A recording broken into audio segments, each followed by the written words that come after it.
It's the king. Indeed. You may kneel before Barnabas Tharn, Warden of Ash and King of Waloed.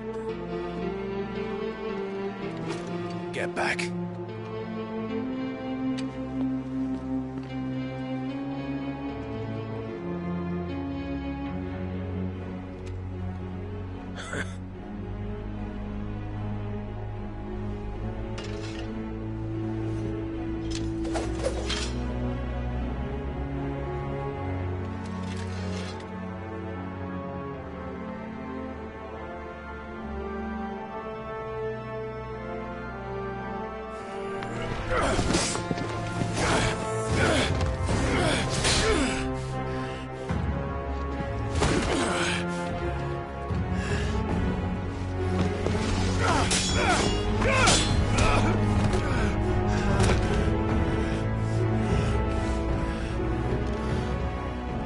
Wild and impetuous.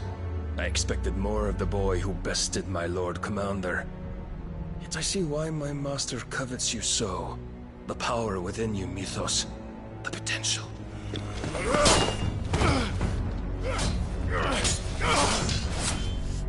Stop calling me Mythos. But Mythos is everything. The cornerstone of all creation. The Lord's vessel. Your purpose. My purpose? To surrender my mind and body to that thing.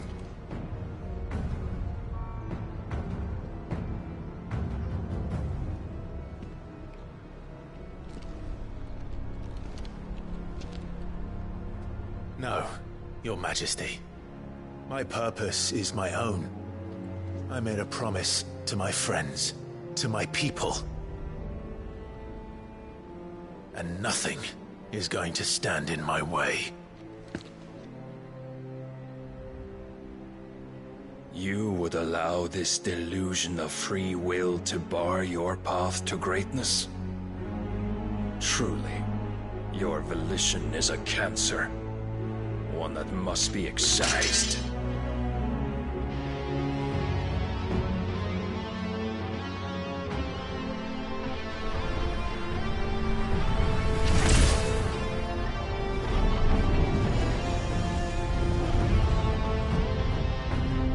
Try it.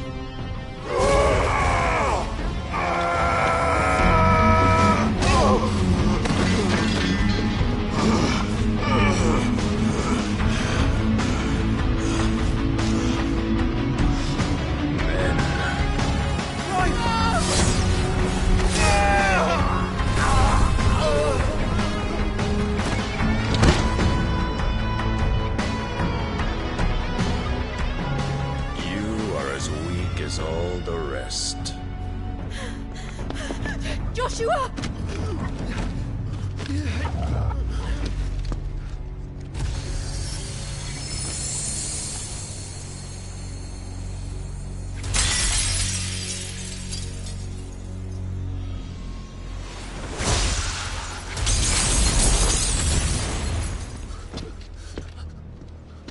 Oi! Oi! This way! Hurry!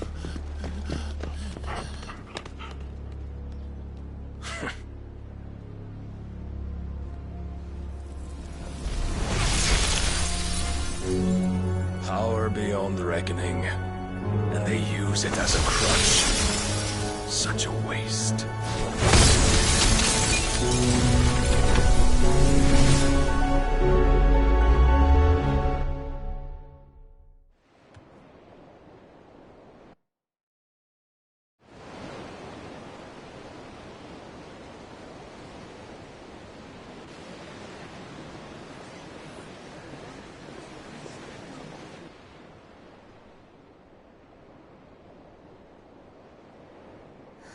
Will he be all right?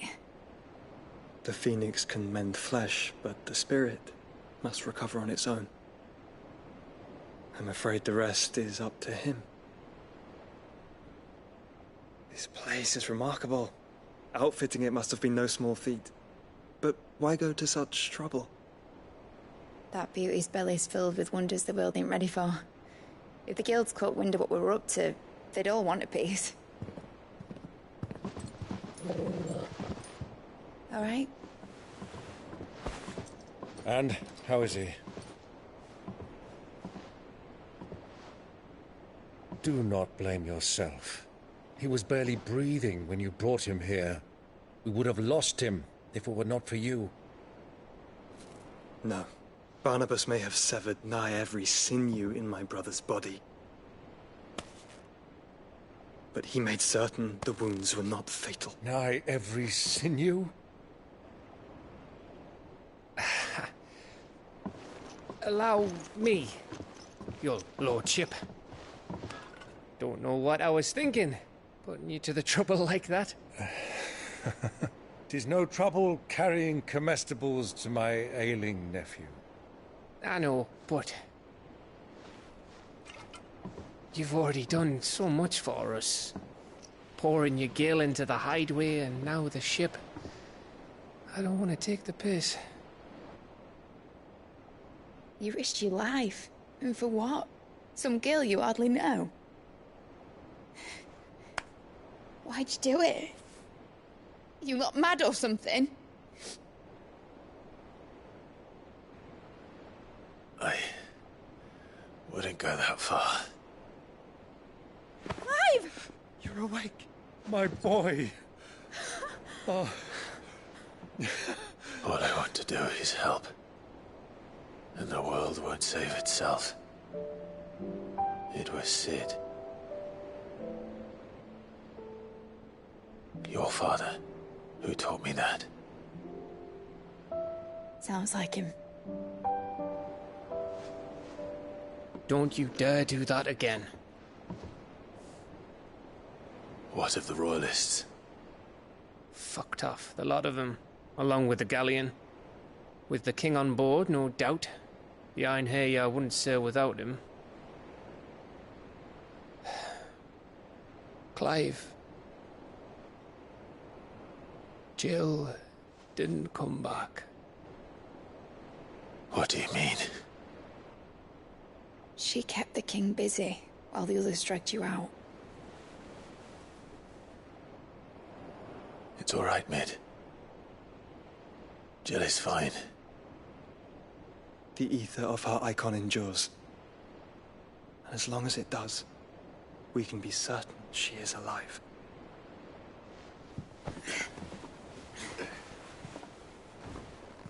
We must pursue the Black Galleon. Jill will be with the king, I'm sure of it.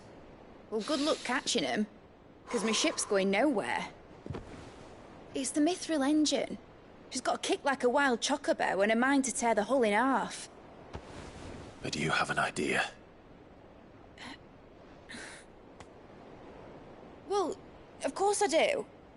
My dad'll have seen this coming a league off. If I had his old writings... If you had his old writings, you'd be sitting under a fuckload of rubble. The ones Otto didn't save anyway. I suppose he might still have a few pages in his stores. We'll have to hope it's enough. Do what you can to ready the ship. I'll speak with Otto. In your condition, you really are mad. Perhaps. But the world really won't save itself.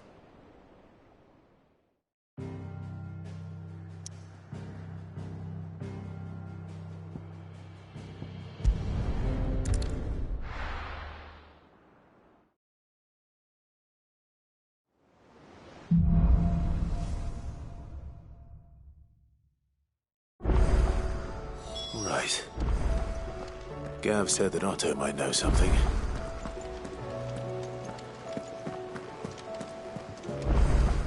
Goodness, you're as pale as a poltergeist. Why don't you sit down and have a nice bowl of Molly's Brown?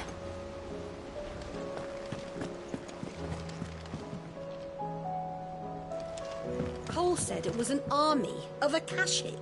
What will happen to Mid and the others? They'll be fine as long as Sid is...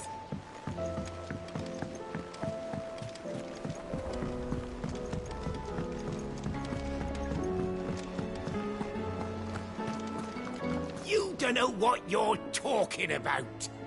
The odor's what gives Chance's stew its, depth. And that's what makes...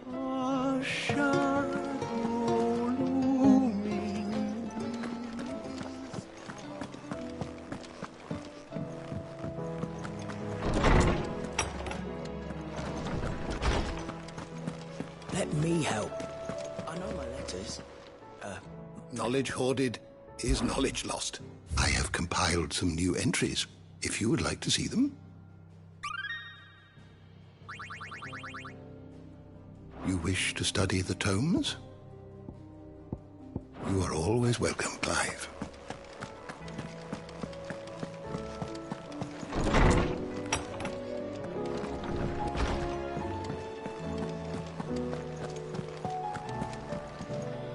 What can I get you, Sid? Well, someone's in a good mood. Drink up, you lot. The next round's on Sid.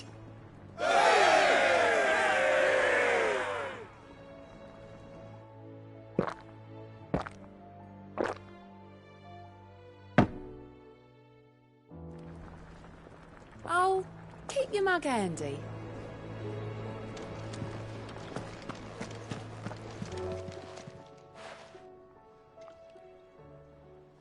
Let me tell you a story, Clive. All right. Them rumours Wetlegs were spreading. Might be they weren't just tales plucked out of thin air. You see, there were a time when I weren't too particular about who I sold steel to, so long as they paid me the right price. Some women lust after blood, others after flesh, but me, I were always one for gold. And to satisfy that lust, I sold to opposing armies, stabbed my every client in the back, made myself the most hated woman in the twins. But then one day I met a man who made me a different kind of offer. Said he'd give me access to a realm-wide community of like-minded individuals in constant need of steel and sundries. On the condition I sold to him and his alone. Was that the first time you met Sid? Aye. And I fell right into his damn trap.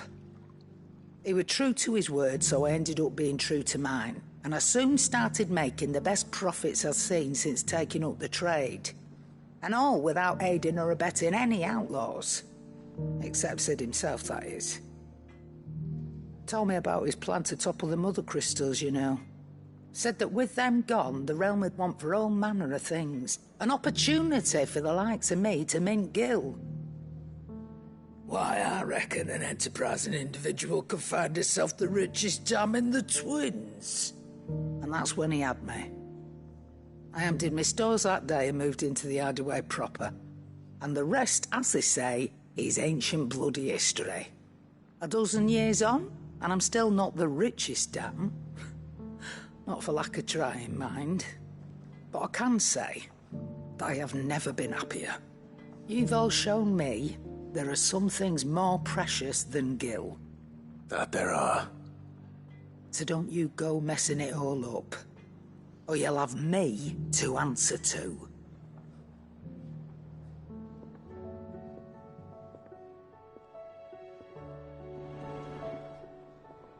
Aye, it's a dangerous world out there. That great lump.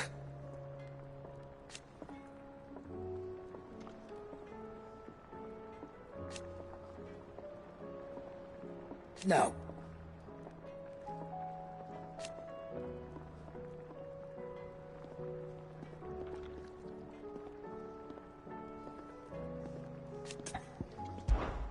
Go on, then. You're rubbing me blind, you know.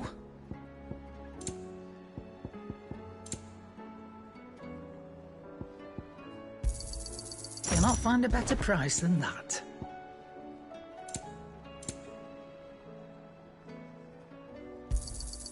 You're rubbing me blind, you know. You'll not find a better price than that. It'd better all be here.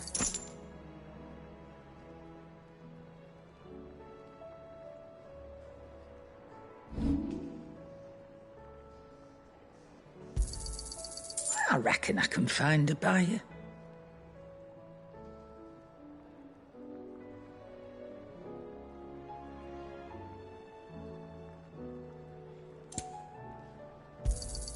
You got out else? I reckon I can find a buyer. Is that all?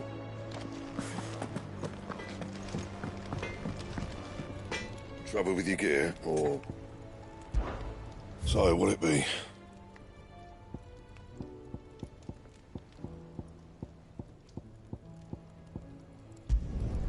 Should last you a good while.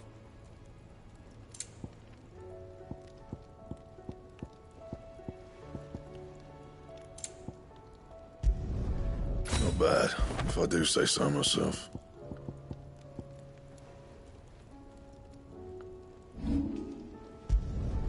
You can thank me later.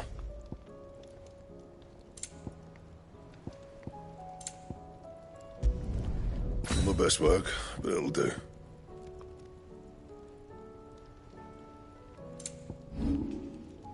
Anything else? Is there out you need? There's no one like our Nan. Your lad's worth double that. And I've never looked back. You take care now. Do you have a name, doggy? I'd call you Torgal, but that one's already taken.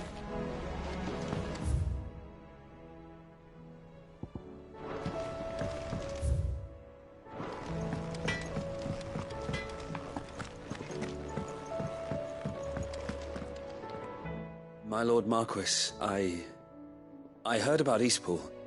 That some of my fellow Guardians are to build a new home there, both for themselves and for Madame Martha's bearers. Is it true? It's true. The village is to be rebuilt. I have many fond memories of Eastpool. When I was a child, we would visit my aunt and uncle often. They would lavish attention upon me as if I were the son they never had. I went to see Aunt Hannah after my uncle passed away, but not nearly as often as I should have. Oscar, I'd like you to assist Sir Wade in the rebuilding efforts. But my lord, my training is not yet complete. I couldn't possibly. I warned you I might not be the easiest of masters, but I'm not as hard-hearted as that. Go. Be with your aunt. Rebuild her home. Is what she would have wanted. Yes, my lord. Thank you, my lord.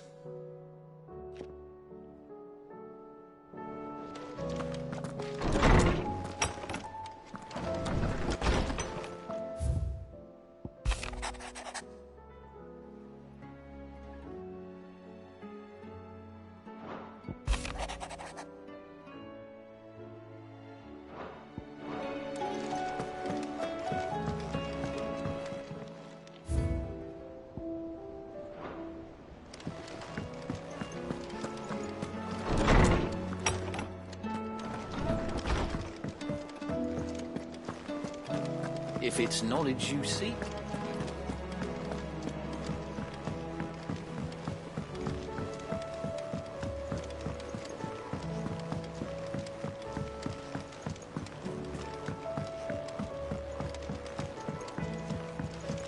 How are we supposed to do our duty when the hills are crawling with a Kashik and the valleys are full of ether?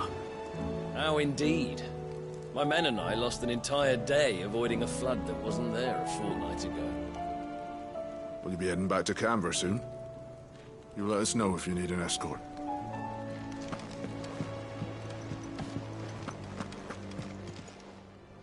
How may I help you today, Clive? Come to claim your just desserts? Here you are. Best of luck out there, Sid.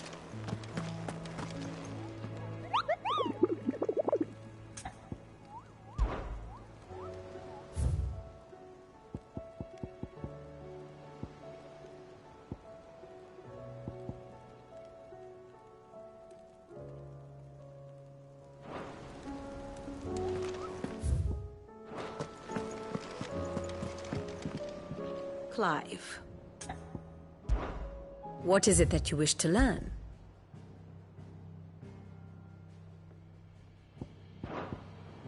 Here you are.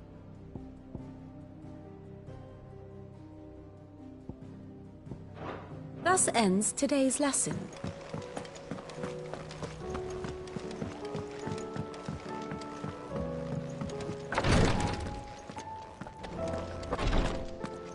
Who'll see to my boils if Tyre ain't around, eh?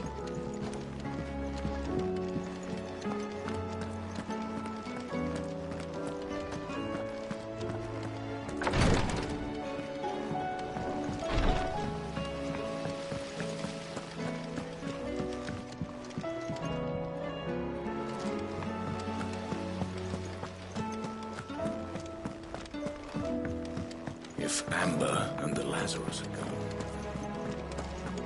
do you think Mid's ship will ever sail?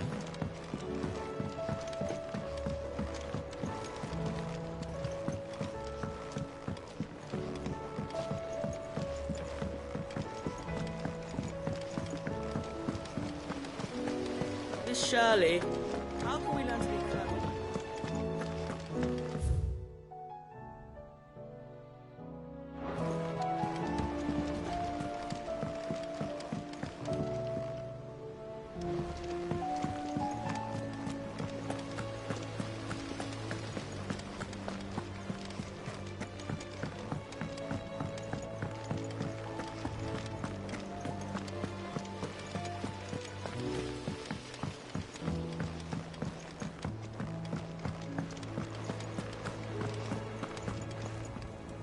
Clive? But if you're here, where the hell is everyone else? Don't tell me. They're all right. But it's a long story.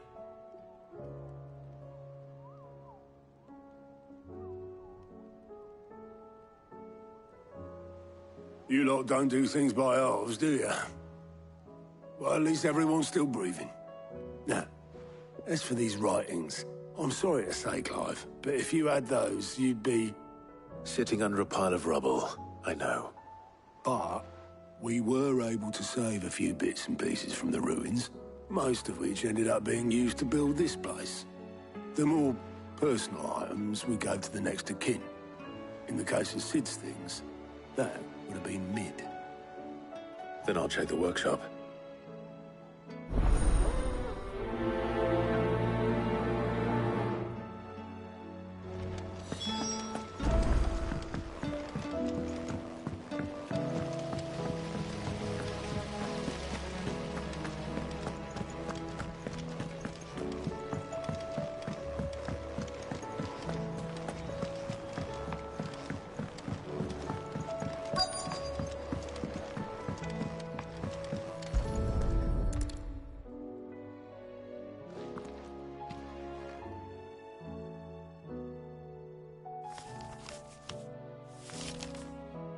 This looks like it's from Sid's old diary. But you'll already have read it. I'd better keep looking.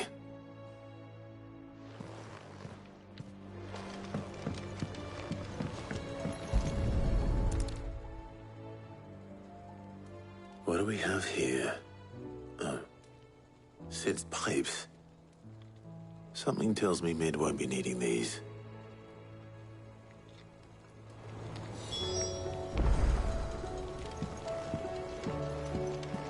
We've had no word from Canva for days.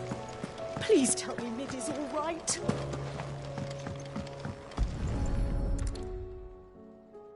I remember seeing this doll in Sid's cellar. I wonder if it was Mid's.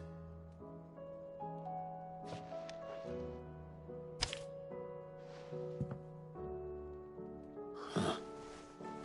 What's this tucked inside it?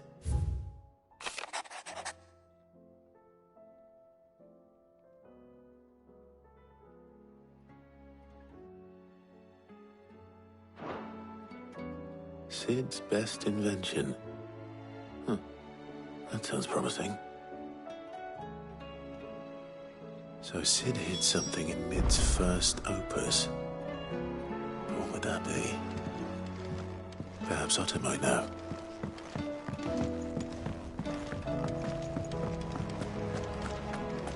If Amber and the Lazarus had gone.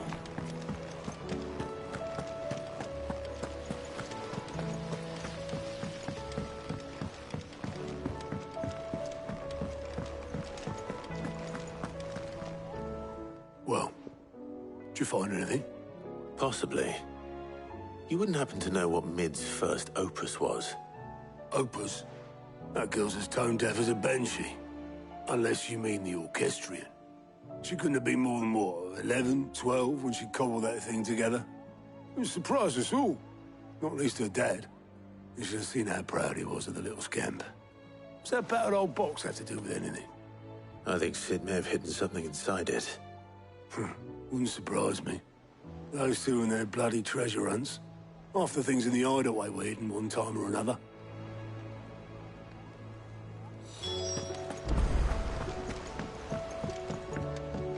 Cole said it was an army of a cache.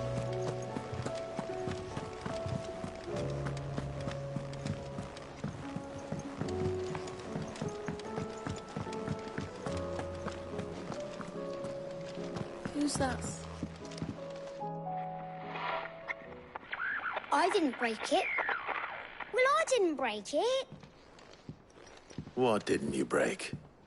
Nothing. We didn't break nothing. We definitely didn't break the orchestrion. What's wrong with it? It's broken. Except when it isn't.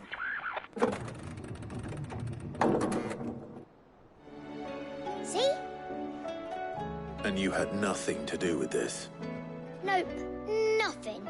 We just wanted to listen to all the songs at once. So we pressed all the buttons.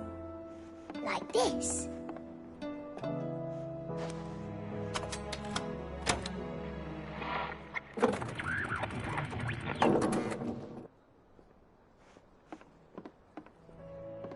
See?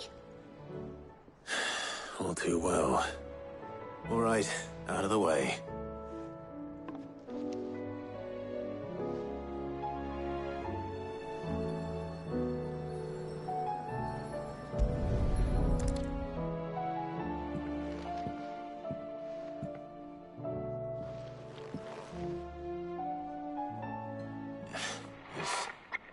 Something caught on one of the gears.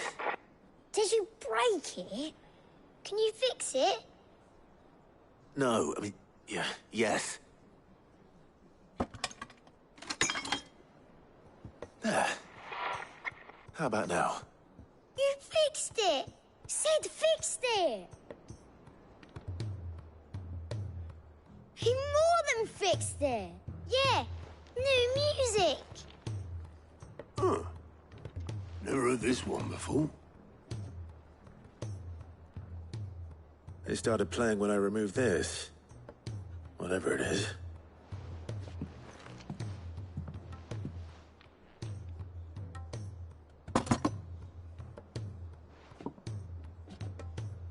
Well, don't look at me. I can tell you it's important, though. Sid showed it to me once and said as much. Said it was the stuff dreams were made of. Let's just hope it's the stuff ships are made of as well. Indeed. Let's see if we can make some dreams come true.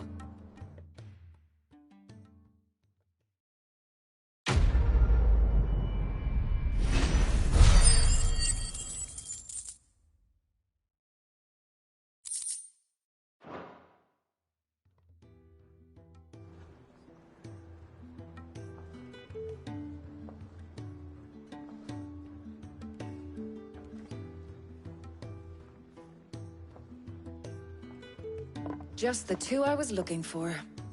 Aye. Who's a patient? Actually, yes. The Crown Prince just left. Dion left? Unless you've another word for stood up and walked off. Yes, left. He did have the decency to leave a message with Obelisk before commandeering one of his dinghies. Should we go after him? No. We're not the Prince's keepers. He's free to do as he sees fit.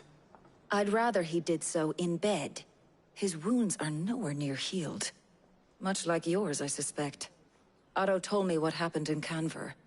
What is it with this realm's princes and their aversion to rest? Ask me when I get back. Though I may be sometime. Then at least try to stay safe. And if that fails, try to stay alive, eh?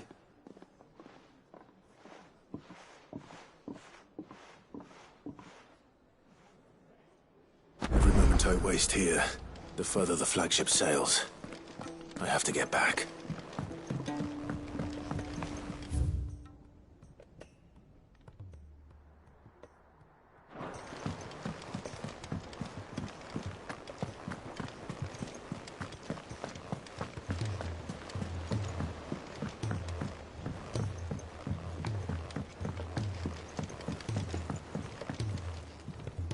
All right, Clive. Blackthorn told me you helped him out again. Tough for that. Speaking of which, I'm actually a bit, Worried about him. And you want my advice? afraid so. It's a bit of a funny one, this, but I saved this posh knob while I was out on a mission, and he gave me this flashy ring to say thank you. So, obviously, I show it to Blackthorn, thinking he'll be impressed, only for him to go white as a sheet and quiet as a curl instead. Try as I might, I can't for the life of me work out what could have got him upset like that. And seeing as how Blackthorn opens up when you're around, I thought maybe... I'd speak to him again. Well, I suppose there's no point leaving him to stew. Cheers, Clive. I'll be sure to pay him a visit as soon as I have a moment. All right, I'll meet you by the forge then. You come along when you're ready.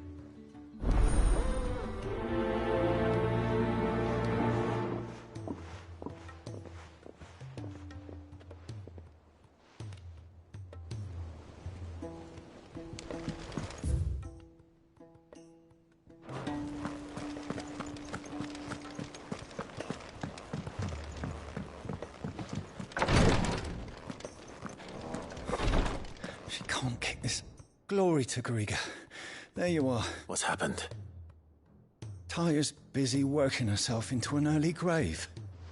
Since the arrival of her latest patient, I've tried offering to see to him in her stead, but she won't hear of it. Clive, she hasn't left the infirmary in days. Will you talk to her? Order her to her chambers if that's what it takes. Because if she keeps this up, I fear the hideaway will be without its best physica before too long. I know better than to order Taya to do anything. But I'll speak to her. Thank you. I pray you have better luck than I did.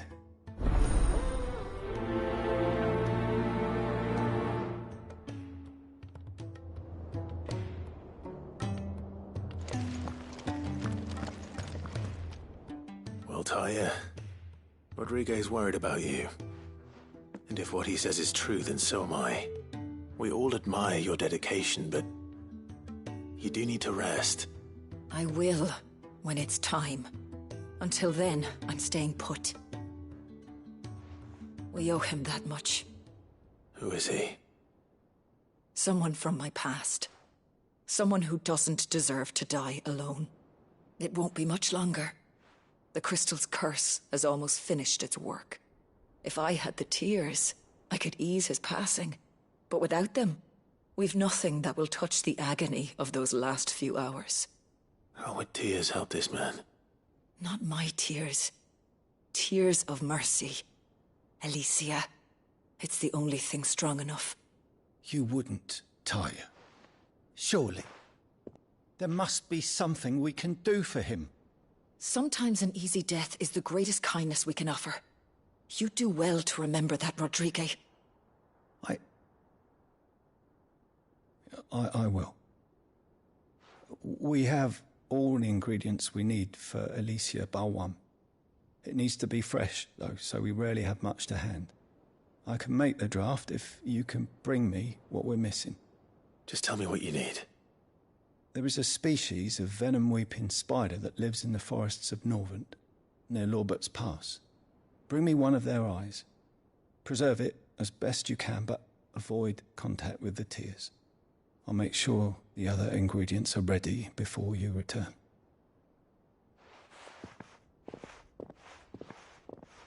Thank you, Clive. I won't forget this.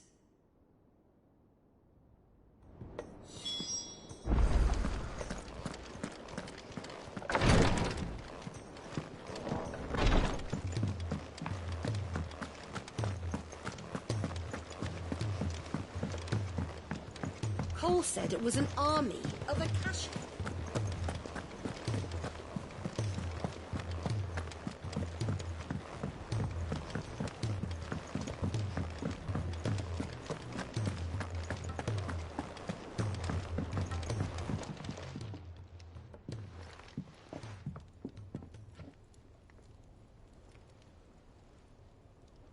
Bloody hell, Clive. Not this again. Ain't you got better things to do with your time? That remains to be seen.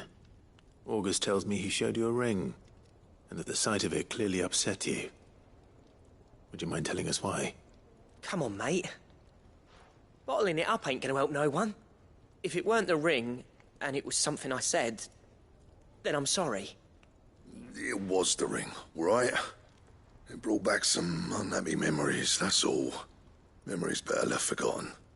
Memories of what?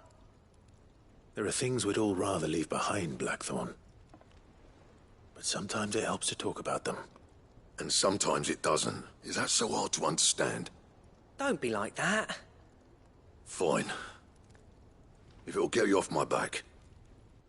That ring you flashed was the work of Zoltan. We apprenticed together, back in the day. You've never mentioned him before. Why would I? Ain't seen him in decades, and the last time I did, we almost came to blows. The ring brought it all back. I could tell it was one of his the moment I saw it. Bastard's improved, though. More than I thought possible. That thing's a work of art. So it was a nice ring. Worth a few gil, maybe. What's it matter to you? It matters because engraving metal's a nightmare, and I've got no bloody idea how he managed it. The fact is, I couldn't make anything even half that detailed. So what? You're an armorer, not a jeweler. I'm the Hideaway's master craftsman. I'm not stealing a living at some backwater village forge. My armor keeps you lot safe, and my swords keep you dangerous. As far as I'm concerned, every swing of my hammer's another blow struck in the name of our cause. So I put my heart and soul into my work. Because the curse breakers deserve better than second best. And I refuse to be shown up by the likes of Zoltan. Very well. Why don't we go and pay him a visit? Learn his secret. I doubt he'd be too happy to see me. Then just this once. Make peace with being second best. Swallow your pride, and focus all your energies on the task at hand. Keeping the curse breakers armed and armored. Provided you can do that, you'll hear no complaints from me. But if you can't, and it's going to distract you, we need to do something about it. What'd you say, Blackthorn? You know he's right. And it's not like you'll be going alone. All right. Magic. So, where do you reckon old what's-his-name is then? Zoltan, was it? In Dravozd, my old village. He won't have left. He's the chief. Dravozd, eh? That rings a bell. Not far from Tabor, right? Just north of the fields of Carava. Got that, Clive? Meet us at Dravozd as soon as you can, yeah? And I'll make sure Blackthorn don't get cold feet. Good luck with that. I'll see you there.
He's a surly soaker.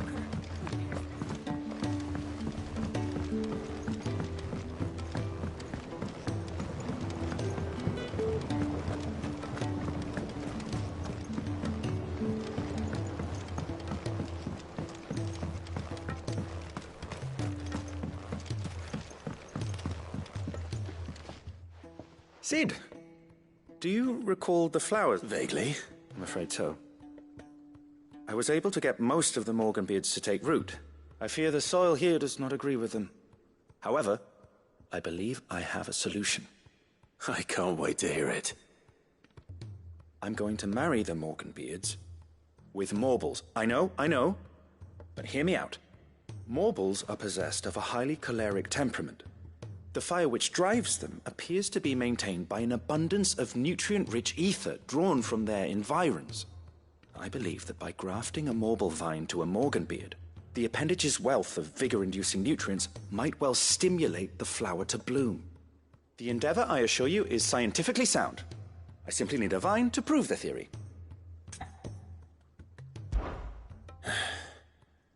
And all you need is a single vine from an ordinary Morble. That is correct. A single vine. As for the Morble, I fear ordinary may not suffice. But, as luck would have it, a most extraordinary specimen is rumored to haunt the swamps of Rosaria. Why, a notice concerning this very creature was only recently posted on the hunt board. How timely. Well, I shan't keep you any longer. I know you have much to do. As do I. Now, where did I put my watering can?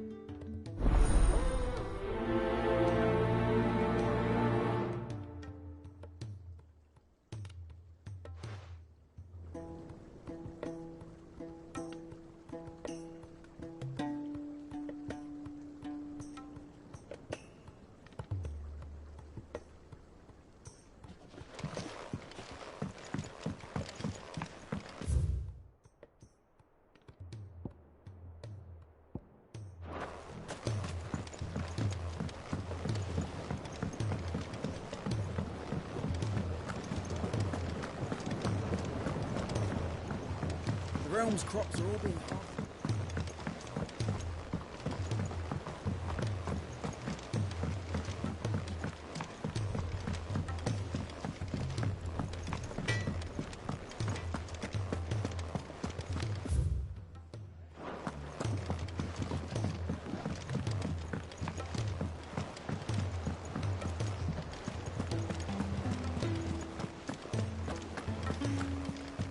Cole said it was an army of Akashi.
just any more, can it? Right then.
That was definitely anything but ordinary.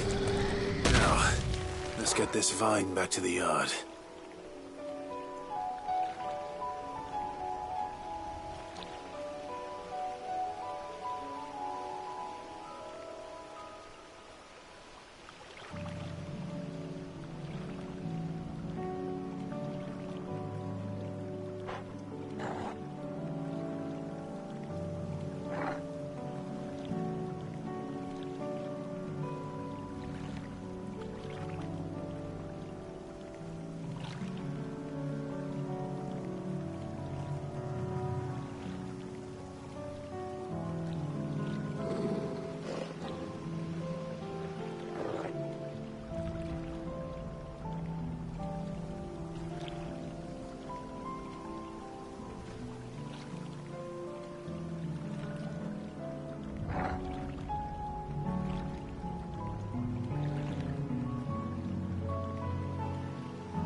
No use calling Ambrosia now.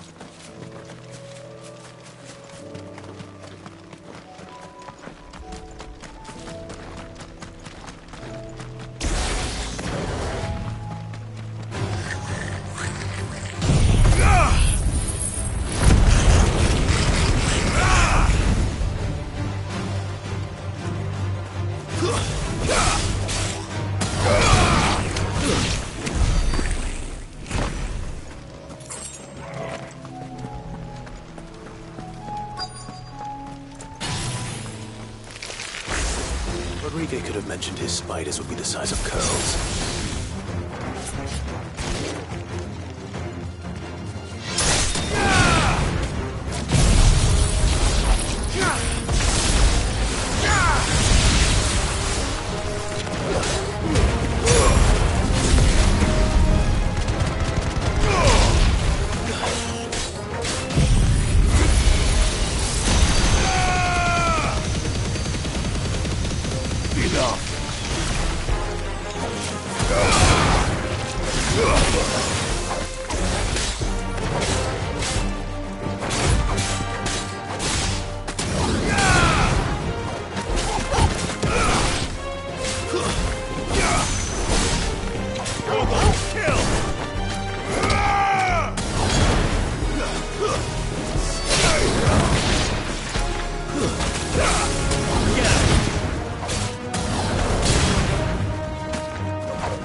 It's over.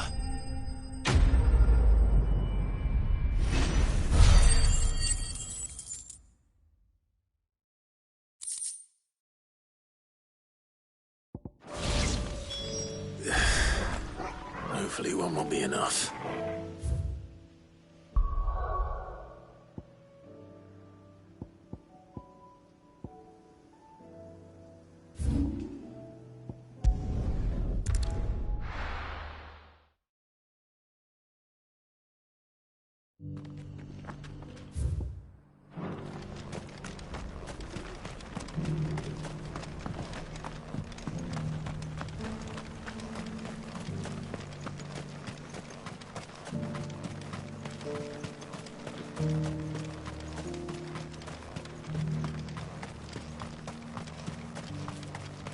The free cities. See?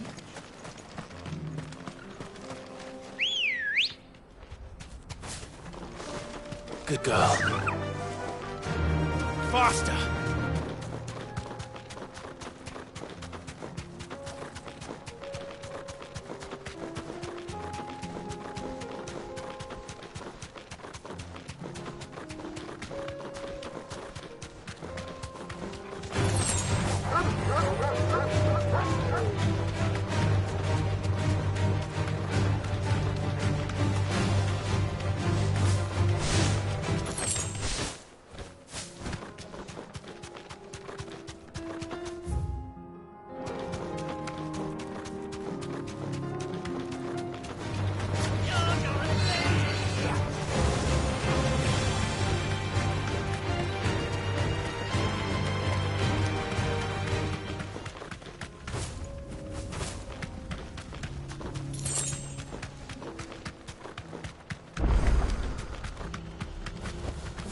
You deserve a rest. Well, this isn't at all foreboding.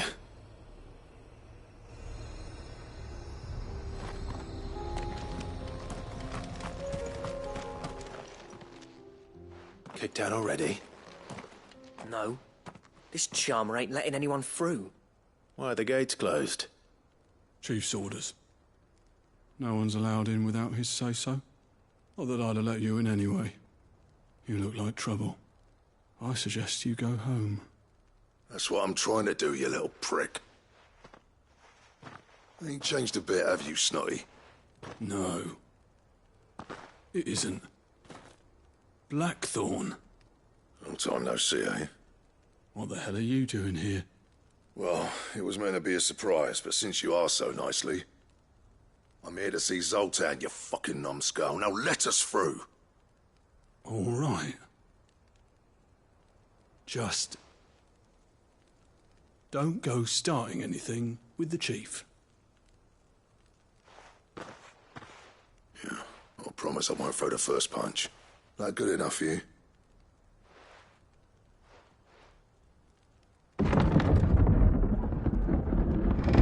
Go on then.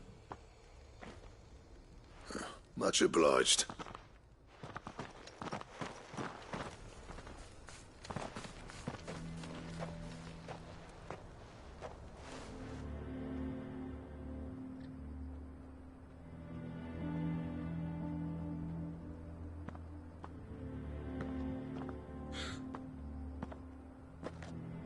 So this is Dravosht. Not much going on, is there? It's a smithing town. When I was a lad, you'd have to shout to be heard over the sound of hammer on anvil.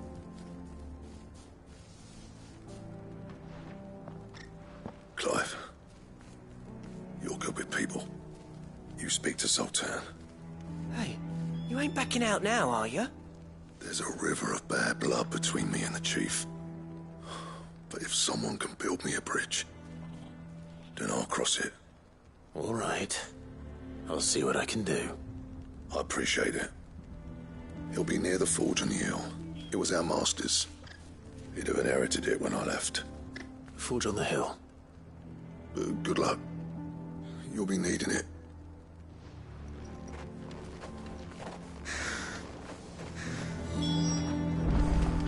But if we can't fire the forges, how are we going to earn our keep? Shut your hole. The chief will think of something.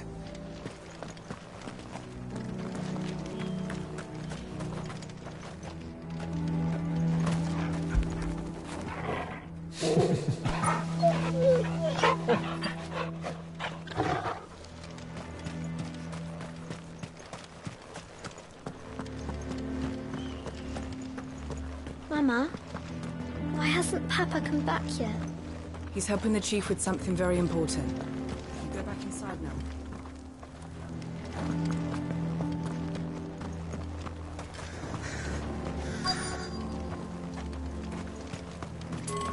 Should be enough to last us a few moons, at least.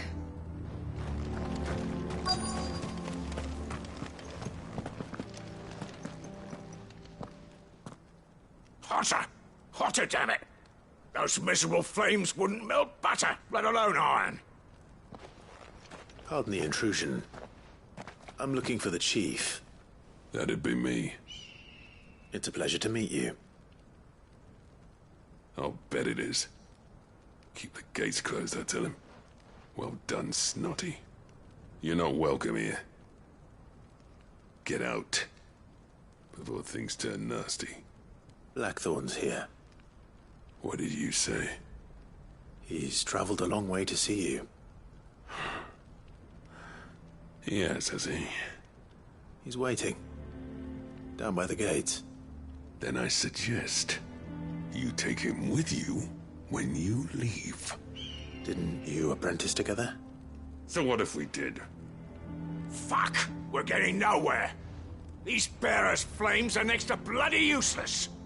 We're never going to be able to fire up the forges unless we can find some new crystals.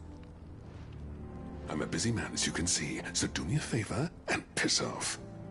Oh, And if you're struggling to find your way out, ask Blackthorn.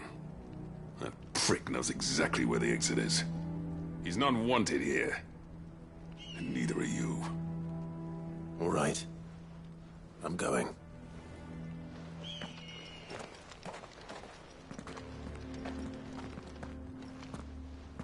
Please, Chief, you've got to do something.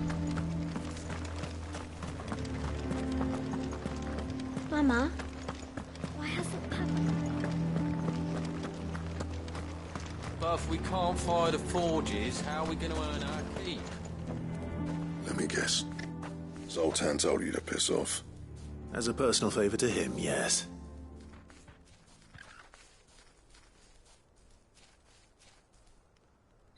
Well, at least he didn't beat about the bush. There'll be no talking him round. Not after what I did. Which is what exactly? If we're to help, we need to know. What turned the village against you? I left. Dravojd. Zoltan. The burden of leadership our dying master dropped in our laps. All of it. There are two kinds of smiths in this world, you see. My kind, who are in it for the love of the craft, who labour on a single piece from dawn to dusk to get it just right. And the other kind, who are in it for different reasons. People like Zoltan, whose work is quick and cheap. The kind of smiths who shit out a few hundred blades, reap the profit, and divvy it out among themselves. There wasn't a single day we weren't at each other's throats. And bit by bit, people started taking sides. You would have torn Dravojd in half had it gone on. So, I left. You didn't have to do that. Zoltan's a better chief than I would have been. His way of doing things kept food on people's tables. Dravojd prospered without me and my lofty ideals getting in the road. Until the crystals run out at any rate. Without magic to fire the furnaces, this place is as good as dead. It depends on how you look at it, though. There's got to be other ways of making fire. We manage it in the Deadlands. Thanks to Sid's ingenuity, yeah. He saw all of this coming. Knew crystals were the problem, not the solution. And spent years coming up with ways of doing without. You know what I mean, though, right? Where there's a will, there's a way. What I'm trying to say is that it's not your fault. You couldn't have predicted this. It doesn't matter whose fault it is. I don't want to be the greatest smith alive just because I happen to be the last. Clive. Dravojd won't last long without its furnaces. So, do you think it's time we shared Sid's bellows with the world? The way I see it, it's your decision to make. Hold on, Blackthorn. Sid made those things for us.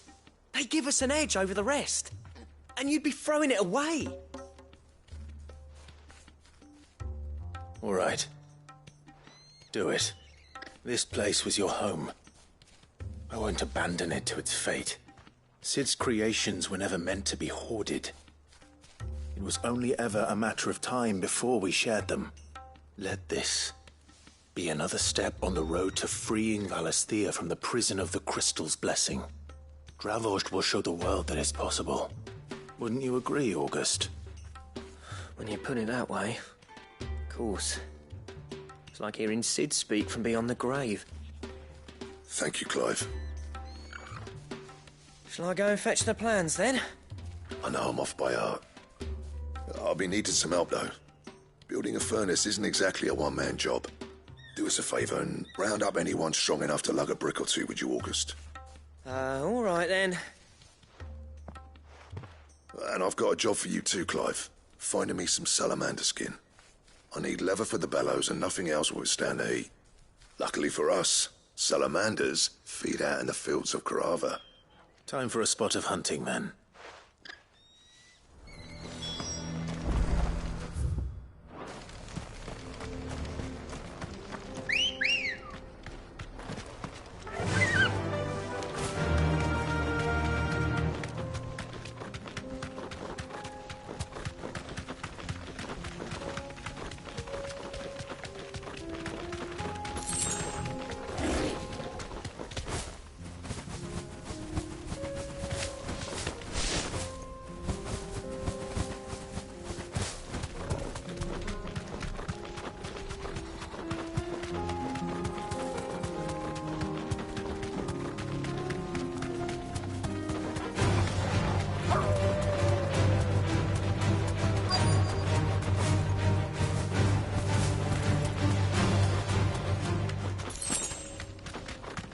Let's make this quick, shall we?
I dare say that will be enough for a decent set of bellows.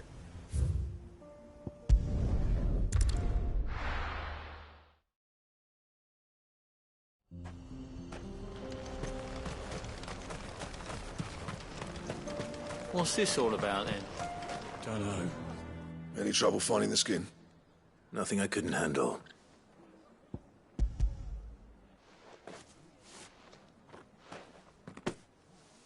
There should be plenty.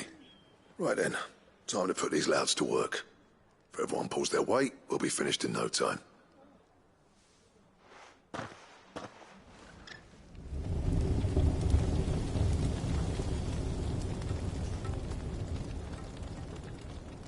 Well, I'll be damned. I honestly didn't think it'd work. But it's hot enough, all right. And without a single crystal in sight. You know what this means, don't you? I do, yeah. Dravost is saved.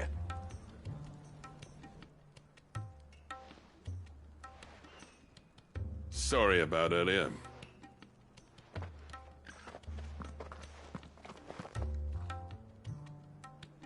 I take back everything I said.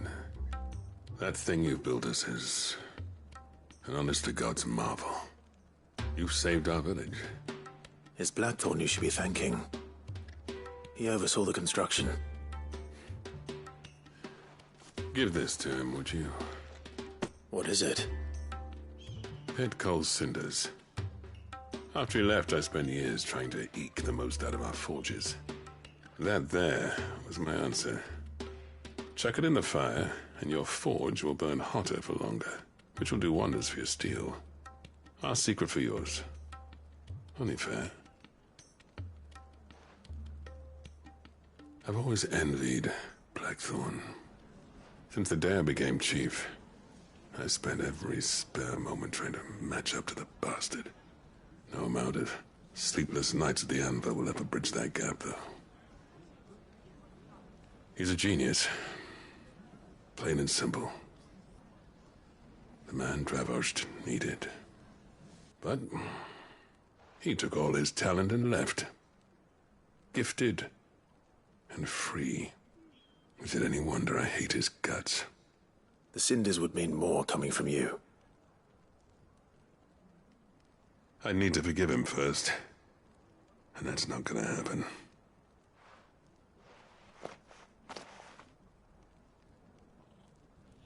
Well, you know what they say.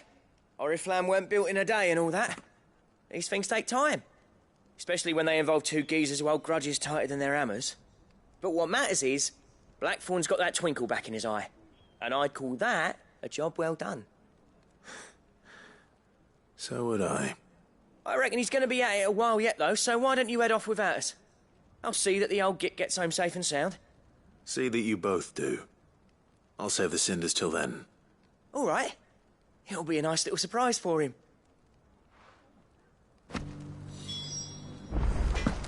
He's still explaining the ins and outs of the new forge, so I doubt we'll be going anywhere for a bit. No sense you waiting around. These things are going to take some getting used to. Yeah. Give it a week, and you'll wonder why you ever bother with crystals. Let's run through it again, shall we?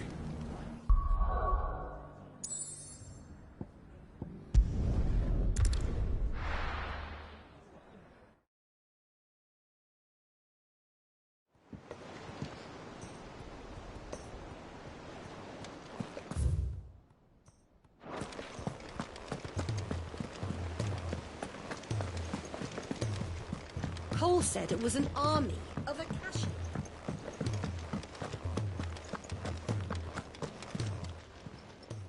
Oh, I wasn't expecting... All yours. Best of luck out there, Sid.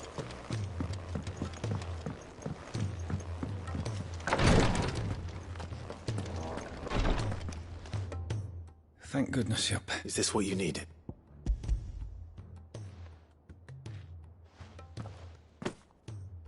Yes, it is. I'm loath to give a patient Alicia, but Taya's right. A single dose dulls even the most agonizing. It may be a gentle way to die, but it is death nonetheless. I wish there was another way.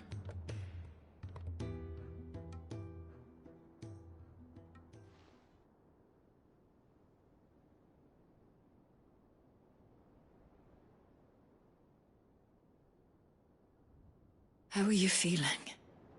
Light, mid-here. Drifting on waves. Good. Just relax. Let the waves carry you to a better place. Thank you, Taya. I'm so proud of you.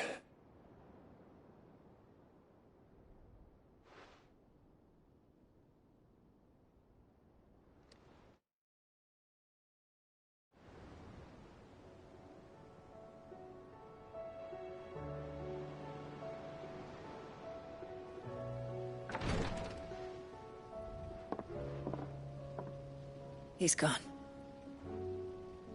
Thank you, Rodrigue. And you, Clive? I'll see that he's properly laid to rest.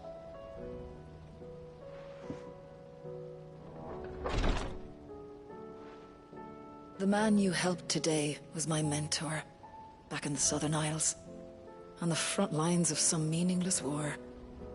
I was still a child when they shipped me to their triage tents, to treat the wounded with my gift. But in such blighted lands, I was next to useless. Until he taught me the true physicker's art, that is... An art we would be lost without. Tears of mercy were his gift to the bearers of the world. A respite from the agony of the curse's end. And a kindness Sid would have approved of. You know as well as I what life is like for a bearer soldier. Marched from one battle to the next, never knowing which might be your last. A commander may care nothing for the bearer spent in his service, but my mentor's gift gave the dying one fleeting moment of tranquility before the end. I've no tears left, Clive. I've seen too many of my friends taken. Something needs to change. And we need to be the ones to change it. And we will. I promise. I hope so.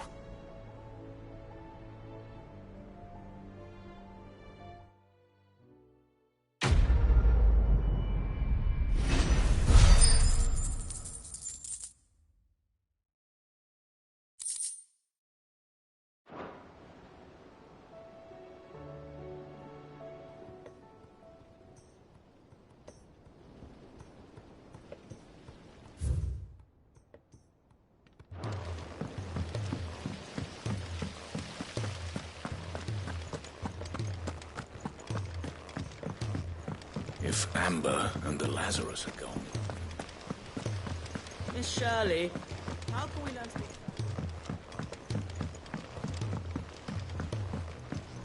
Sid! Heard you were in Canberra fetching young Ned.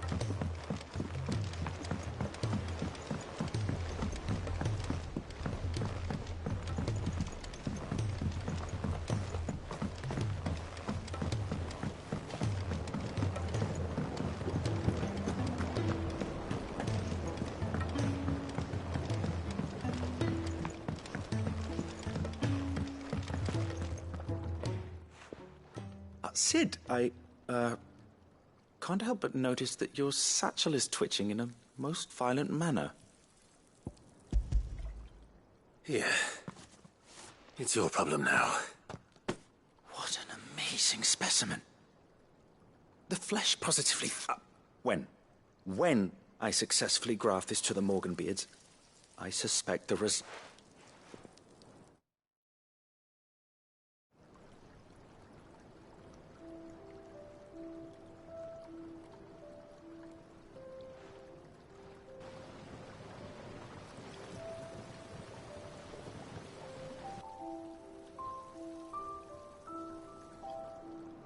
It is just as I hoped.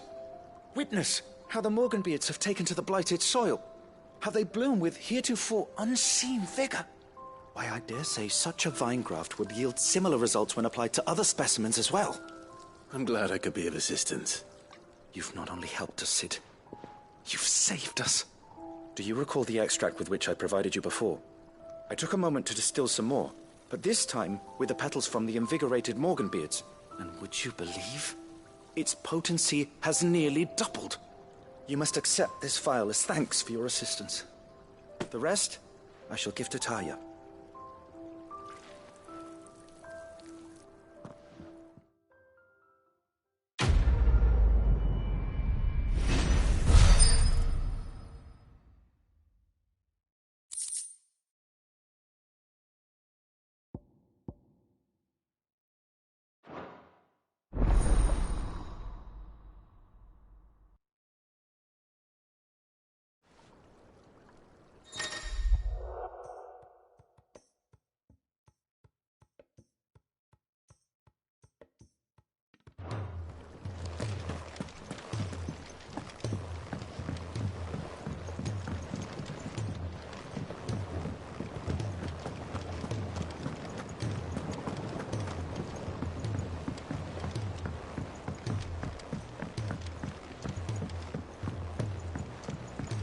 He's a surly soaker.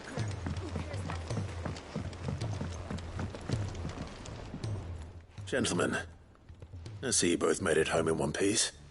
Yeah, well, we didn't want to outstay our welcome. The whole village turned out for a go on the bellows after you left. Everyone except Zoltan, that is. Didn't see hide nor hair of him. Oh, but that reminds me. I have something for you.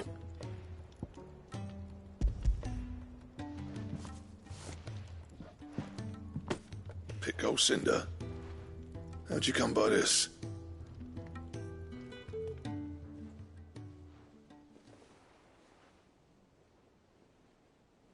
And you're sure he wanted me to have it? I'm sure. He didn't say so, but I think he wants to forgive you. Huh. Imagine that. Yeah. You know I could never leave this place, don't you? Every time you put on mail, you and the curse breakers are trusting me with your lives. There's no greater honor for a smith than that. I'm not about to go crawling back to Zoltan for forgiveness, but I will make good use of his cinder. And if that helps save even a single life, then he'll have my gratitude. What was it you said he called me? Huh? A genius? And he spent sleepless night trying to copy me, did he? Sounds like I better get to work. I've got a reputation to uphold. It's good to see you back on form, Blackthorn. I don't know how you pair put up with me sometimes, but I'm grateful all the same. Now, where was I? Oh yeah, about to put Zoltan back in his place.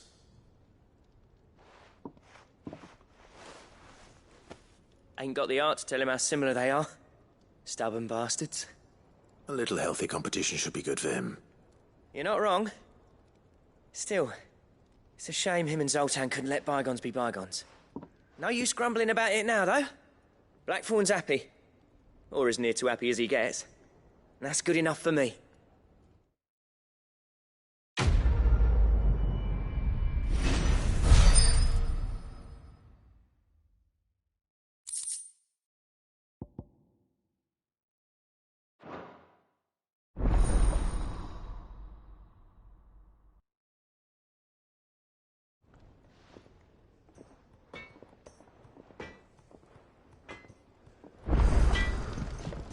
So what do I owe the honour?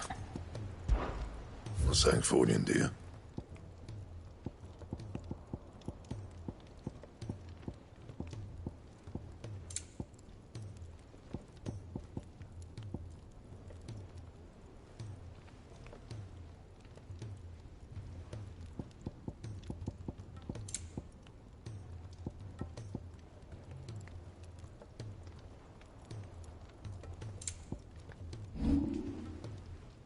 And?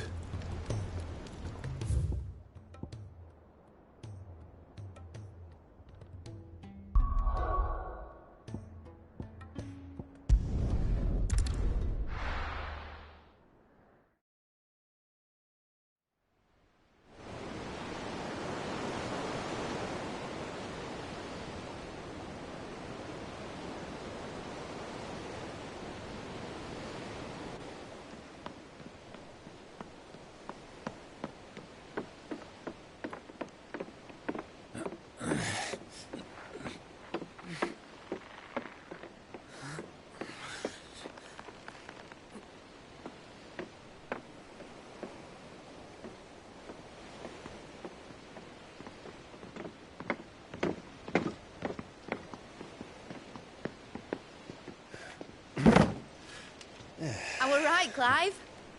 My dad had it all worked out. He'd be proud of you, Mid. His writings may have helped, but this achievement is all yours. Can we catch them? The Ainayar's one of the largest, fastest vessels ever built. And it won't help she has the wind at her back. Any other ship would be hard-pressed to keep pace with her, let alone reel her in.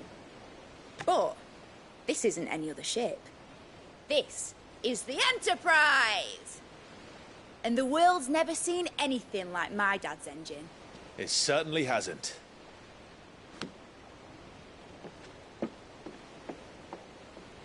Clive, what do you know of Barnabas Tharm? Only what the bards sing. That he sailed to Ash from southern lands. That it was his mastery of the blade which won him the throne. And that his sword, Odin's sword, can sever the very threads of creation. But don't lose any sleep over a last tilt. We'll do what we must to survive. What we must. The light! I thought this cove was meant to be hidden.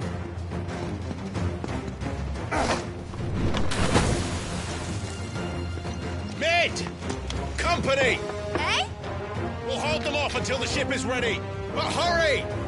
Bullets! All hands! Man your stations!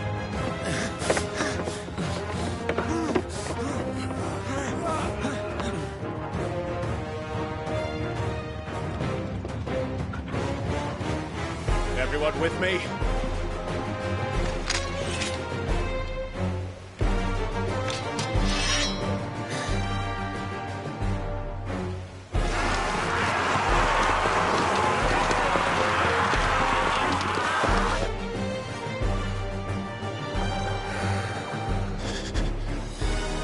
Here they come!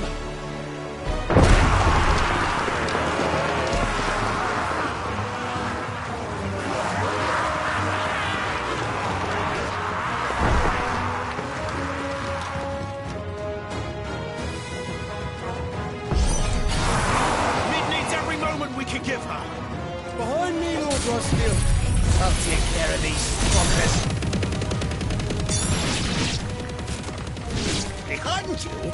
I'll have you know earthbreaking here. One struck fear into the heart of every man in the cliffs.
That was easy enough.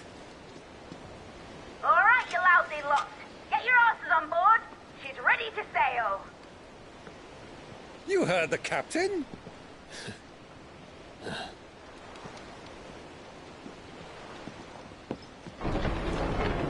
Clive?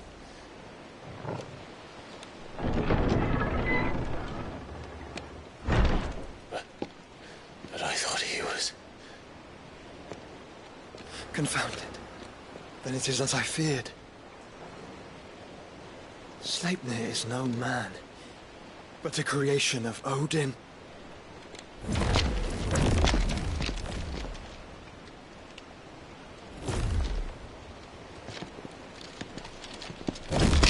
Phoenix's fiery fundament.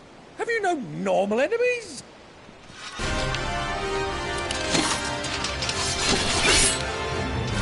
Up for another round? Of course we are. Right, Lord Rosfield? My boy, there was a time people called me the Executioner. Those are my orders. No matter, heads will roll, all the same. Mate! New plan! You leave! We follow! Follow? Swimming, are you? Oh, bugger me! Weigh anchor! Engine's dead slow ahead!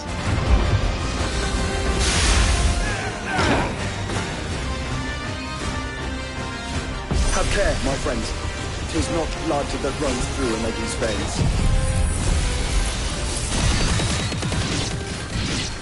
These foes will not fall easily. But they will fall. Like oaks before a woodman's axe. Good thing I brought one!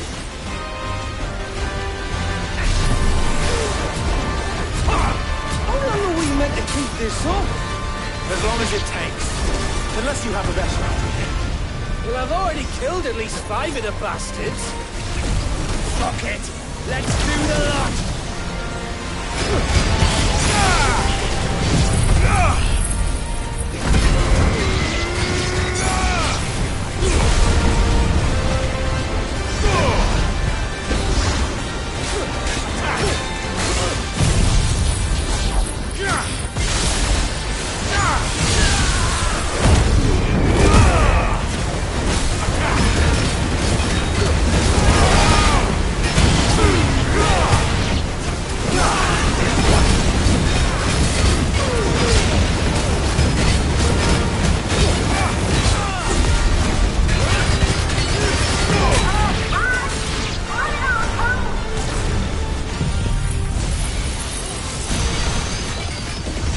To the ship!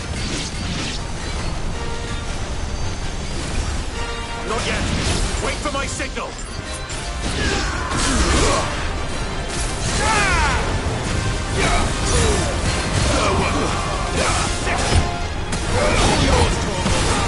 Over here!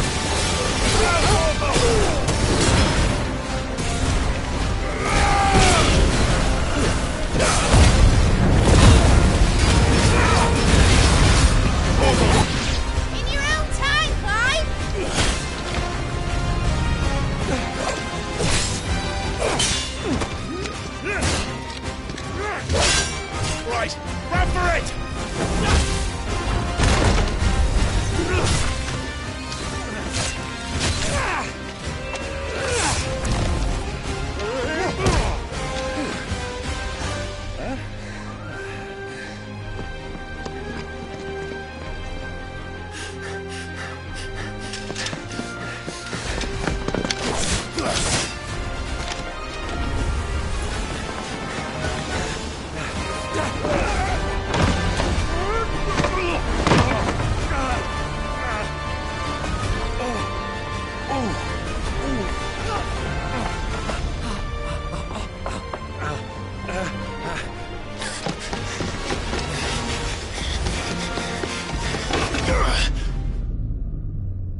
What do you want?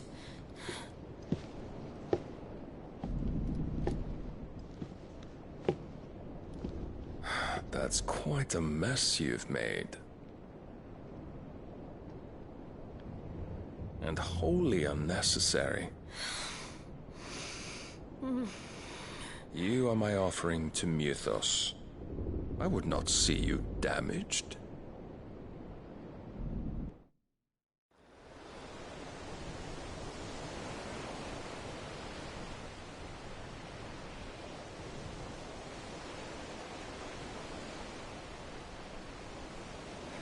Now back to your stations! Every bell spent treading water puts another league between us and the galleon.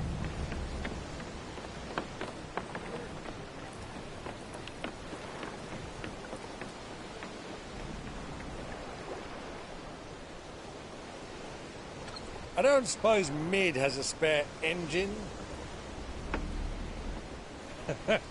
Since you rose from the grave, my fortunes have plummeted. Are you absolutely certain of this quest of yours, Clive? The foes you face are as terrible as they are numerous. Aye. And they'd have us live and die on their terms, which should answer your question. Ha! You have that same stubborn look as your father did when he set his mind to something. On the battlefield, I am but a single axe. A deadly one, mind, but a single one nonetheless. Yet what you require is 1,000, and I believe my old friend in Randalar can provide them.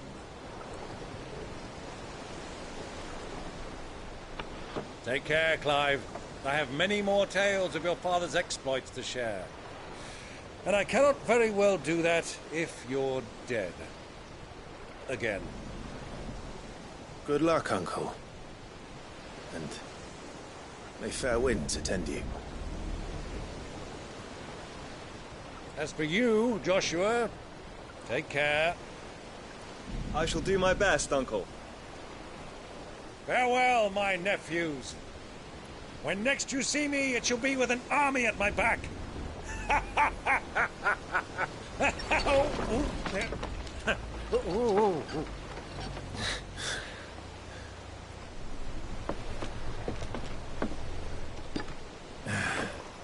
Cheerio!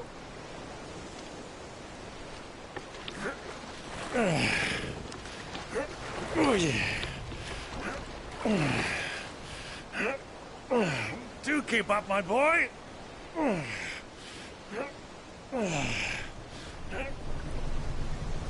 Well, we can't have him showing us up now, can we? We would never hear the end of it.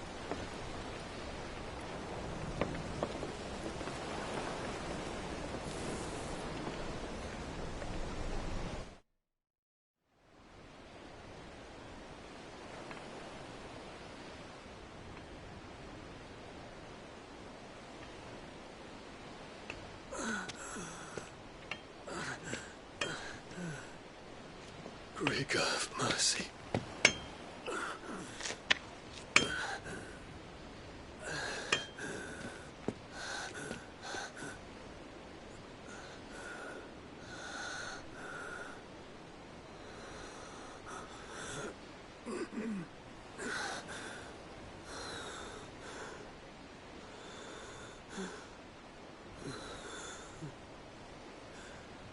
All this.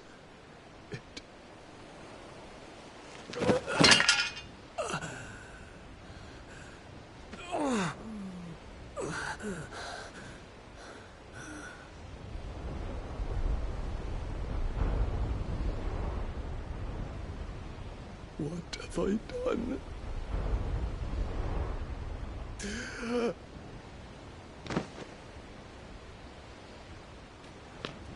My lord.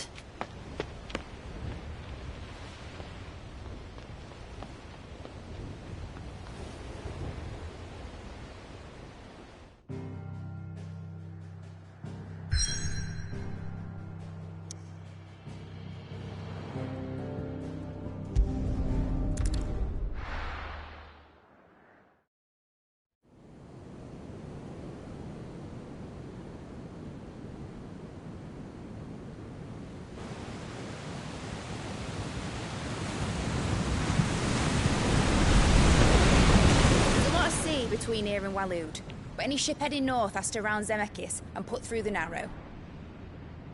Maintain our current bearing north-northeast, and we'll catch the Black Galleon before she vanishes again. What's to prevent her from circling around Ash from the south? With these winds in those waters, it'd take 'em forever and a fortnight to reach Stonehere. Mid knows what she's talking about, Clive. Better than any of us lot, anyway. I say we do as she tells. Sails on the horizon. She's ours.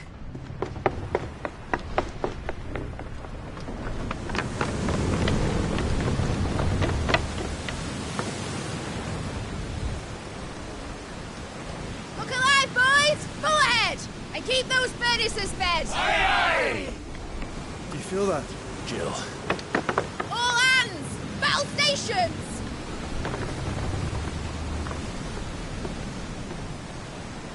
Let's see what this girl can do.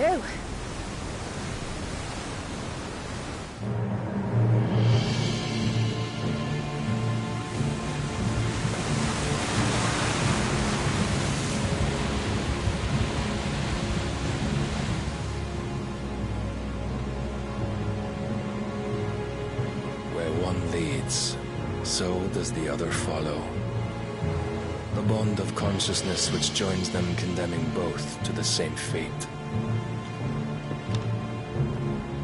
Yet my every attempt to strike it from their hearts serves only to tighten its hold.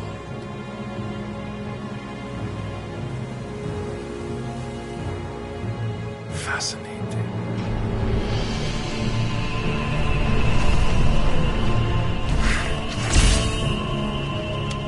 But then, there is naught my blade cannot sever.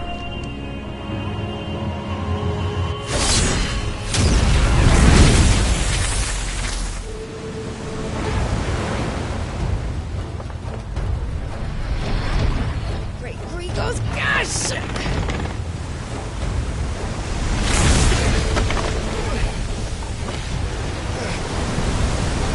One of us.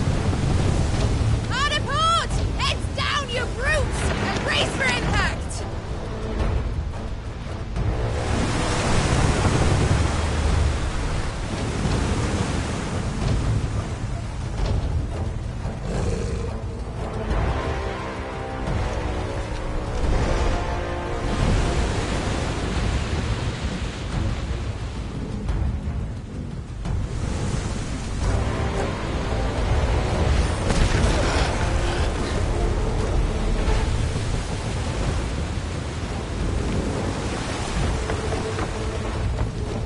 It's now or never.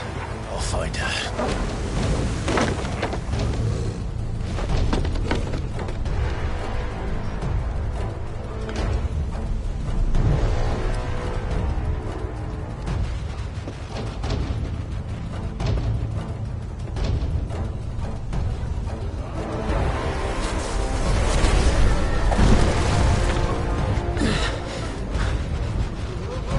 Bloody hell!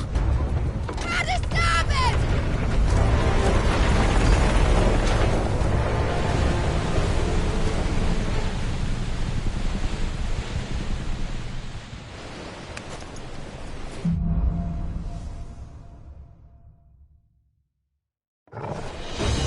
Where did you hide her, Barnabas?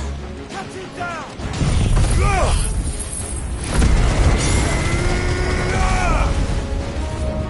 To me! This way! Go for it!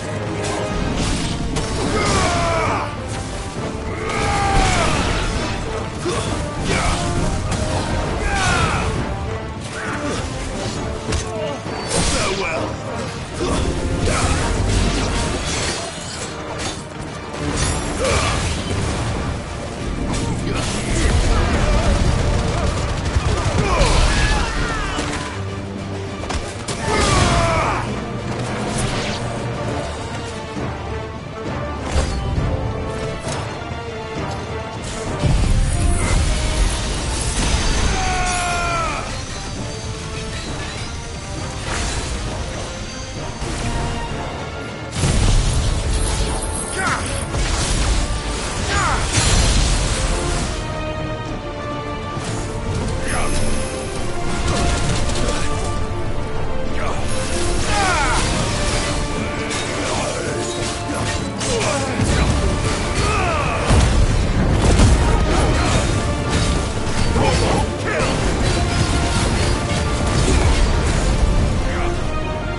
Clive! Hold on. I'm coming. For both of you. Back to the shotgun!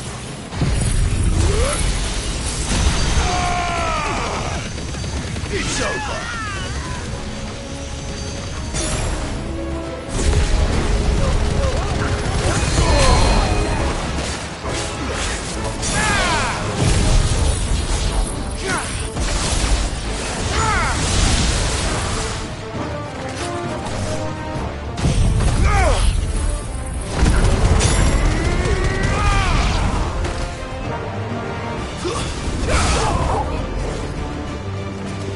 Steer the ship!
came. Get back.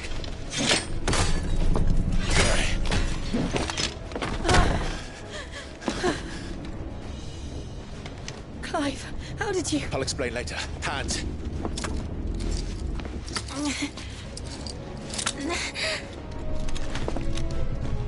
Can you walk? Out of here I can.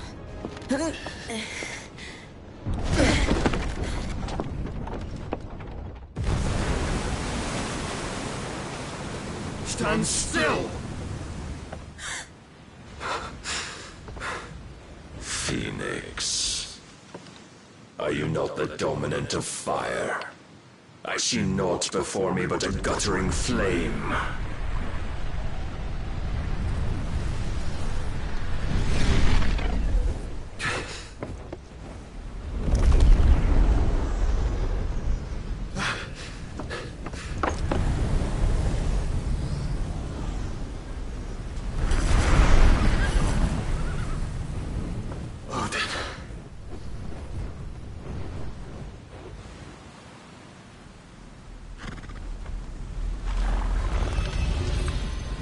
punished then.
Can you go on? I think so.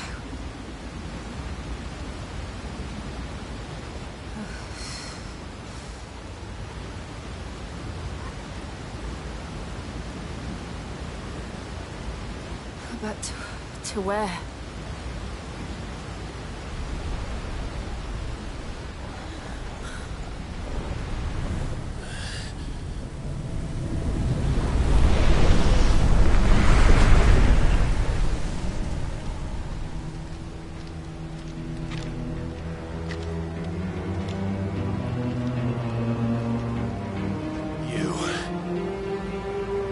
What did you do to Joshua?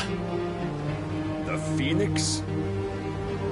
Oh, I expect he will survive.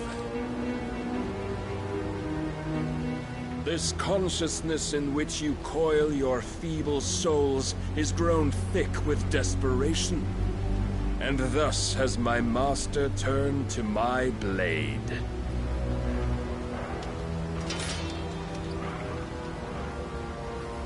The world will soon be painted in black. And all that live shall gather in death's autumn wake. Not if we remove the cause of this misery. Not if we destroy the last of the Mother Crystals and restore balance to the world. Come. Do you truly think it's so simple?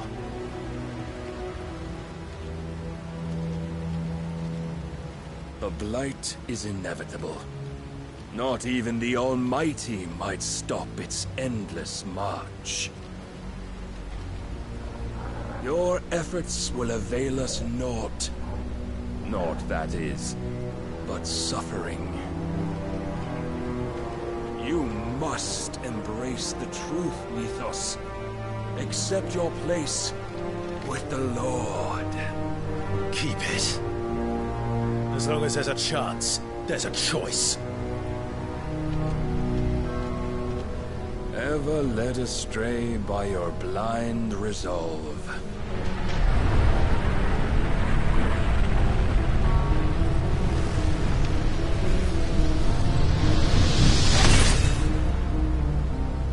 Now, it is time you learn the inevitability of your divine fate. However much it may hurt. Get as far away as you can. Clive, no. Trust me, Jill.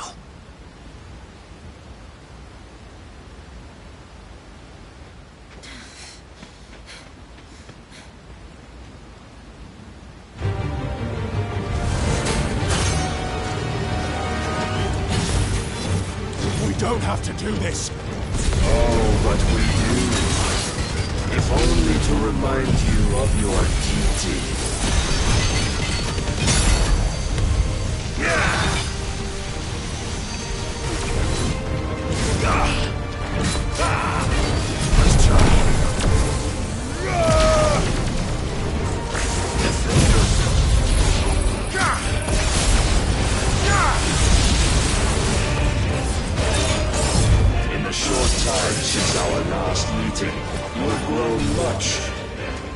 But as a vessel, I fear my lord will still find you lacking.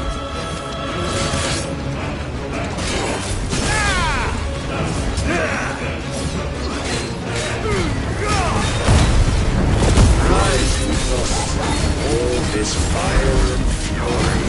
For what? Stopping the blight. A foolish notion fed to you by a foolish man. How dare you? You know naught of this world or of our place in it. If our fates were so easily rewritten, we would all be gods.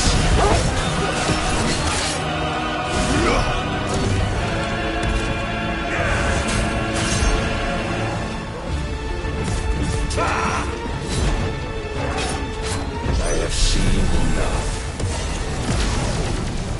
If reason cannot sway you, there are other means of persuasion that might.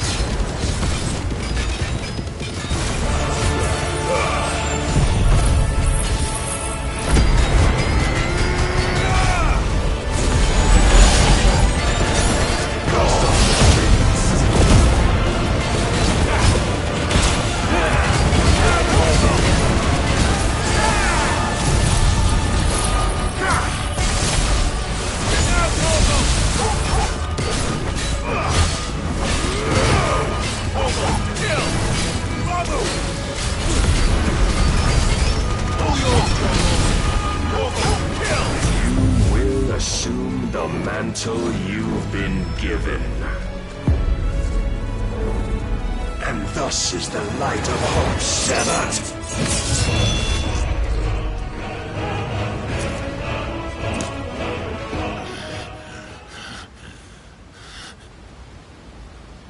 You would yield so soon. Never. Clive!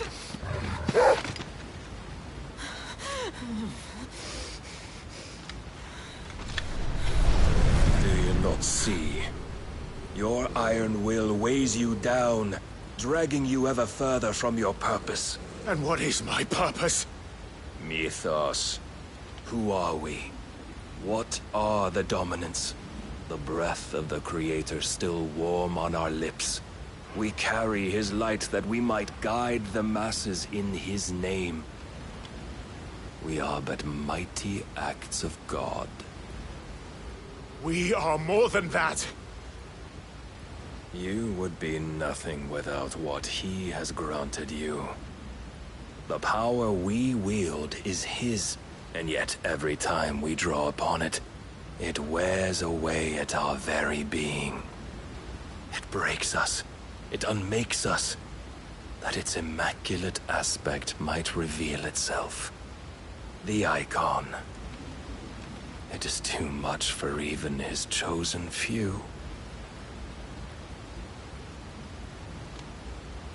Apart from you, Mythos, you wield the might of many, yet your body does not answer for its avarice. What are you saying? What I am saying is that we dominants are a means to an end. We were created for you, that you might drink deep of our strength and thereby fulfill your divine purpose. Which is? To feed. As you would know, could you only look beyond the walls of your prison of self-regard. As long as you choose to ignore this, you shall never penetrate my defenses. Still, you may take solace in the fact that you are not alone in your plight. The chains of volition shackle all of mankind, but there is yet cause to rejoice. For the Lord, in his mercy, has taken pity on his flawed creations, and shall see them restored to their proper forms. And what exactly would that be? Why, loyal servants to God. No. manners, Lord Rossfield. They are men, like you and me. Albeit ones unburdened by the wills that drive our kind to madness. They are pure. They are divine. You mean to turn everyone Akashic? Not turn, Mythos. Turn back. For too long has mankind been led astray by their clamorous wills. It is time they return to a world of quiet equality, where they might once more know salvation. Salvation! And abandon everything we hold dear! We don't need your salvation. We'll save ourselves, and we'll do it on our own terms. Not yours. And not your gods! With every defiant expression of your will, the tighter the chains of consciousness become. But perhaps that fact may be put to use.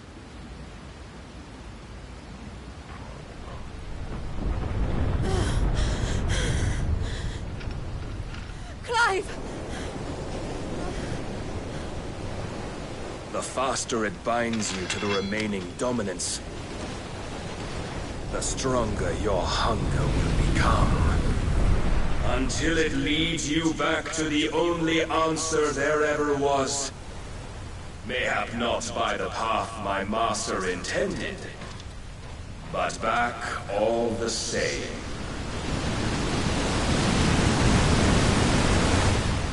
Ash is not far. I could freeze a path. You're in no fit state. Probably not, but I can try.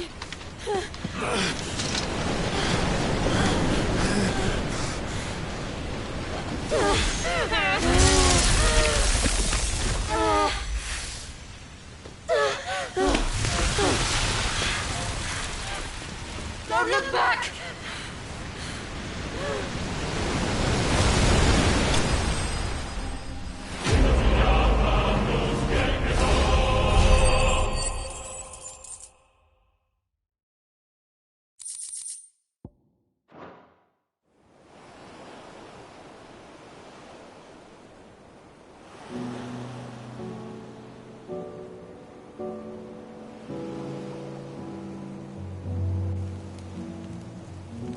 I hope the others are safe.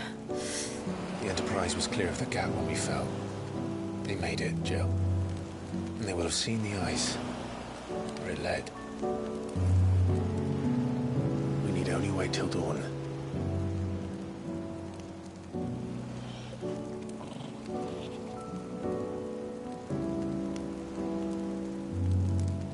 This is the second time Barnabas has bested me. I'm powerless against him. And maybe there really is nothing else for it but to give yourself to his master.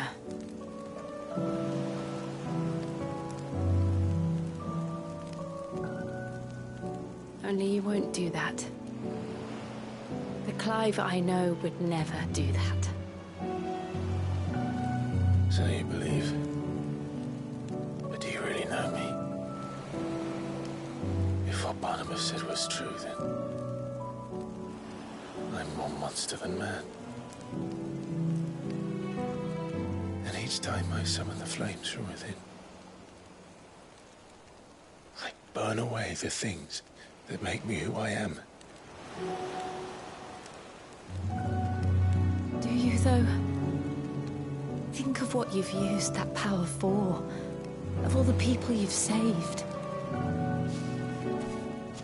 It doesn't matter how or by whom it was granted, only how you choose to use it. And you've chosen to use it for good, haven't you? I've also used it to kill. What if that's my purpose? What if it's all I'm good for?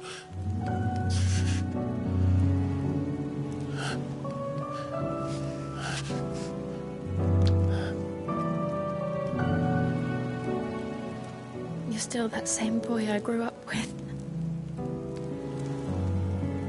Always so eager to save everyone around you, and yet always so alone. Because you failed to realize the one thing that needed saving most of all. You, Clive. You. You never once took the time to save yourself.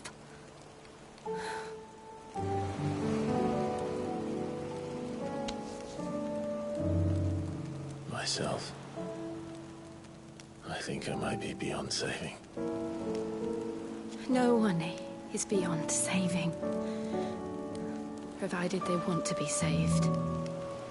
You fight to survive. And you survive so that you may protect those you love. It's what you do. What you've always done.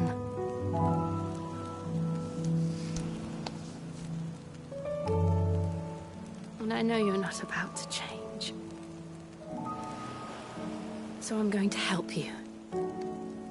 To give you what you need to protect us all.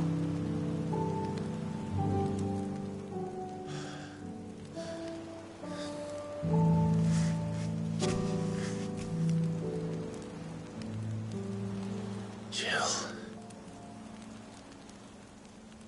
Are you sure?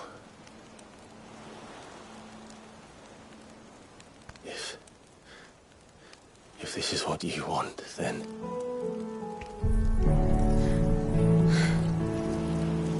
Don't worry, Clive. It is.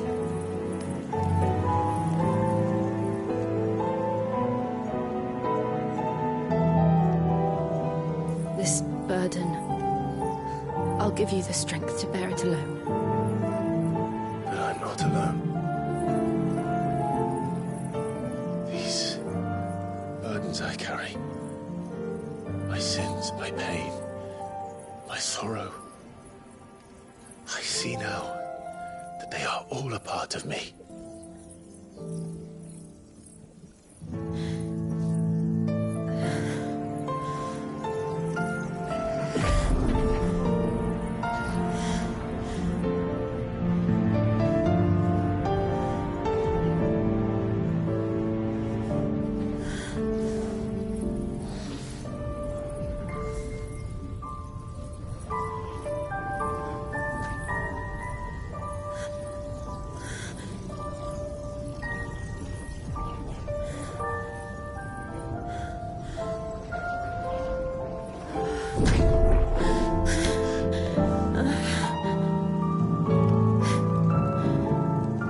If I'm to continue on, having pledged my life to those I love, then I will gladly bear your burdens too, until my last breath. Clive.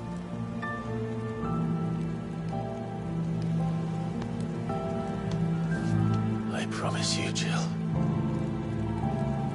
we will find a way to escape this fate. Find a way to save each other.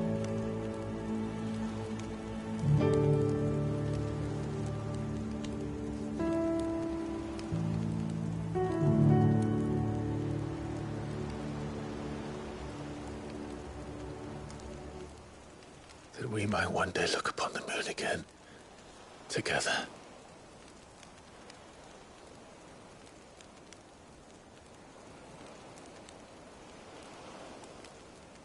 And I promise you, Clive, that I will be there, no matter what you must become. I know.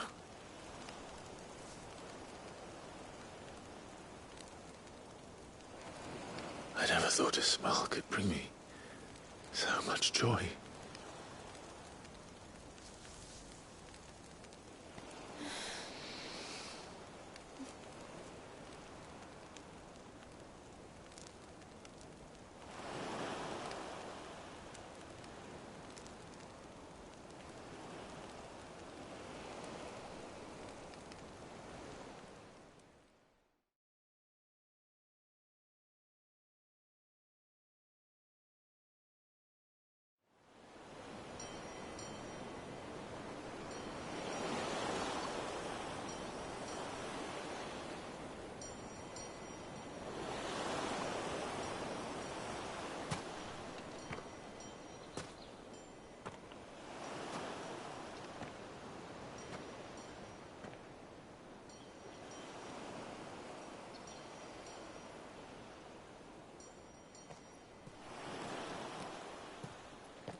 What of Barnabas?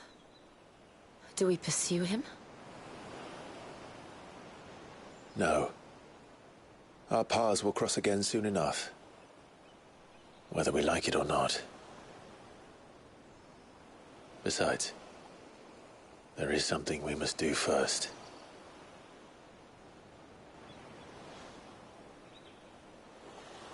Of course. Drake's spine. The last Mother Crystal. The Einherja is at the bottom of the sea. Waloed won't dare move on Storm without her. But they know we're coming now. We'll need a plan. And a damn good one at that. Then let's go home and find one. Ash will have to wait.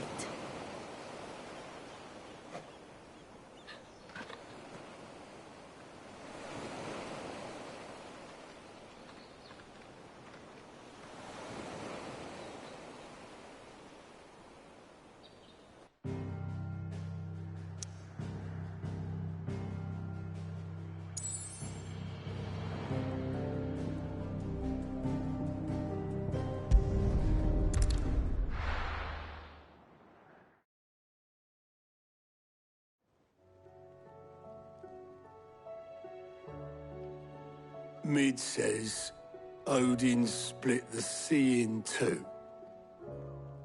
She's always been partial to a tall tale. But there's tall, and then there's tall. I struggle to believe it myself. I see your uncle isn't with you.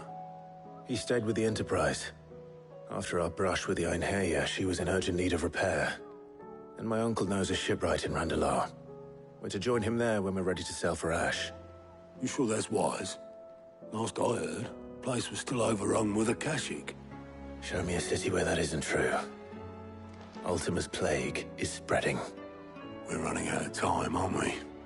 We've done our best to shore up that hideaway. But I doubt a few planks will stop what's coming. Still, we'll keep at it. Every little helps, I suppose. Let's hope so.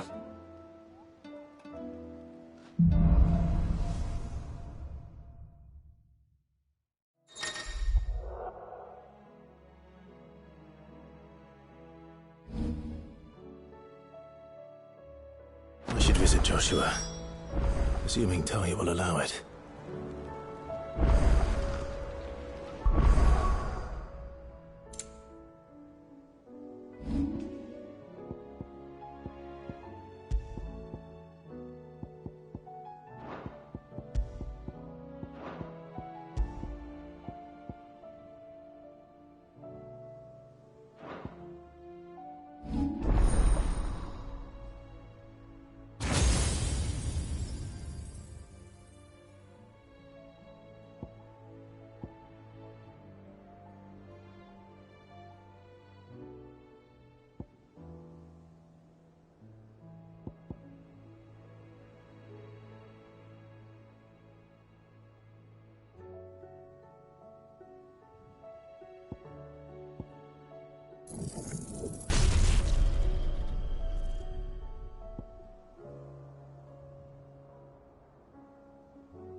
Fancy a look at the list, do you? Quick look.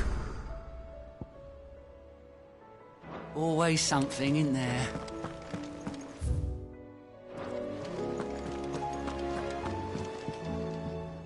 Heard the bad news then, did you? What bad news? About Dravost. Blackthorn's old haunt. With the forge and all that. Well, anyway, the mines just down the road from there are spewing out ether like no one's business. And the village? Safe from the flood for now, but they've got other problems. A Kashik. Every creature in the area's either turned, or on the way to turning, apparently. Zoltan and the others are living on borrowed time. They need help, and quick. Doris sent a few curse breakers to keep an eye on things, but there's only so much a couple of scouts can do. Except get eaten. If something ain't done soon, the old place will be overrun. I won't let that happen. Didn't think you would. Does Blackthorn know? I thought it might be better if he didn't. He'd only do something stupid. You reckon we should tell him? No. It's better this way. Yeah, well... I can't...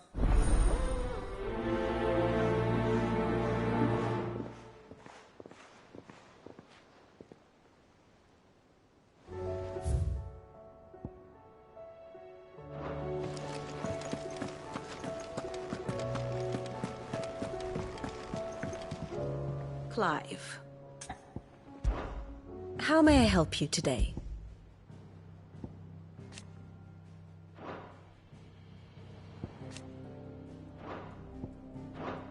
Here you are. Very good.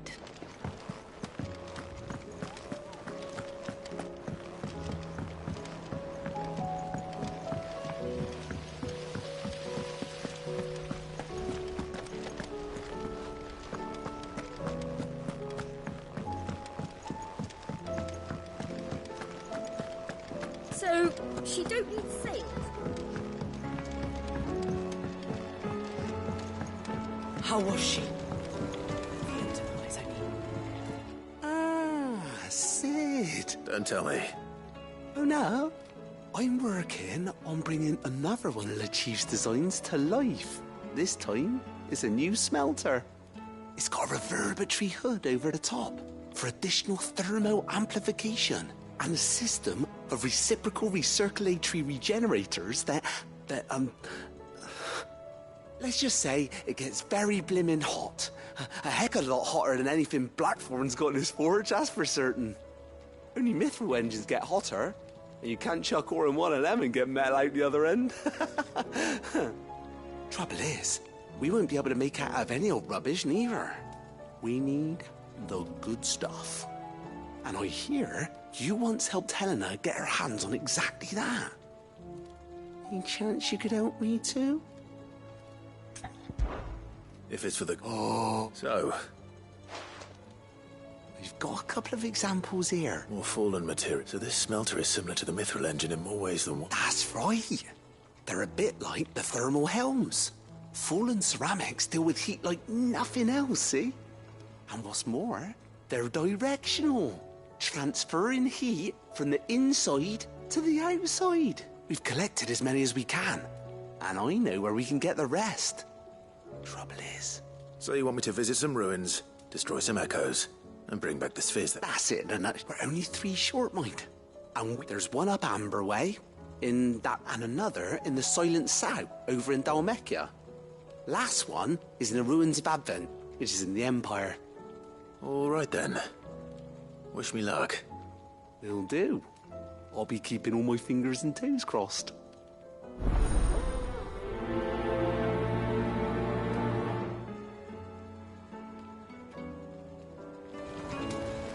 With Canva in the hands of a Kashik.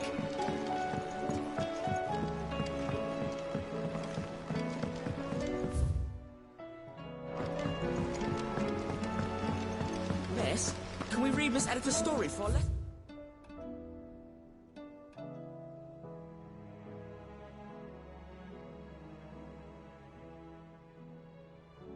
today? Canva lost. It can't be true.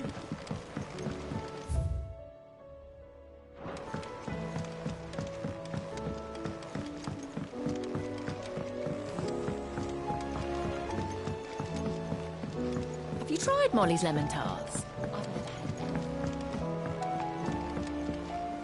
Oh, what is it? Be careful out there. If I painted you black, could you fly me across the lake? Are you even listening? Trouble with your gear, or... Yeah. The weight of all that shit.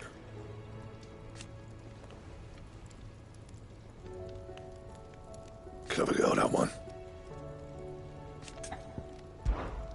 What do you want? Should last you a good while.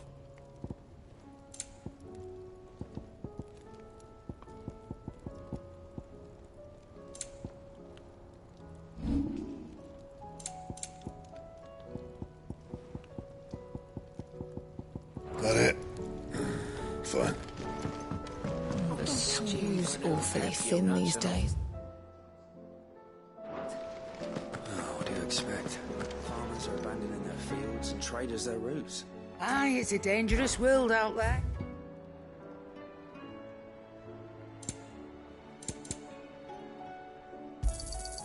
You're rubbing me blind, you know.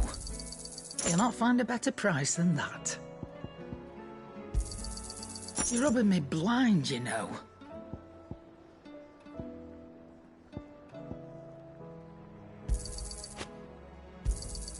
You'll not find a better price than that.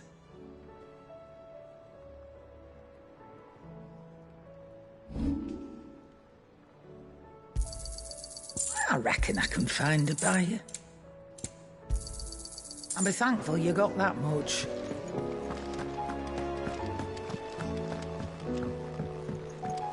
I will not forget this kindness, my lord. I shall go to Eastport, but as soon as the rebuilding work is complete, I promise.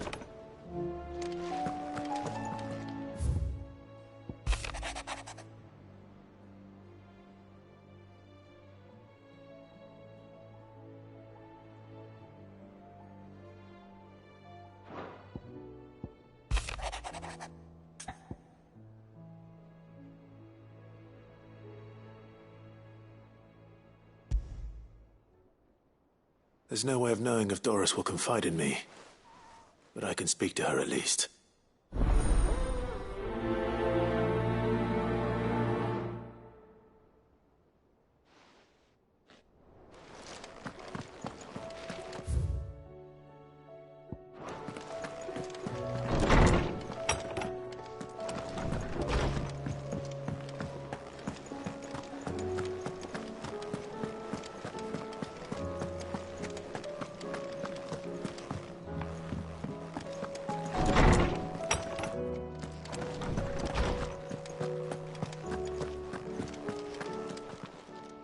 Good morrow to you, my friend.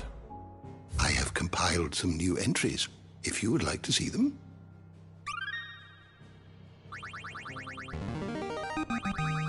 There is a rather fascinating excerpt I've been meaning to show you.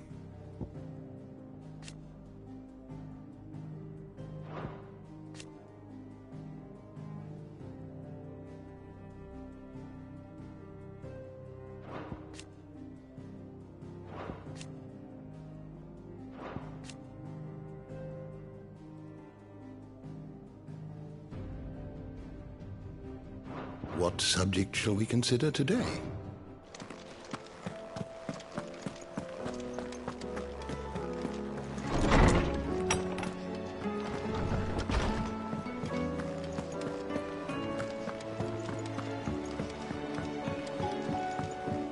Come back.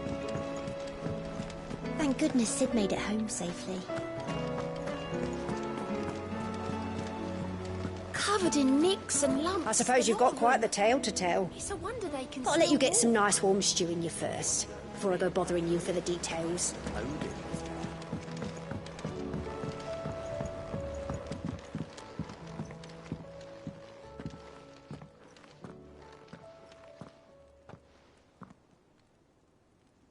Where are you?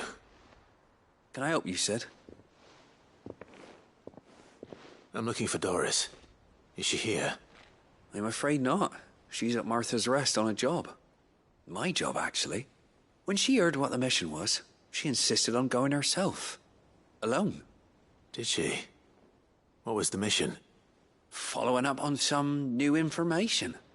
Once they'd settled in, the bearers you helped liberate in the Dragon's Eyrie were keen to talk about their imprisonment. And about their captor. The slaver Cole's team were tracking when they were attacked by the Beastmen. I'll go and find her. She's at Martha's Rest, you say? If she's not moved on already, yes. I hope everything's all right. Why would Doris insist on going alone?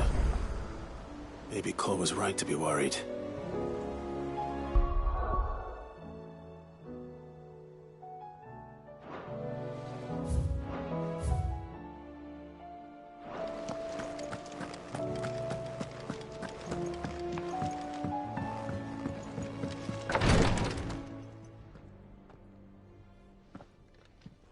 How are you feeling, Joshua? Better than I was. But not nearly as well as you should be. Your cuts and burns may have healed, but your body still bears the burden of every spell cast. And what would you have had me do? It was no ordinary foe we faced. It was the Warden of Darkness.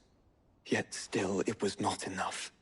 The king could have ended me at any moment, but instead chose to toy with me like a curl does a mouse. Yeah. You underestimate yourself. Oh, it was crystal clear. Only one man established his dominance that day, and that man was Barnabas. I'm sorry, brother. That was ill-spoken. It's just, I have never felt so powerless. And when so many are looking to us for strength, perhaps the prince feels the same.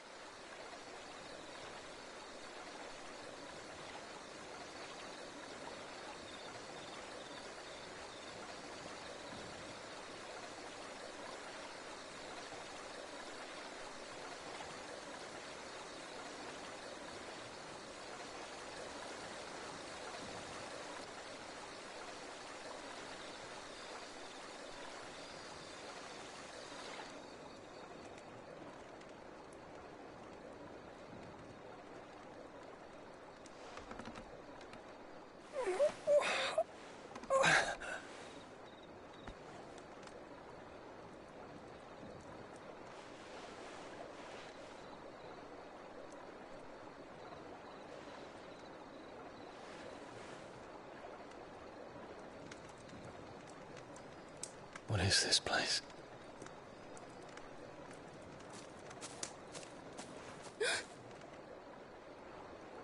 Don't move.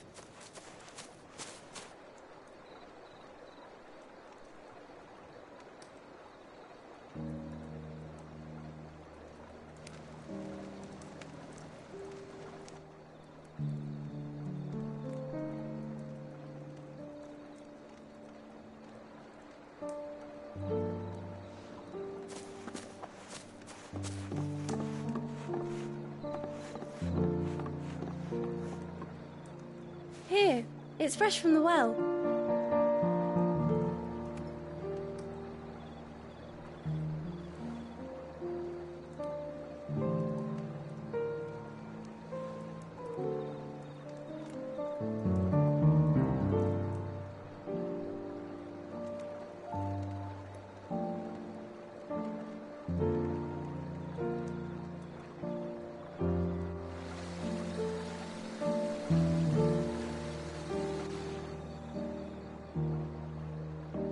Grandmother told me spirits sometimes get lost, and that the lanterns guide them to their proper place.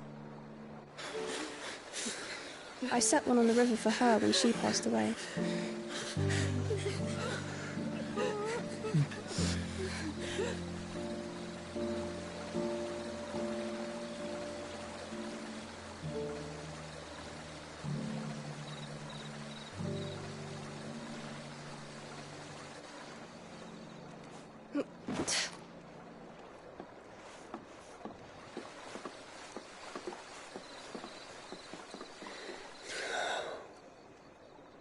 The fiend works from the shadows. Was it you who guided my hand then, Ultima? No, not you. This is my doing, my fault, my sin to bear. And for it, I must atone. Your hurts are healing nicely. It was my poultices that saw you well. You make them? And sell them, or try to. Earns me enough for bread, most days. Forgive me. I have nothing to... I know, but I couldn't just leave you lying there.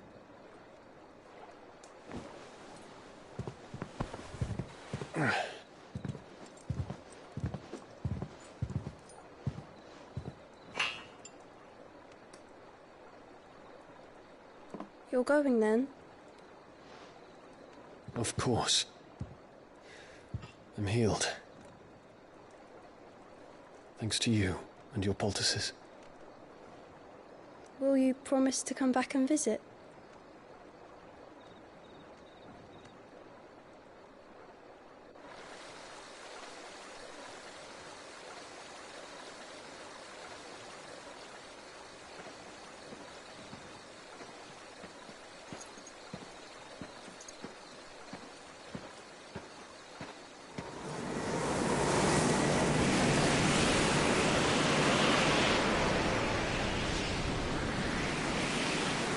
Well, Phoenix, it would seem that I owe you my wings.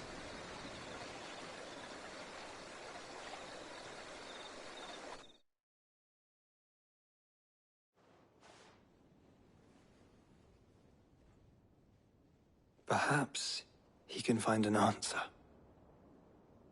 You will be returning to Waloed soon, I gather. I see no reason to wait. Then neither do I. I can think of a few, but I doubt they'll stop you. You will take your medicine. Of course, Lady Daya. Set on leaving already, are you? How long will it take us to get back to Ash? Dunno, about the same amount of time it took us to get here. Maybe less, if your uncle can find someone trustworthy to patch up the Enterprise. All depends on where we're putting into port, mind. Yes. It's not as if we can put ashore wherever we choose. We have to assume that the whole of Ash is hostile, and that we'll be attacked on sight. Then we must find a place they won't think to look. And I have an idea who might know of one. The Professor! I'll go and tell you coming! While you're plotting our course, I'll be in the shelves with your lawsman. I wish to pick his brains about Ultima. Then I'll talk to Karen about supplies for the journey. They may not be easy to come by in Ash.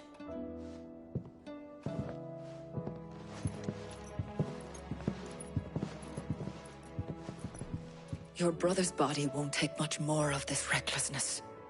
You know that, don't you? I do.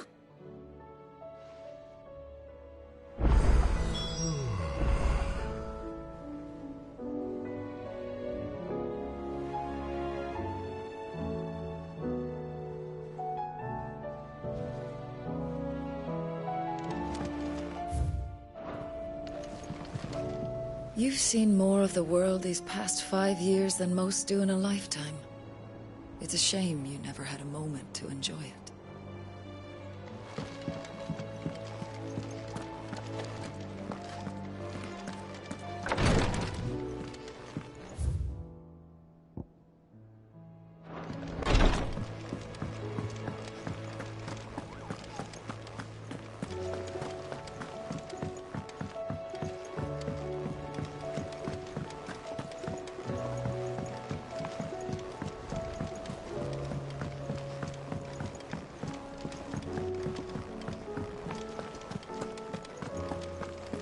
The stew's awfully thin these days.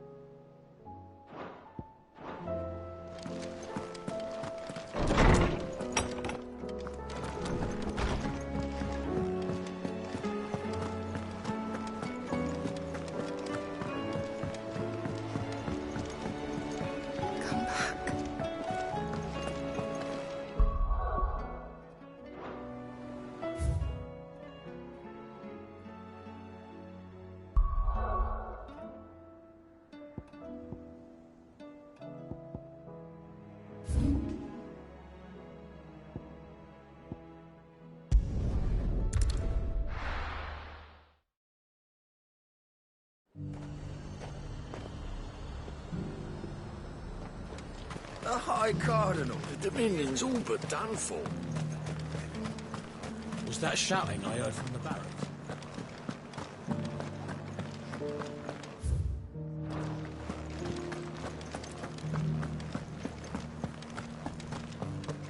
And you're just gonna fall into line? I don't trust this Duke. Oh, Clive. What am I to do? My wards and I may soon be without a home. What's happened?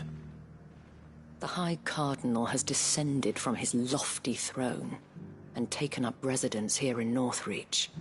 The High Cardinal? Leader of the Council of Elders, second only to his Radiance at the head of the Imperial government. Not that any of those things still exist. Now he goes by his noble title, the Duke of Oriflamme. And what does he want with Northreach? He wants to transform it into a military stronghold, a foundation upon which to build a new Sambrec. He's already secured the support of the various army remnants, with promises that they shall be afforded the respect they deserve in his empire. One built on the confiscated property of the people. He would rob the populace to pay for it. Believe me, I have used every means of persuasion to discourage him from this folly.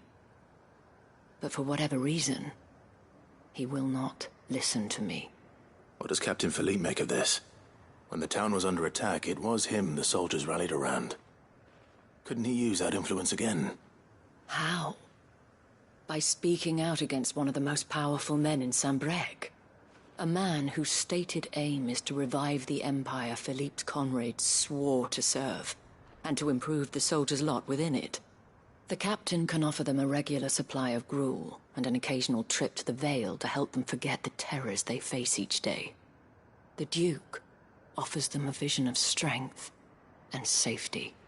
No. Any attempt to incite mutiny would cost Philippe the support of his men, if it did not cost him his life. But given the mood around town, mutiny may yet be unavoidable. The people have little appetite for further deprivation, least of all when it serves only to elevate others. And who could blame them?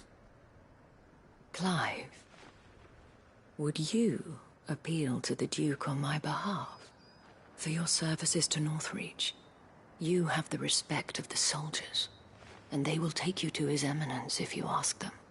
And unlike Philippe, no bonds of loyalty prevent you from speaking your mind to the man. Well, will you try? You could hardly fare any worse than I did.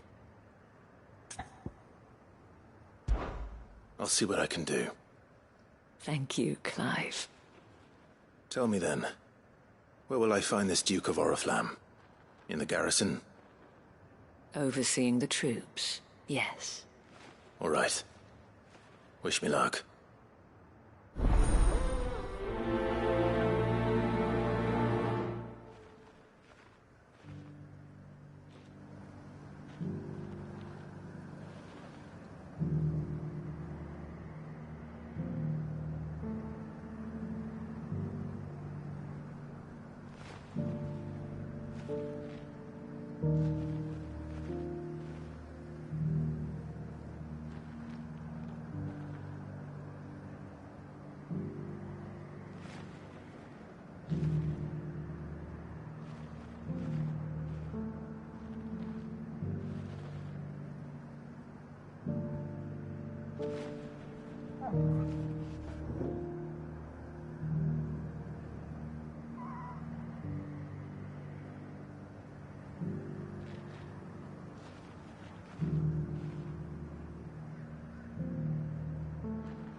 have met this Duke before.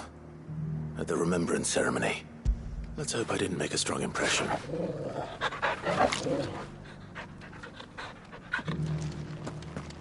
I don't trust this Duke.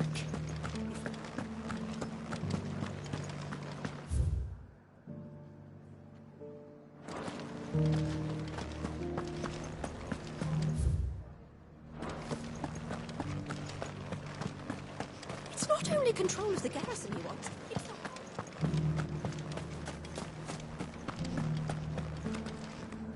We already have a lead. We're in the Dane.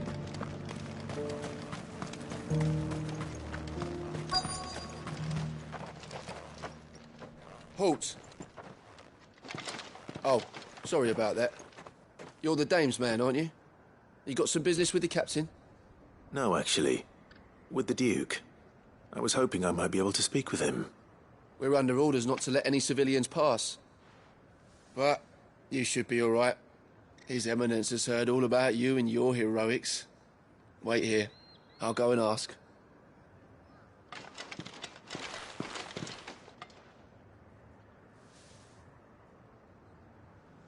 So, you are the sellsword who lent his aid to the garrison. The Empire owes you a debt, and I shall see it repaid. But tell me, is it wealth that you seek, or favor? Neither, Your Eminence. I thought only to inquire about your plan to turn Northreach into a stronghold. Ah, I see. You are worried the expanded garrison will render your services redundant. Yet you needn't be. A proud fighting man like yourself shall always have a place here. Pride of place, in fact. For too long has the contribution of the noble soldier been under-reckoned. But no more. For it is they who shall see the Holy Empire rebuilt, beginning right here in Northreach. Why here, Your Eminence? The town has been fortunate enough to escape largely unscathed from the recent troubles. Her defenses are sound, and her garrison well prepared. Which is more than can be said for Oriflamme or Twinside. The Empire wants for a capital, and I believe Northreach to be the perfect place. With Caer Norvent as her citadel. Once we have seen to the refortification of both the town and the castle, we need only build a wall around both to create a city that would be the envy of the twins. Plans are already underway for the construction. Soon enough, these thralls shall learn that they are no match for the might of Sanbreque. I fear you underestimate how dangerous these creatures are, Your Eminence. Should they return in force, you will need all the people of Northreach to come together in defense of the town. Something they may be loath to do if they've been deprived of their worldly goods. The people will do as their leaders command. If Sanbreque is to be rebuilt, she will require a functioning government. One whose authority is beyond question. That is why this levy is necessary. So that any man who wishes to join the army might do so and be fed, outfitted, and paid as befits a defender of the Empire. And yet there are those who persist in peddling the treasonous lie that I seek to steal from the people and drive them from their homes. I suspect they're afraid of losing what little they have left. Precisely. The common folk have little and less, and you mean to deprive them of even that. You would sow the seeds of your new empire in your own salted earth. Sabine, we have discussed this. Yes, and I told you then how putting the empire before her citizens would lead only to revolt. Without an empire, there are no citizens. And in yours, there will be only beggars. Is that what Griga wills for her people? Do not take her name in vain, Sabine. I'll come back later. A citizens' revolt. I wonder what the people really think of the Duke's plan. It wouldn't hurt to ask them, I suppose. Let's begin with those on the other side of the wall. Sabine, you are embarrassing me. You're embarrassing yourself. One at a time now. There's enough for everyone.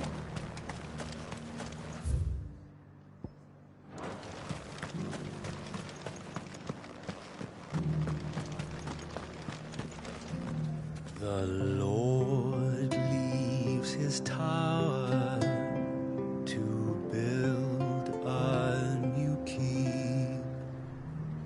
Her town split asunder, the land. Do you think he was the only one who survived?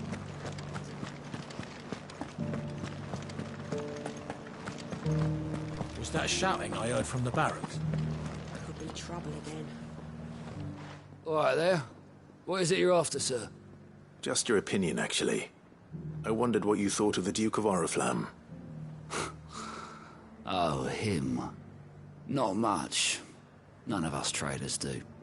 It's thanks to nobles like him that we had to set up shop this side of the wall in the first place. Couldn't have the rabble getting any closer to the holy capital, could they? And now he's trying to drive us out completely, threatening to take everything we got from us if we don't clear off. If the dame said she wanted him run out of town, I'd be straight through that checkpoint, tar bucket in hand.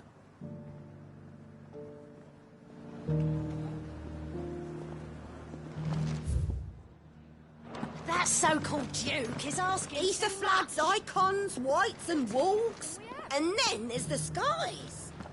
Seems to me... For what comes in is barely fit for... Sell anything today? I've been hearing a lot of talk about a certain Duke. Nothing good, I'll wager. Going around acting like he owns the place. And with hardly a word to the dame. This is her town, not his. I take it you'd rather she was in charge. As far as I'm concerned, she still is. Just need his eminence to sod off back to Oriflamme.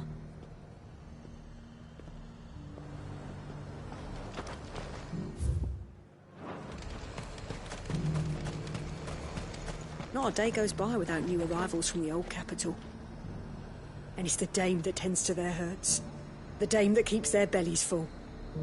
A true saint she is.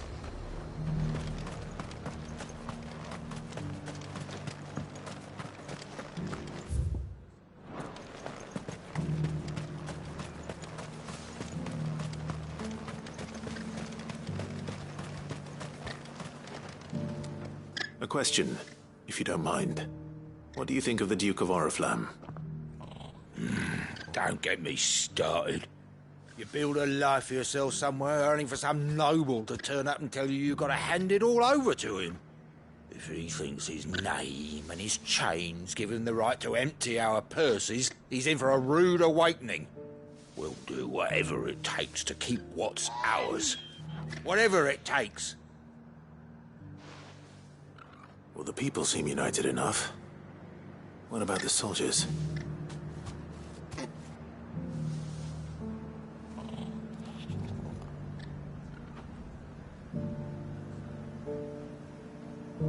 If he comes calling, the only thing I'm giving the Duke of Oriflamme's a piece of my mind. Maybe a smack in the gob.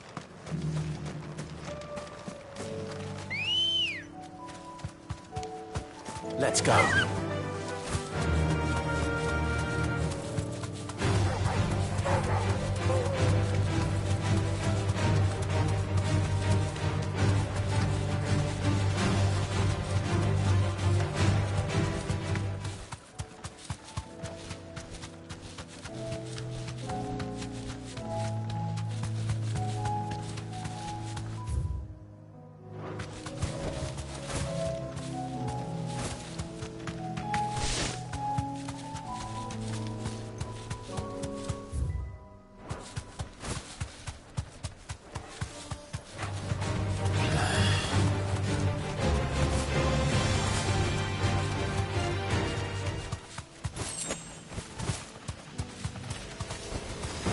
to deal with these ones first.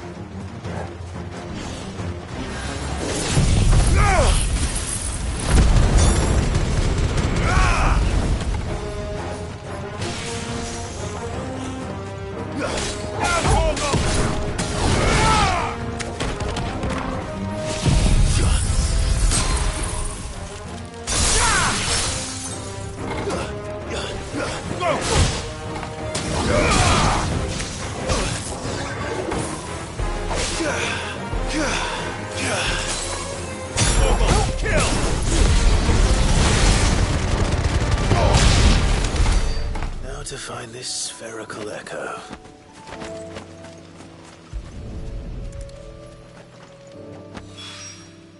This is it. Right then. Just two more to find.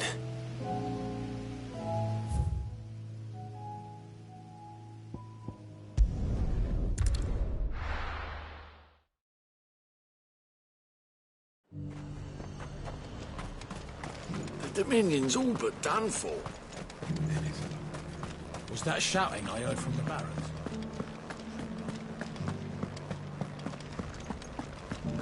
Do you think he was the only one who survived? Does it matter? He's the only one who came. And you're just gonna fall into line? Excuse me, do you have a moment? I wondered if you'd mind sharing your thoughts on the Duke of Oriflamme. Well, I mean, look around us. You can see the state the realm's in. The traders might not like having the screws put on them, but if they volunteered a few more of their hard-earned gil before things got bad, maybe they wouldn't have to. I think the Duke's got a point when he says rebuilding the Empire's the best way of making sure we're all protected. And if that means people who don't know one end of a sword from another have to make way for those who do, well, that's just how it goes.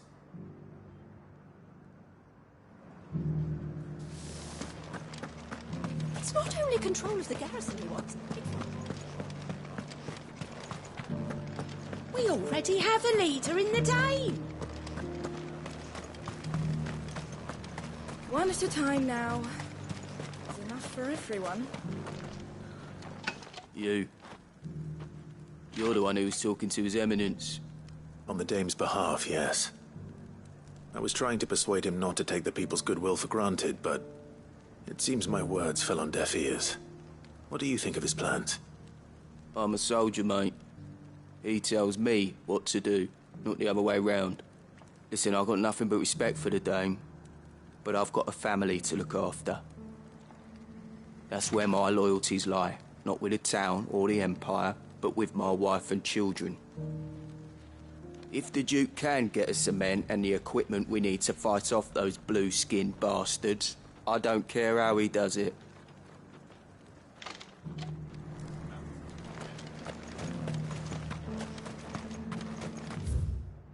Sabine, you are embarrassing me. You're embarrassing yourself.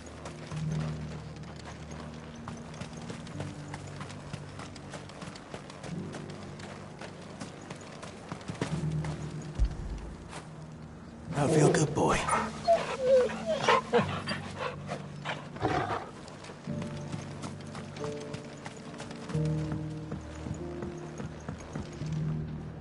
I hear the Duke of Oriflamme plans to turn this town into some sort of fortress.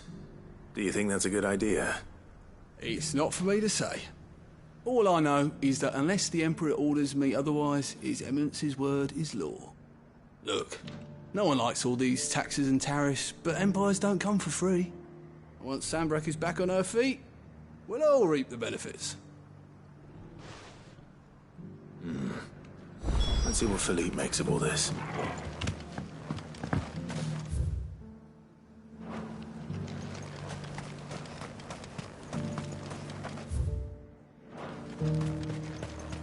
A whole day to dry some blood.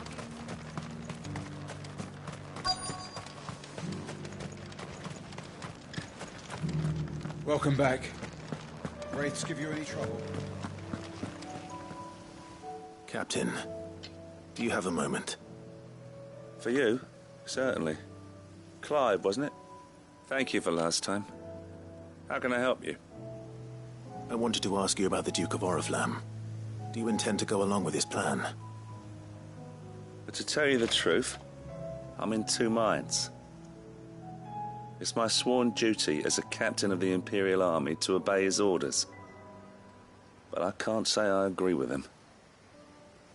Philippe, I remember you saying that you became a soldier to protect the people you loved. The Dame included. That's right, I did. Well, she doesn't agree with the Duke's orders either. She thinks they could tear Northreach apart.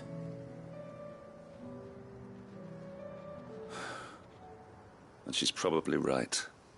Thank you, Clive. I know what I need to do now. Protecting the people I love is what matters. Doesn't matter how. Well, duty calls, so I better go. Thanks again.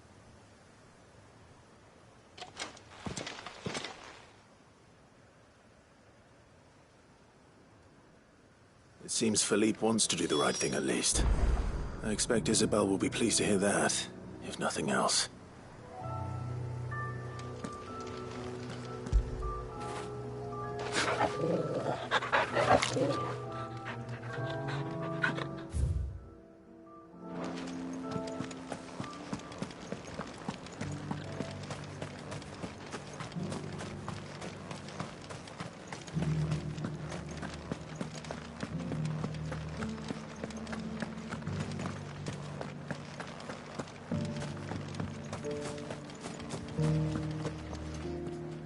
Ah, Clive, were you able to speak with... I was, but...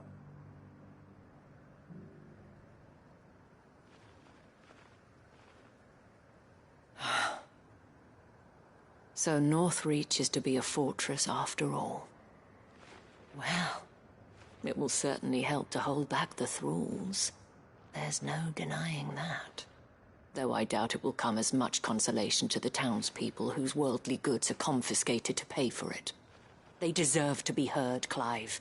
To have a say in this new empire the Duke means to build. Sadly, His Eminence values their obedience more than their opinions, and hopes to reassert the authority of the state. I fear he sees the people as mere pawns on his chessboard to be sacrificed for the greater good. Needless to say, they themselves are of a different opinion, and would rather their destinies were in your hands. The soldiers, meanwhile, are content to follow their orders. And not just because of the Duke's rank, but because of his vision. I thought as much. Had I sworn to protect Sanbreque, I dare say I too would want nothing more than to see it rise from the ashes. Thank you for trying. But the battle is lost. I don't know about that. What happened to your uniform? I handed it in, along with my resignation. Told the lads I wished them well, but that I owe it to those I love to call it a day. But why? Because I realized what really matters to me. Not following some nobleman's orders for the sake of it, but protecting what I care about. Protecting Northreach. I honestly don't know when those monsters will return, but I'm certain they're not finished with us yet. And when they do come back, we need to be ready for them. We need to stand together, all of us. And with you to lead us, milady, I reckon we can do it. It was you who finally convinced me, Clive. There's no point following orders if they go against everything you believe. Indeed. All of us, standing together.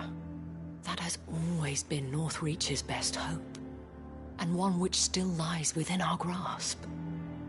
We have only to turn our attentions to the true enemy. Thank you, Philippe, for showing me what I must do. Anything for you, milady. Speaking of standing together, would you mind if I borrowed a few of the lads from the Vale to help keep watch around the town? I fear His Eminence has loftier tasks in mind for the guard. Not at all. Be my guest. Wouldn't be the first time.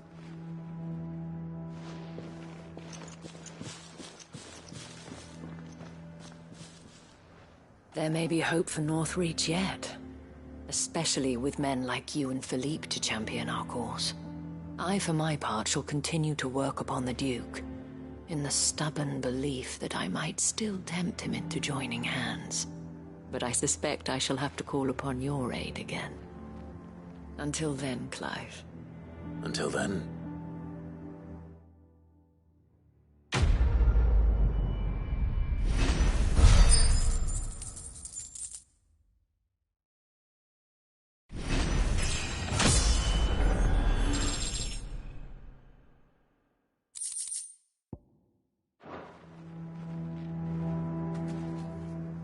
Despite my repeated advances, His Eminence has proven a difficult conquest. Fortunately, I am nothing if not persistent. But, be that as it may, I might yet need you to press the point.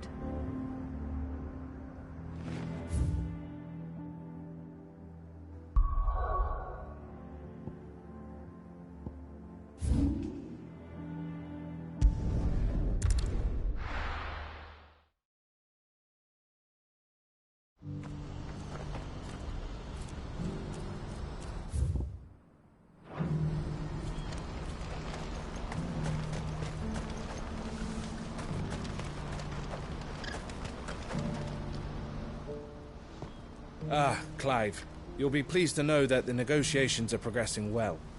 That is good news. Yes. Our comrade in Randala has just sent word that the contract should be signed very soon. But I still have much and more to prepare. It's a huge undertaking moving this many bearers at once. You couldn't do me a quick favor, could you? What is it this time? More wild beasts? Nothing like that. I just need you to go over to the caravans and ask El how long we have until the bearers arrive. Find out exactly how much faster I need to get all these supplies moved. All right. I'll go and ask. Thanks, Clive. I owe you one.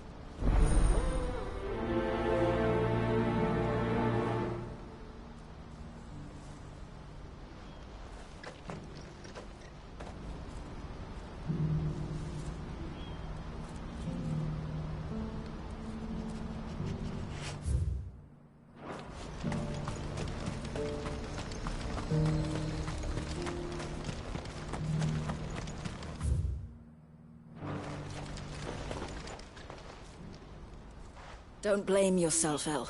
This is their fault, not yours. I know, but... No buts about it, all right?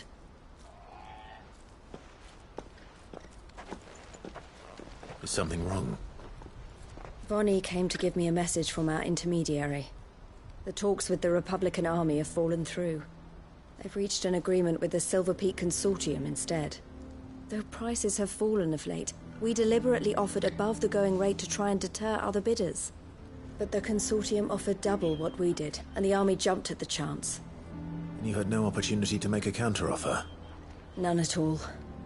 And we were so close. El? What's happened? I saw Vonnie leaving. She didn't look happy. And with good reason.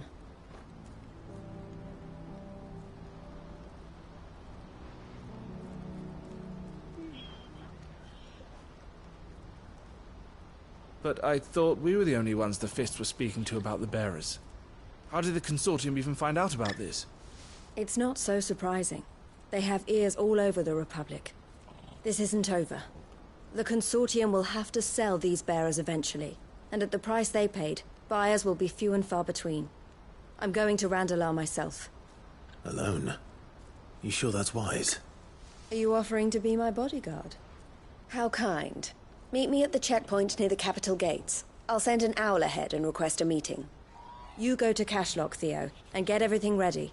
We've waited far too long as it is. Even if I fail to free these bearers, there will be others. Someone needs to prepare the place and keep any prowling beasts at bay. Oh, and that's me, is it? Well, it looks like I'm following orders till she gets back from meeting the Silver Peak Consortium, who've been doing their best to undermine our scheme. She'll never join them after this, surely. No, she said it herself. She still has plans for Cashlock, even if this one falls through. She means to stay with us, then. I can't say I'm not happy to hear it, but... is this what she really wants? You have to trust her. You're right.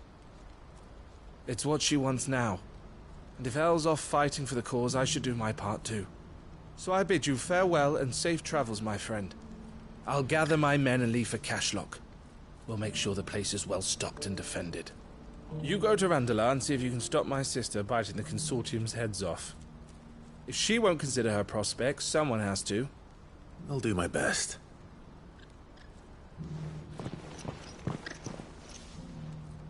All right. To Randala, then. And better not keep Eloise waiting.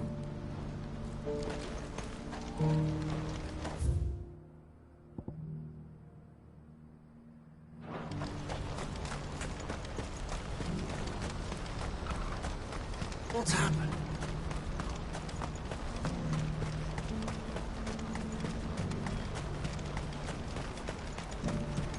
What I wouldn't give for a hot. Looks like this is the end of the road. When are they gonna let us through?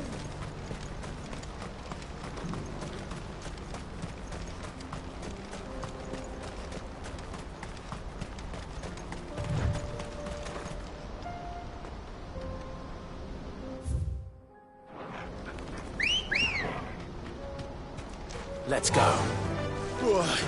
Faster!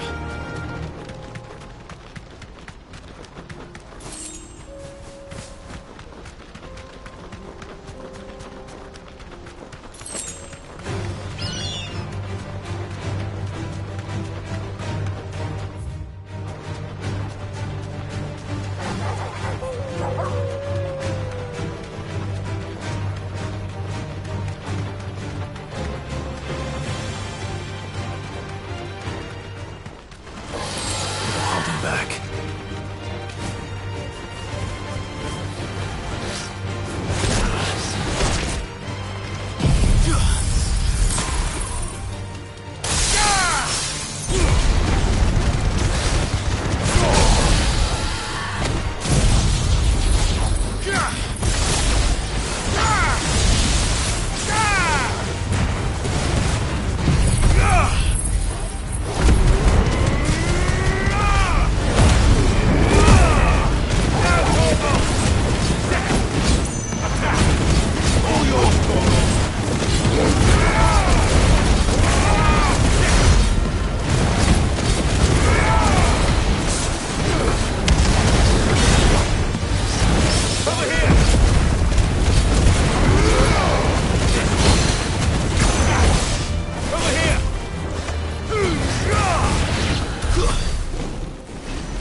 Come on. Fly, Ambrosia.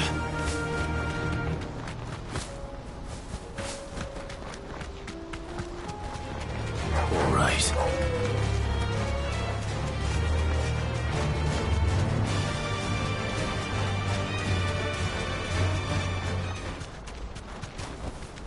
Back to the stables, girl.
I hope I didn't keep you waiting.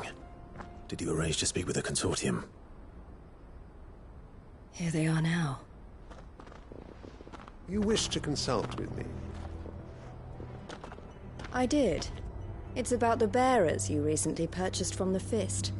We had all but finished making arrangements to buy them ourselves, and then you stepped into the fray. You misunderstand. The Consortium had an interest in purchasing them from the very first.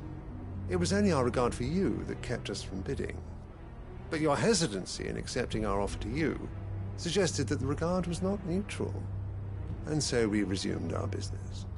I did not hesitate. I am simply not inclined to make such decisions without first giving them due consideration. But what is done is done. Come then. How much do you want for them? Alas, you are too late yet again. We rarely take on such unconventional merchandise without a purchaser in mind.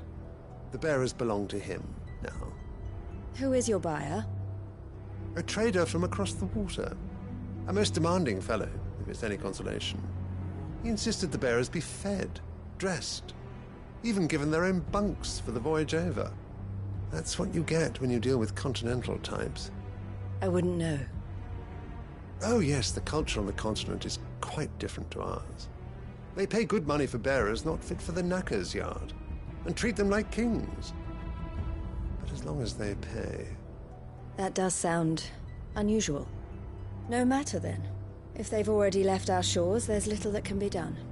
Allow me to withdraw my interest. And with it, my interest in joining your organization. My associates will be sorry to hear that.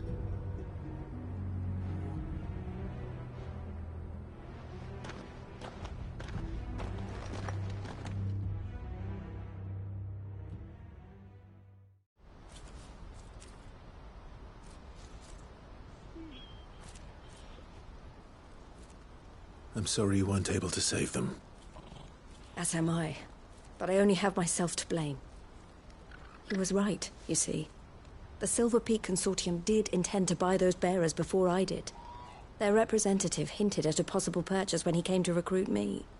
I feigned interest in joining them in the hope he might be encouraged to tell me more. And he did just that. As soon as he left, I sent my own offer to Randalar. So you never... No. I entertained the Consortium's proposal solely so I could learn more about those bearers. But I was a fool to think they wouldn't find out. I knew exactly who I was dealing with. You tried. I did. And if what he said was true, the bearers are to be well treated. Which is something, at least. But they deserved more. I wanted so badly to see them freed. Eloise! Eloise! Word from Cashlock. The village is under attack. A pack of beasts have come down from the mountains, and there's a dragon at its head. Theo and the others are trying to hold them off as best they can, but the odds are against them. They need help, and fast. Theo! I'll go on ahead. Thank you, Clive. I'll gather some men and join you there. Just... make sure he's safe.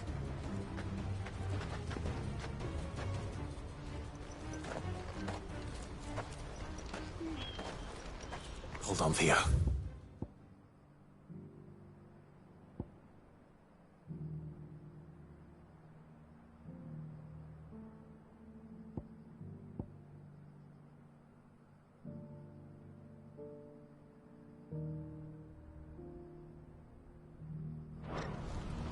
I'm coming.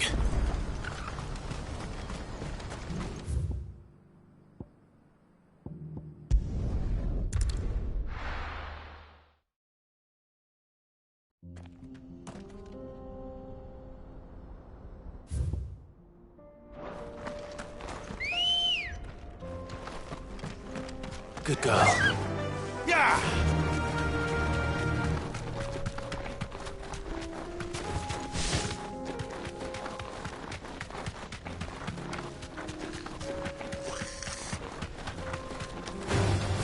Time to fight.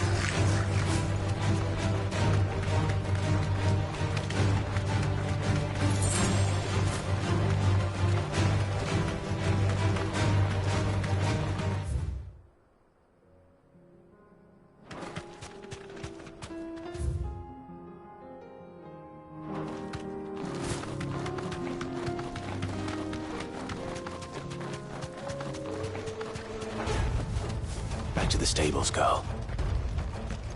What's the situation?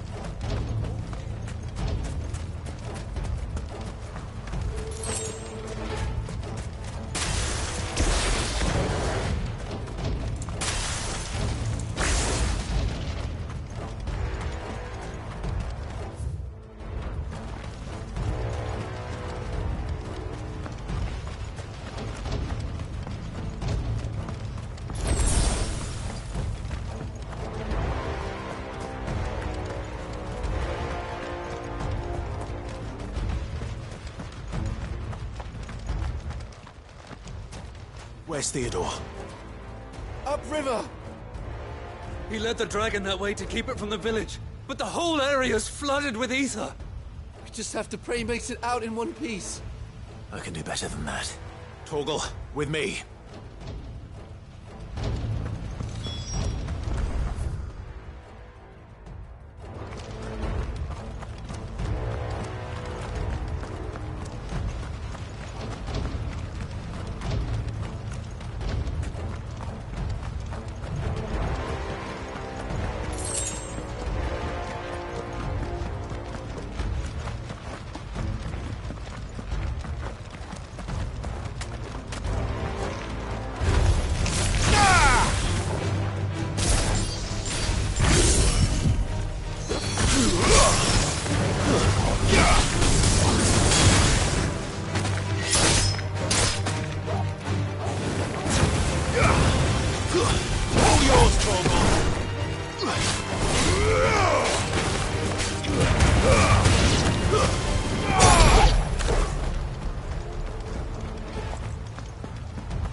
It's over! Over here!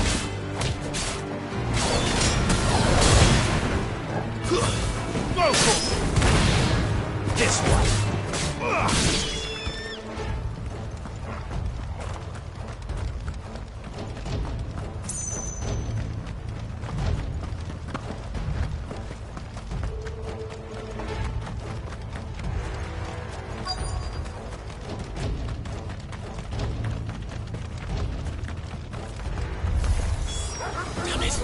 The ether's too thick.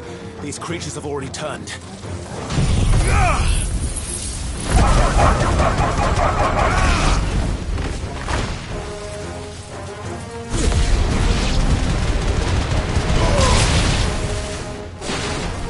Over here! I can't waste any more time. I need to find Theodore before that dragon does.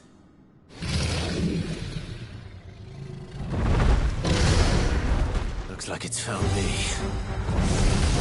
This thing's turned as well. This isn't going to be easy.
Clive. Theodore, you had me worried for...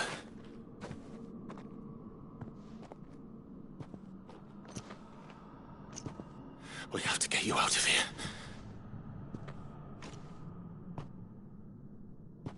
I think it might be a little too late for that. Bearer or no, there's only so much ether a man can take, and that Drake just wouldn't let me leave. You have my thanks, Sid, for finishing what I could not. For keeping Elle's dream. Theodore!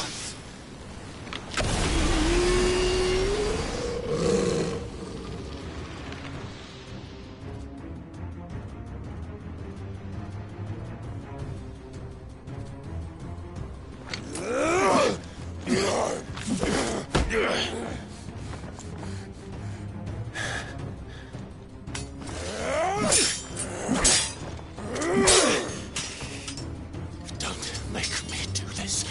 Stop it, Theo! Stop! Stay back, Eloise! He's turned. And so will you!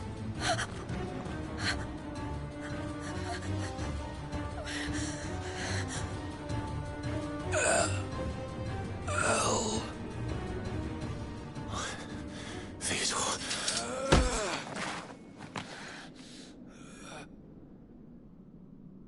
Take care of my sister. Theodore, wait. Goodbye, Elle.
Thank you, Clive.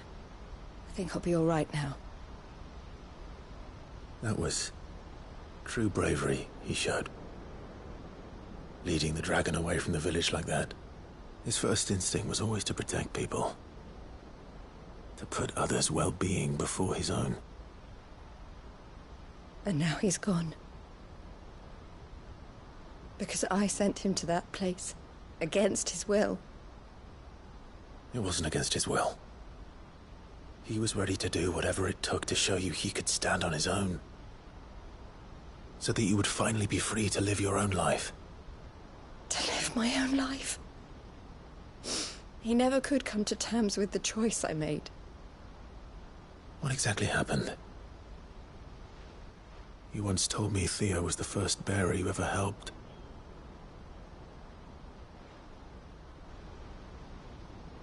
We grew up in Canva. We were born to one of the great trading houses. And I was chosen to inherit the family business. I had my father's head for figures, you see. Theo did not. While I studied the art of commerce, he played at soldiers instead. A late bloomer. In more ways than one. For unlike most bearers, it wasn't until his 15th summer that his powers awakened. My parents tried to drive him out of the house and into the care of the constables. But before they could, I took him into mine. Theo told me something else. He clearly admired your devotion to the cause of freeing others like him from slavery. But he said you deserved a better life than this. He wanted to free you from what he called your bonds, just as you freed him from his. I would be lying if I said I had not wondered from time to time how much easier my life might have been if I had allowed Theo to be taken and devoted myself to the family business instead.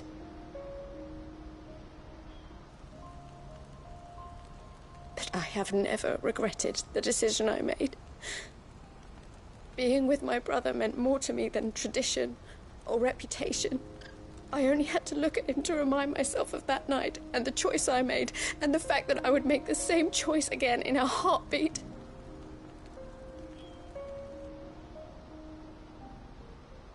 He was never a burden.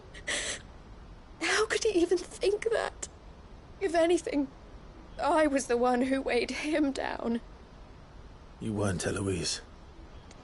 He said it himself, that he had always been grateful to you for saving him, and that he wanted to repay you by letting you live the life you were denied. Neither you nor Theo weighed each other down. You loved one another. You did whatever was necessary to continue living your lives together, and you always would have. You're right. All I ever wanted, all I ever did, it was so we could be together. Oh, Theo, why did you have to...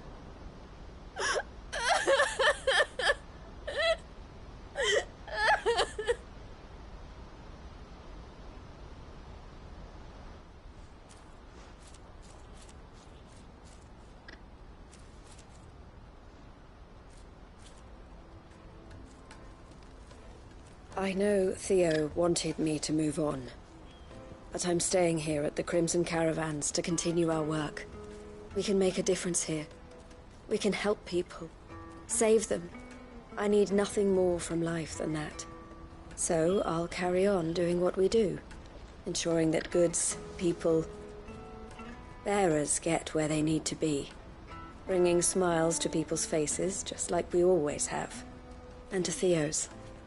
Wherever he is. This is the life I have chosen. The life I will always choose. I've made a choice of my own. To continue helping you however I can. Whenever you need it. Thank you, Clive. Let's go on together then. For Theodore.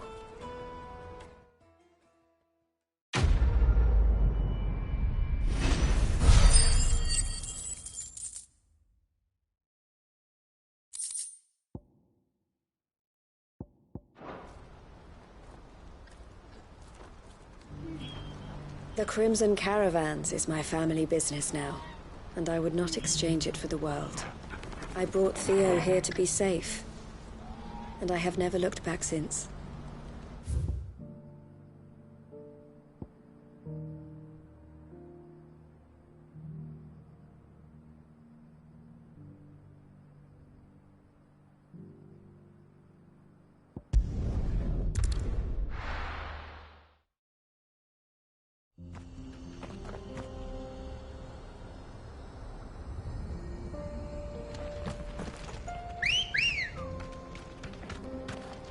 Ready, go? Fly, Ambrosia.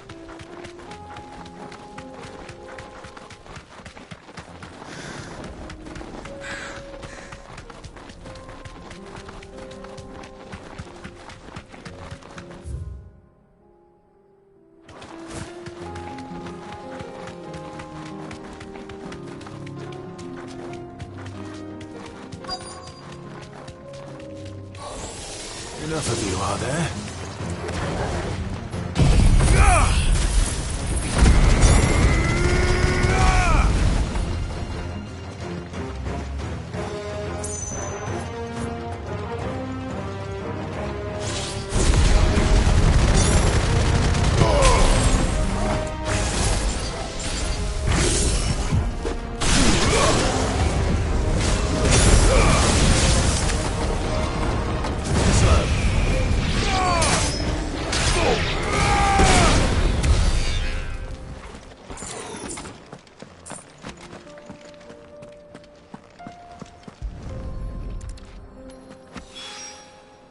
down.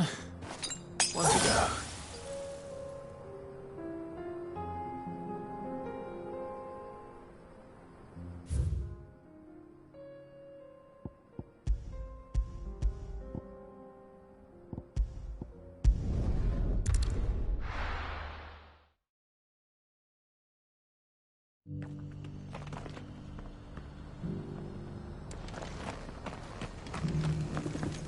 The bearer of the burning quill is within, my lord.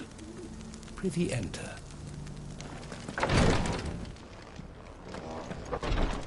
The greater number of our order live among the masses, hidden in plain sight. Even here in Tabor, our brothers and sisters pose as common folk. If any should reveal themselves to you, I beg you keep their true identity secret.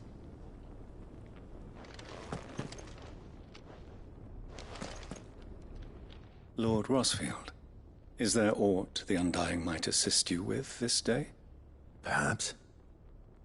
My brother said that your order was helping him with his quest to uncover Ultima's origins. Have you learned anything of note since last we spoke? Little and less, I regret to report. I see. Be assured, however, that we will not rest until the truth is known.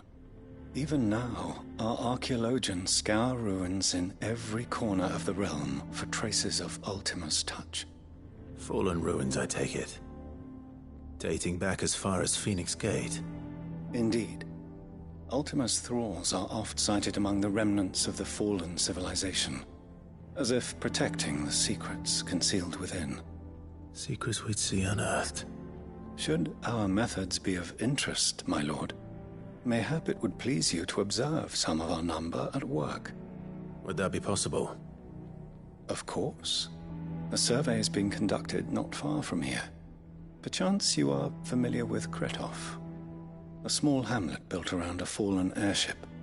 I was due to visit my colleagues there to collect their preliminary findings, but if you would consent to do so in my stead, I'm sure that they would be honored to relate any discoveries they have made to you directly.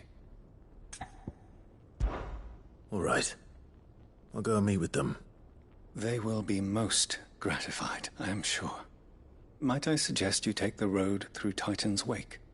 It will lead you straight to the village after but a short walk. Thank you. I will. I wish you a safe journey, my lord. May the Firebird's flames burn ever in your heart.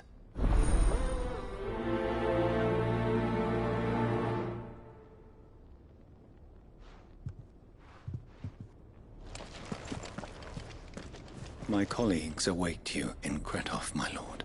But say the word, and they will be...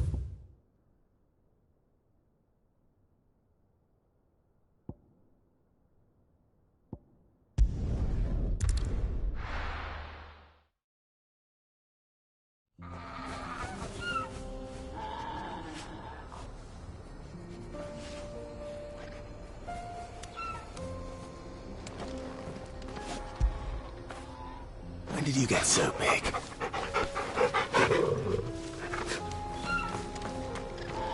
Oh, you're here. August's waiting for you inside. Well, go on then. So Dravost is still standing. For now, at least. If you can swing a hammer, you can swing a sword. Good day. Here you are. Thank you. May we meet again.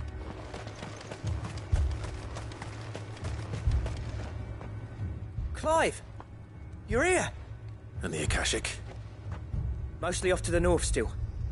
But I spoke to Doris's scouts and it turns out things are worse than I thought. There's swarms of them out there.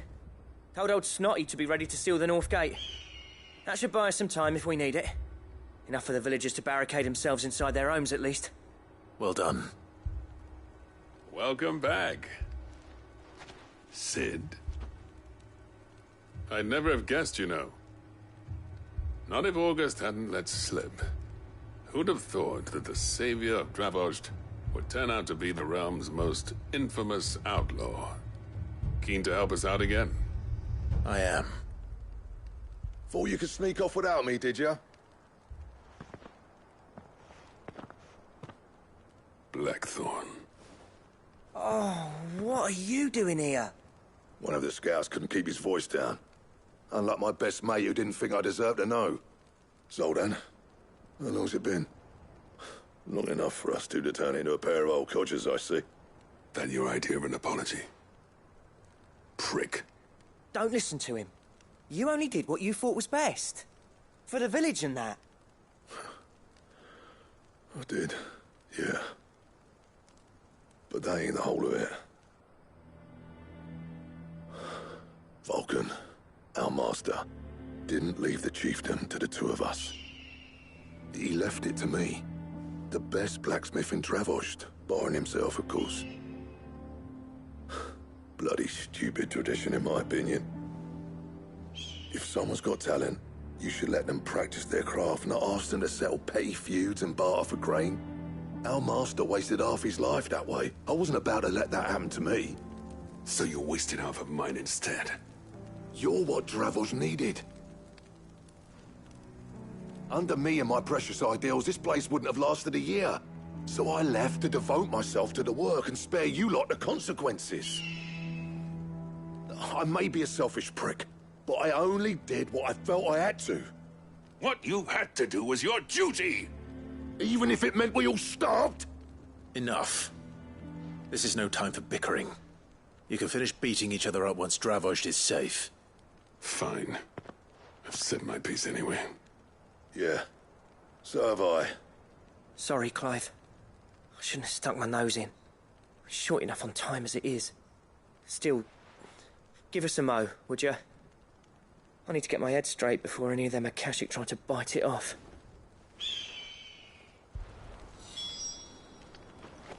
You, ready for the off, then? We can't afford to waste any more time. Right you are. Might be worth having one last word with the scouts, though. Don't want any nasty surprises, do we? Oh, and Blackthorn, you and Zoltan might be better off staying inside the... Akashic on the move. How close are they? Within sight of the walls, and there are more coming up from the mines. What was I saying about nasty surprises? They'll wash right over us if we stay out in the open. We're pulling back behind the gates. Good idea. Get yourselves inside, but keep your weapons handy. Understood.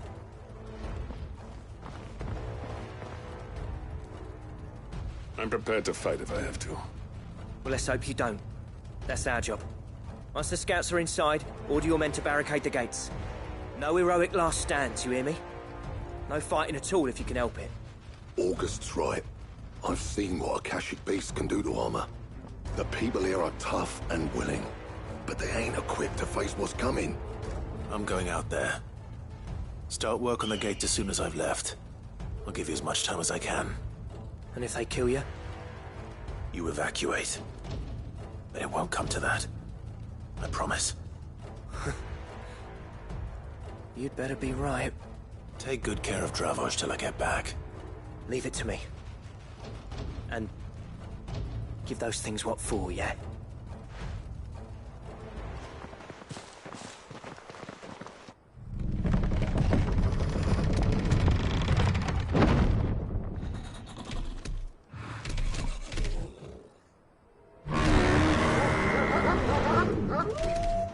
All right. Which one of you's first?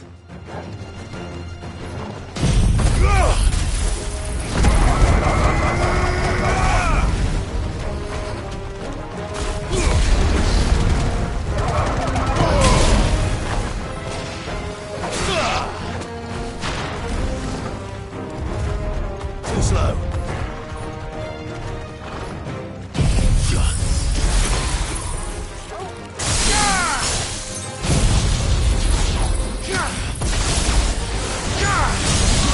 Fire and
Is that it? Apparently not.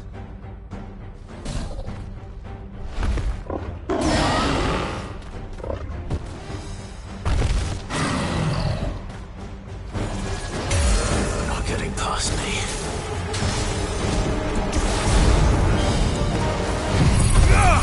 Torgal, kill! I've hurt Torgal.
Now, the question is, did I miss any?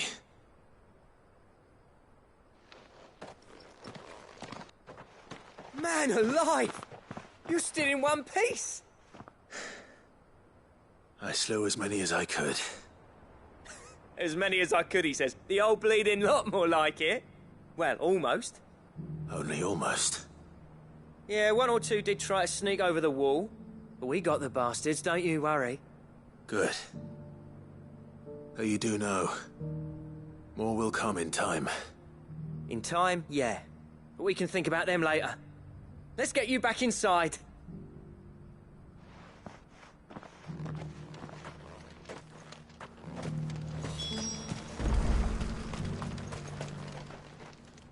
Sid!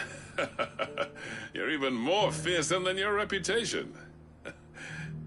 Enough to give those Akashic monsters nightmares. I almost felt sorry for the wretched things. But mostly, I felt grateful. Dravoged won't forget what you did today. I'm afraid I've only delayed the inevitable. There's no getting rid of that ether flood. Meaning that any living thing which stumbles into those mines will end up clawing at your walls again. And that's if the flood don't spread. If it does, well, I hate to say it, but the village's days are numbered. That may be, but we're staying just the same. With ether floods springing up all over, it's no less safe than anywhere, and more importantly, it's our home. We'll fortify the gates to the north, and I'll see that they're guarded day and night. All right. Then we'll give you a hand shoring up those defenses. As for you, Blackthorn, that's twice you've turned up when Dravos needed you. So, thanks. I shouldn't have stayed away so long. And I shouldn't have left without talking it over with you first. Too bloody right you shouldn't. Though I doubt I'd have listened. I always envied you. How you made everything look so easy when, for me, it was anything but. You leaving gave me the perfect excuse to hate you. And from that day on, I never once stopped to wonder what it would have been like if you'd stayed. But what you said earlier, it was true. You'd have been the death of this place. Finally, something we can agree on. I hope you see the sense of it eventually. You kept this place alive. Alive, perhaps. Wealthy even, but Dravos isn't what it once was. Our work used to be the pride of Dalmekia. Now, we churn out the same rubbish day after day because it's easy and turns a profit. It's not about the craft anymore. I wouldn't send my sons to war wearing the shit most of our smiths are making. I've kept working, honing my skills, trying to lead by example, but no one sees the point. The average castle apprentice has as much passion for the craft as our current lot. Come back to us, Blackthorn. Remind Dravos what a true master blacksmith looks like. I'll even man those bellows of yours if it means we can work at the same forge again. That's a kind offer. Kinder than I deserve. And I wish I could accept, but I'm needed elsewhere. There's people who trust their lives to my steel, and I daren't let them down. Fair enough. But that doesn't mean I couldn't visit from time to time. Let's see if we can't rekindle this town's passion for the craft, shall we? I'd like that.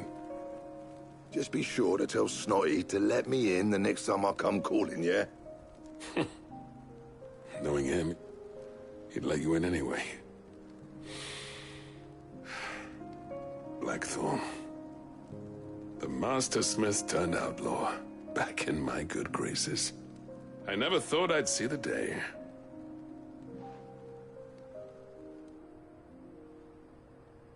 I'd say that went pretty well, wouldn't you? Even better than I'd hoped. Sid, I've got something for you.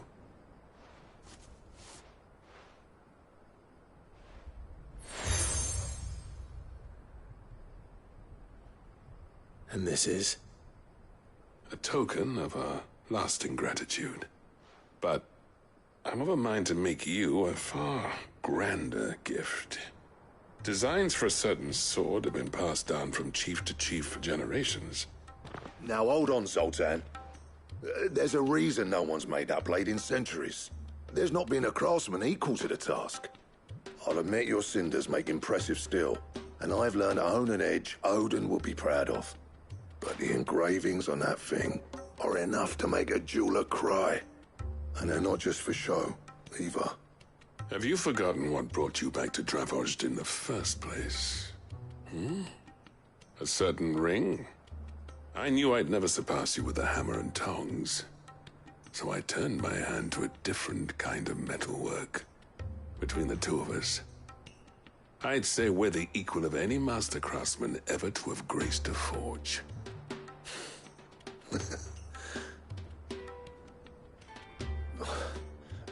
You know what? I think you might be right. Clive, you wouldn't mind if Zoltan came back to the hideaway, would you? He's more than welcome. As long as he can keep our secret. Right. Zoltan, get your tools. We've got a legend to forge.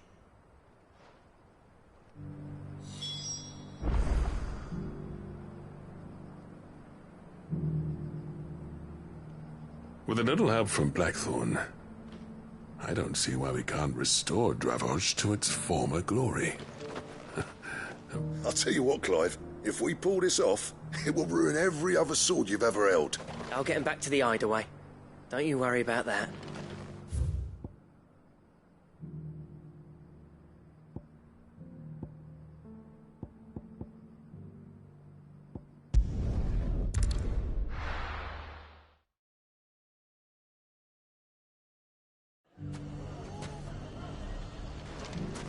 Everything back the way it was. Take that, you naughty thief! And that! Stop it! Clive! To what do I owe the pleasure? I just wanted to see how the town's been faring since you brought everyone together. Since we brought everyone together, all is absolutely wonderful. Conrad and Natalie's hands remain safely away from each other's throats and firmly at the helm. Our stores are full, and the bandits still too disorganized to raid them. Just as the good Lady Jane and Lord Underhill intended. Are you a lord? Lubor's going to be one too. They're going to make him the Lord of Dalimil, because of how he stopped all the grown-ups from fighting. It's the mayor of Dalimil, dear child, and the vote hasn't taken place just yet. But if the people wish me to lead them, I shall. And my first act will be to build a school so that menaces like you two learn not to interrupt your elders. Speaking of menaces, there may be a rather worrying one just over the horizon. May there indeed. I'm afraid the example Conrad and Natalie set in putting aside their differences and presenting a united front might have caught the bandits' attention. And they might have elected to take a similar approach. They have formed what one could call a League of Outlaws, and they grow more organized by the day. We'll fight them all off just like last time, no matter how many of them there are. Won't we, Lubor? Of course we will. If we continue to work together, we can overcome any challenge we choose to face. The longer we avoid facing this one, the more difficult it will be. Until the only way to overcome it might be to run for the hills. Our best hope is to nip these efforts at organization in the bud, by finding those ne'er-do-wells who have yet to join the cause, and ensuring that they never do. Perhaps a certain Lord Underhill might be willing to lend us his aid once more? How could I refuse? Thank you, my lord. Victor will fill you in on the particulars. I have him stationed by the desert gate, receiving and collating reports from my scouts. Such an amenable soul. He reminds me of you. I'll go and speak with him.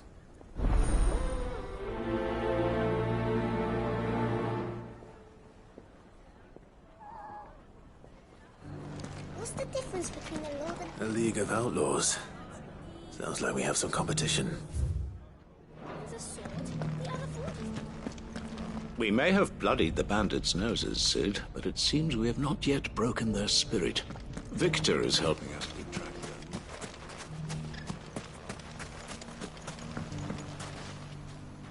Still in Dalimil, Victor?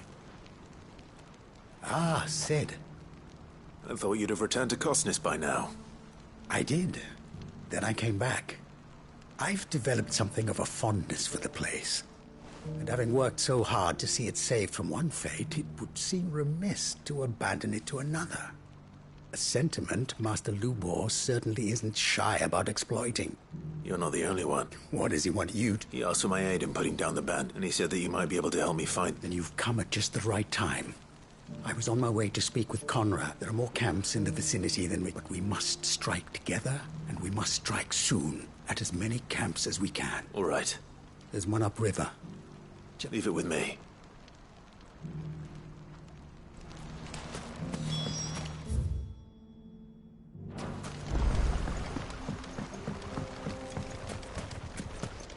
If those ne'er-do-wells want to band together, let them. They'll be no match for us. Let's go.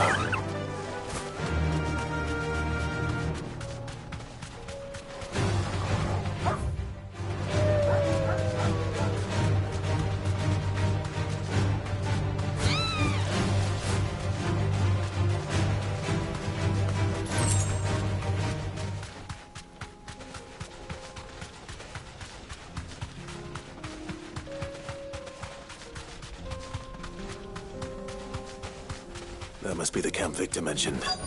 Come on then, Toggle.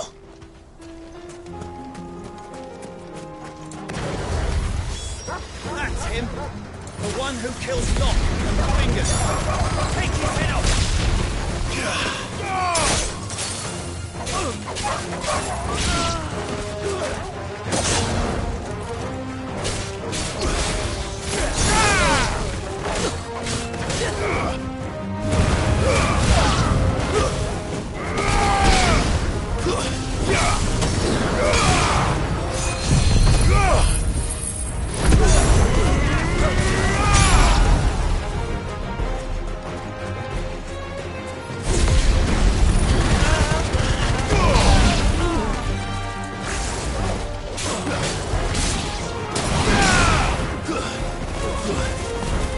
It's over!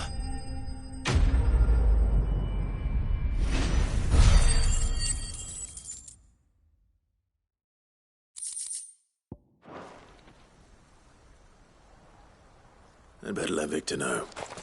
Sid, where are you? I see the bandits didn't pose you any trouble. No, but... that's not why you're here, is it? No. Something's happened. We need you back in Dalimil. What is it? The whole town's in uproar. They're saying that Lubor is a bearer. What? Seems that one of our parties wasn't as thorough as they should have been. They let one of the bandits escape, and his escape route took him right through Dalimil. Some of the children spotted him, and he was about to silence them. And when Lubor felled him with a bolt of magic, and without a crystal. But that's not possible. It is, if he's a bearer and has been hiding it all these years, which is what people are saying. If he has, well, I wouldn't blame him. No man is branded by choice. Still, all those people see is a man who's lied to them all his life. One who has made a leader of himself when the world believed he should have been a slave. Fuck. I don't know where we go from here, but I know one thing. Lubor needs all the friends he can get right now. You're right.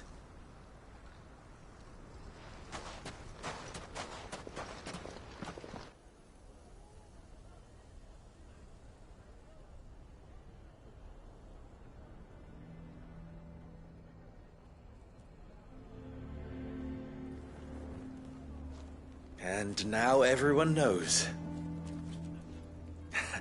I made it a habit to keep a crystal close at hand for just such an occasion. And when that occasion arose, I forgot to reach for it. Well, it was bound to come out sooner or later. We're sorry, Lubor. We tried to keep running. But we just couldn't anymore. There's nothing to be sorry for. I rather enjoyed playing the hero for once. All that matters to me is that you two are safe. Look at him talking to his betters like it's nothing. All lies, I'll wager. Just like the ones he fed us all these years. Once people make up their minds, it's hard to change them. We need to do something, and quickly. Convince the people not to let their prejudices blind them. Convince them that nothing has changed. That their enemy lies outside these walls, not within them. You're right. We should speak to everyone.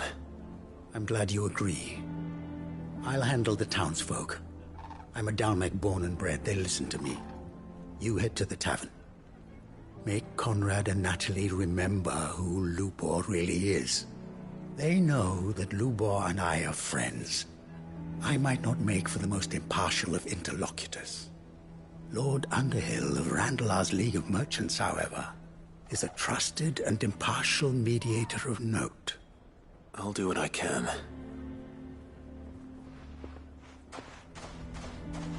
Lubor, stay here with the children.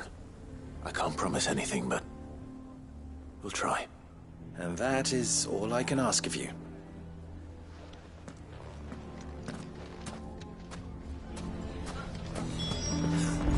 Why are you taking the bearer's side, Victor? Are you one too? You know I'm not. Just listen. Why do they always have to make such a fuss outside? It's driving away. He knew all along that he was playing us for fools. Forgive me for disturbing you, but could I have a moment of your time? I've seen your face before. As have I. Lord Underhill, wasn't it? Of the League of Merchants. That's right. I wanted to speak to you about Lubor. The rumors that he's a bearer. All true, I'm afraid. He'll never be mayor now. Not if I have anything to do with it. But what of his wares?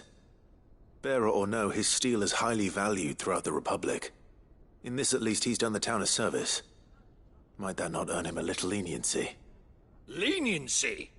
He pretended to be one of us when he was laughing behind our backs all the while. I'm sorry, my lord, but he lied to us. He lied to you. He cannot be trusted. So what do you propose? Will you drive him from his home? Close his forge? Perhaps. That is a question for the people of Dalimil, and they will thank you not to get involved.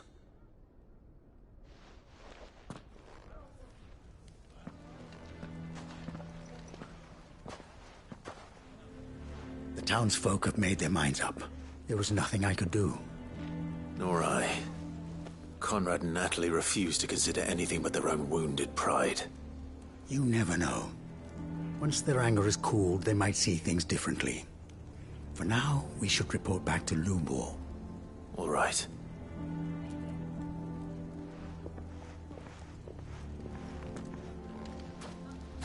Why do they always have to make such a fuss outside? It's driving away our customers. Why the hell would Victor take the bearers?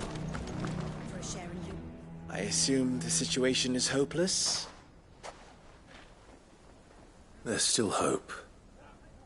But...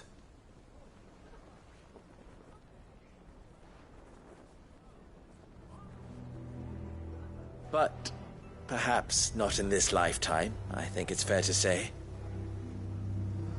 You mustn't think like that, Lubor. Give them time. They'll come around. We'll talk some sense into them in the end, you'll see. No, you won't. And your efforts would be better spent elsewhere. But Lubor... Rosina would often tell me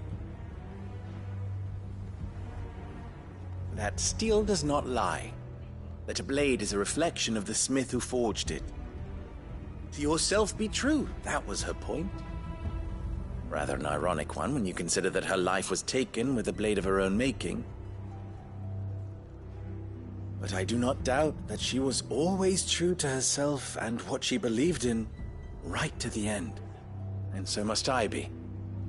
I must do what I know to be right, no matter what others might think of me.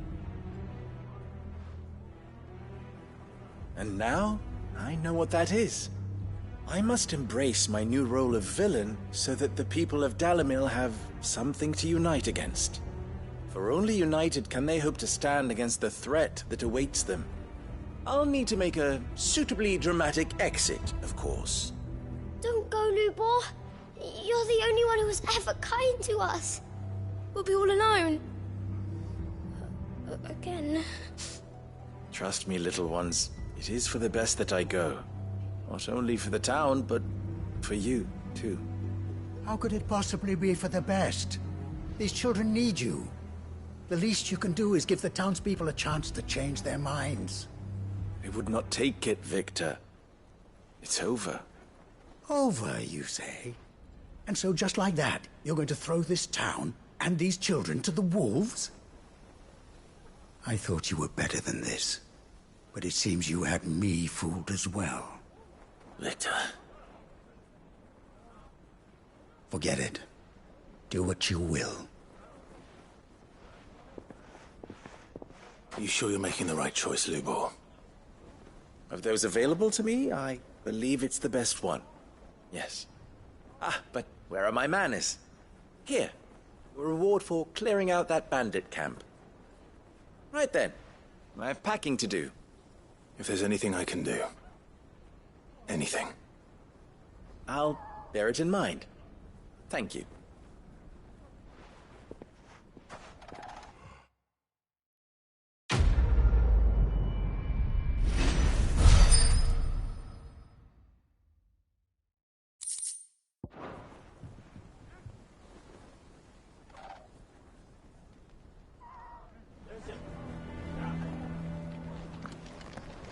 I'm going to go with him. Why didn't he tell us?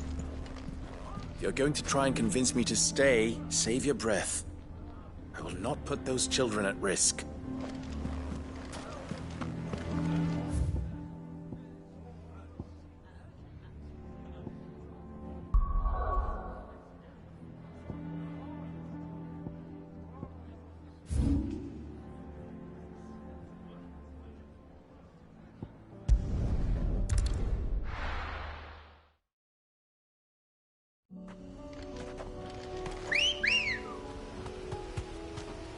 Come on.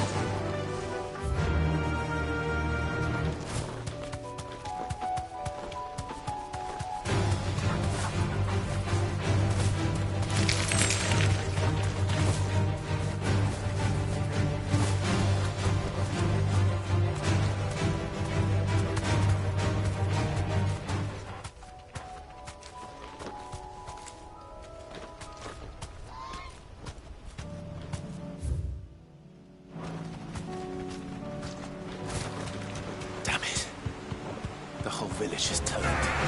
No need to ride from here.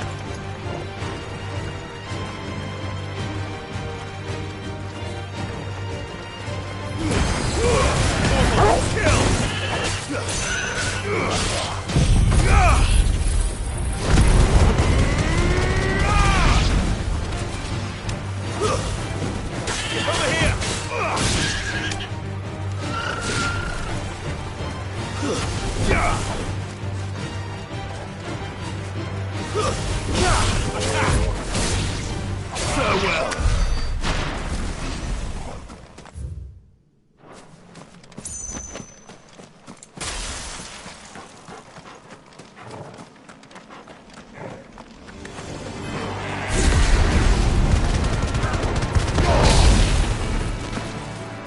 Stay down.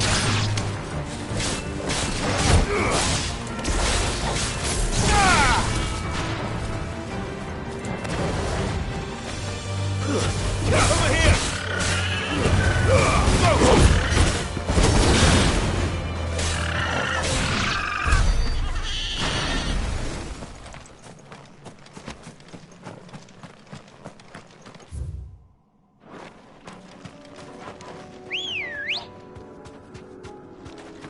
Ready, go? Yeah!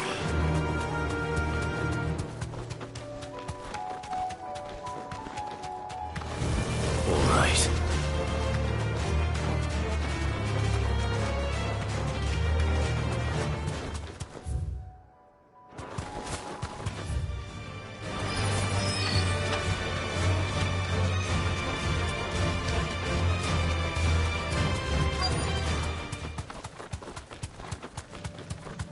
Whoa.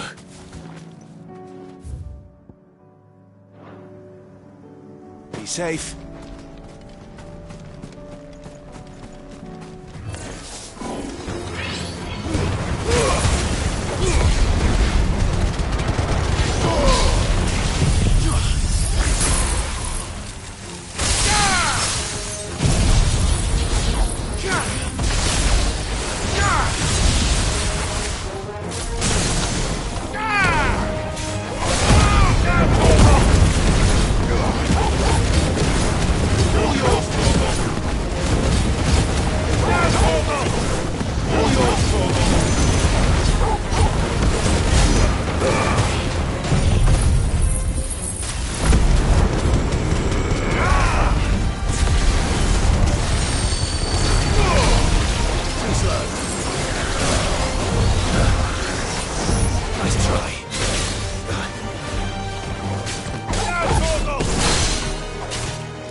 of them. Owain can uncross his toes now.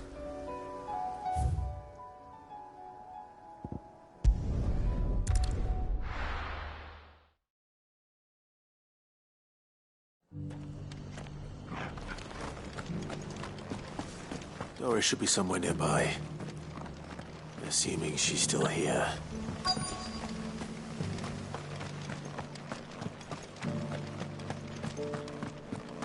It doesn't still hurt, does it? The people of the rest may seem to be in high spirits. It's been a pleasure, Doris. Just like old times. I'll give your offer some thought, my lady. How goes the investigation? Sid, what brings you to Martha's Rest? You. I heard you were out here on your own, tracking our slaver. I trust you're being careful. Of course. And it had to be me. The bearers from the Dragon's Eyrie confirmed a long-held suspicion of mine that the slaver we've been tracking is an old acquaintance. She's no fool. If we'd come in force, she would have spotted us straight away, and then vanished without a trace. That was her just now, wasn't it? So, was it a fruitful reunion? I'd say so. She tried to recruit me. Seems her time in Rosaria is coming to an end. She's abducted bearers from across the region and is looking to smuggle them back into Sambrec. After her brush with those beastmen on the road to Northreach, she hired herself an Imperial escort, which she wants me to join. She's dangerous, Sid, but I think I can stop her. Then I'm going with you. I'll take care of the escort. You can see the bearers to safety. Where are they? The Baum Archers, soon to break camp. You go on ahead. I'll follow once I've sent word back to the hideaway. She asked me to join her at the Baum Archers. It's a wonder she still trusts me after everything that happened.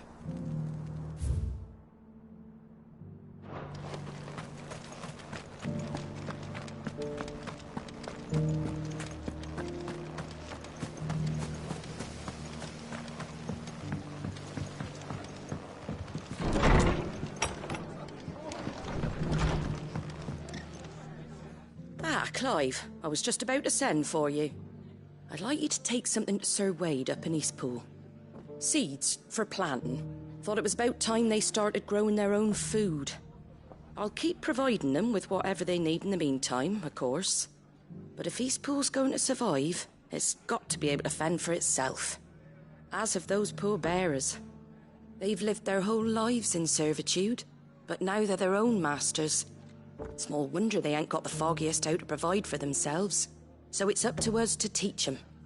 And if you're wondering why you, well, the Wagoneers taking supplies up that way have been coming back with more and more reports of Akashic around the village of late. Sir Wade's putting a brave face on it, but I think even he's starting to worry. And if he's likely to share those concerns with anyone, it's you. All right. Thanks. Wouldn't ask there. That should be enough to keep him in Gazal Greens for a few years at least. Gazal Greens? Not the most mouth-watering crop, I'll admit. But they're hardy. Better that than something that'll wither away at first. And chocobos love 'em too, which is no small thing. When I say all of us need to pull together to get Eastpool back on its feet, I mean all of us. They ain't exactly succulent, but cook 'em right. I'll take your word for it. Anyway, Sir Wade'll know what to do with them. And if he don't, well, I'll go up there and show him myself. I'm sure you will.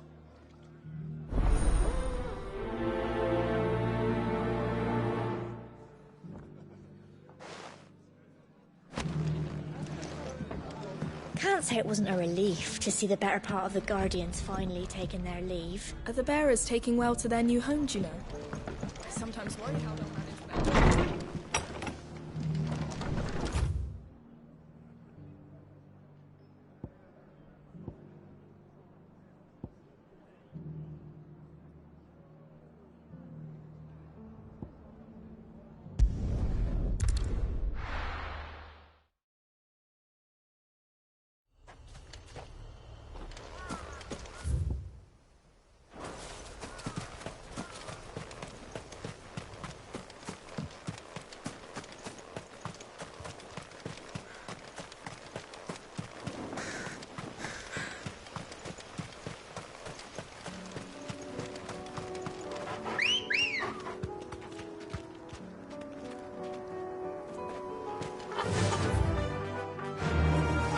Run like the wind.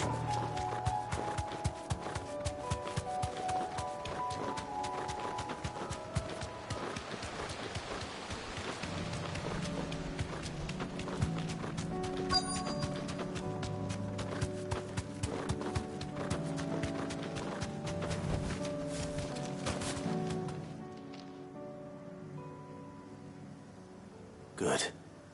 They haven't broken camp yet. How did Doris come to know a slaver, I wonder?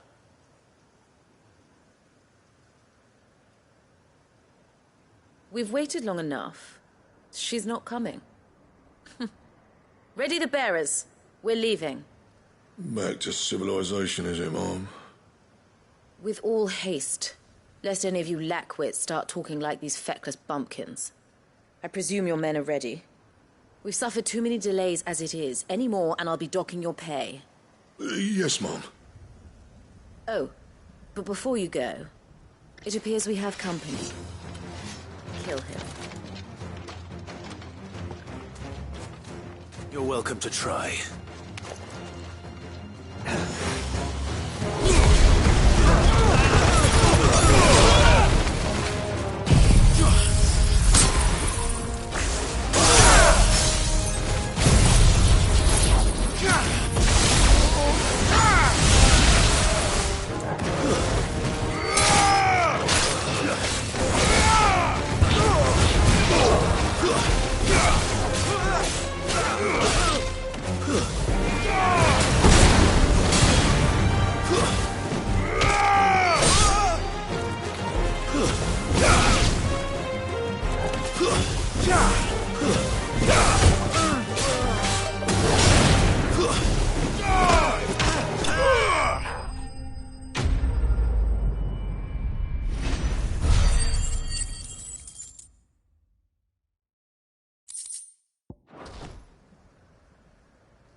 So much for your escort.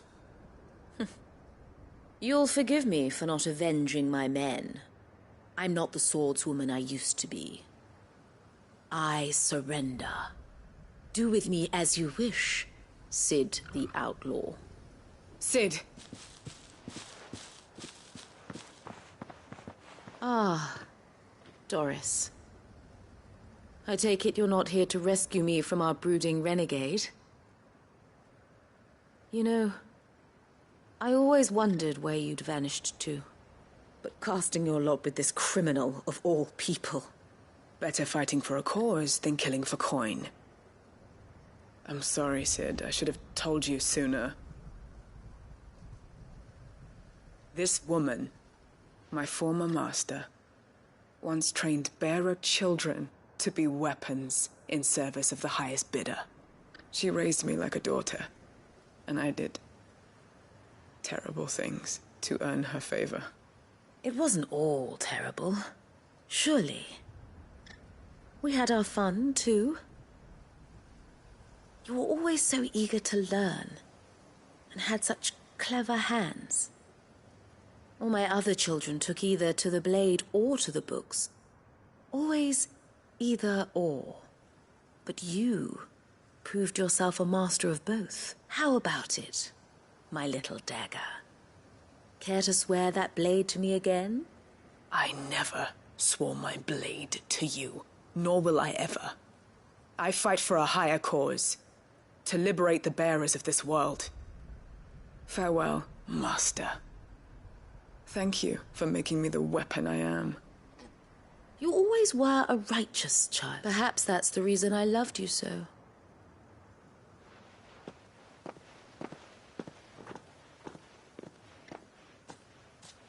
What do you want to do with her?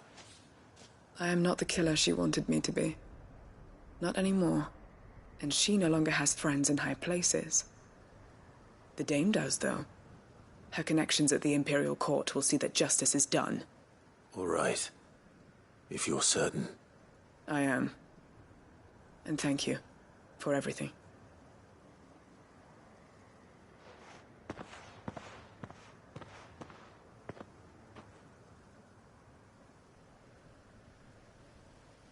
Then I should head back to the hideaway and put Cole's mind at ease.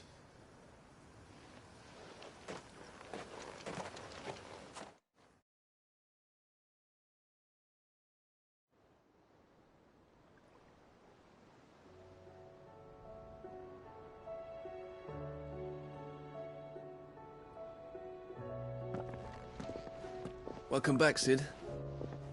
Doris's message just arrived. I hear you saved more bearers from being smuggled across the border. With any luck, they'll be joining us in the hideaway shortly. Oh, and your letter. You don't need to worry about Doris anymore. I'd been hoping as much. She mentioned one or two things in her report. So the slaver we'd been chasing all these months was her former master. Wish I'd known. She's been arrested, by the way, over in Sambrek. Went quietly, or so we're told.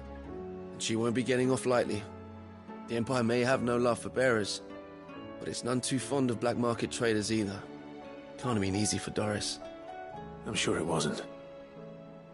But don't worry. She'll be all right. I hope so. Suppose you should know, eh? You had quite the past yourself before you came here. Anyway, thanks again, Sid. Keep up the good work, Carl.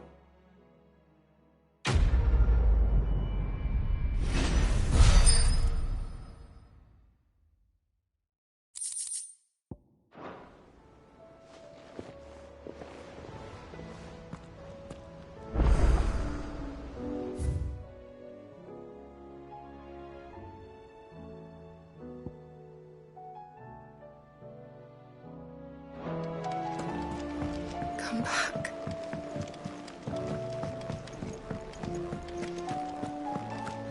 Oh, don't tell me you've run out of Papio nuts and all. Ah, the man himself. We were just about to make a start on that sword I promised you. It's funny, but none of this would have been possible without your help. You remember Camille? We'll be using his leatherwork for the grip. The steel, meanwhile, will be tempered in a fire, burning the cinders you charmed out of old Zoltan here. And that whetstone from the Outer Isles, that'll be what gives the blade its edge. And the final flourish will be my talented colleagues' engraving. A team effort led by the greatest blacksmith alive. Now, save that talk till the thing's finished, yeah? Right. I'm ready if you are. To the bellows it is, then.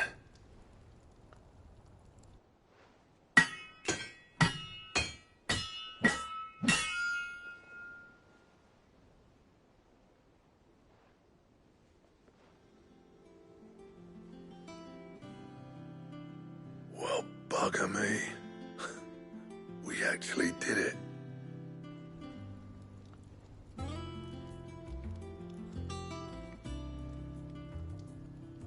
The sword to end all swords. Ragnarok. It's quite something. I, trust you'll take good care of it. Thank you. Both of you. So, does this make you pair the greatest craftsmen alive, then? This? Nah. This was just following the footsteps of the greats of old. It'll take more than that to earn us our place in history. But we're up for the challenge. Here. A list of materials. Zoltan and I got talking on the long road back from Dravost.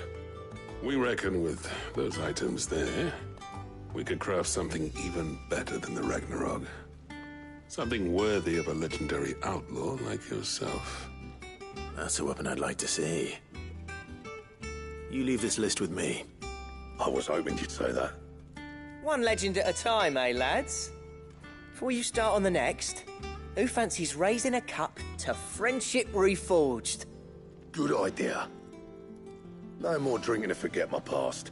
It's about time I had something to celebrate. Then tap the kegs! Vulcan's boys are on their way!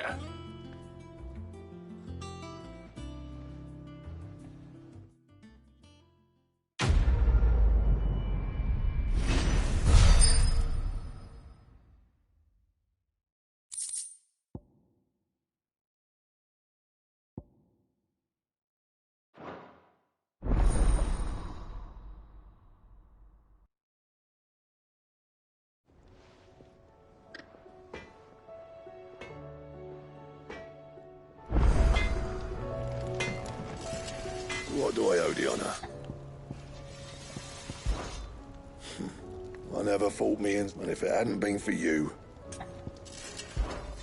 What do you want?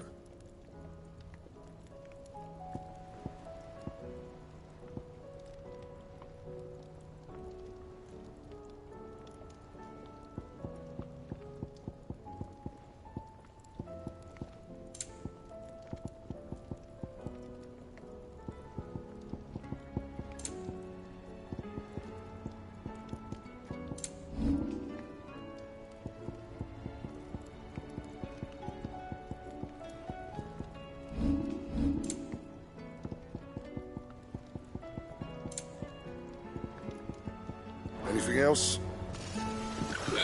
No need to thank me for the sword.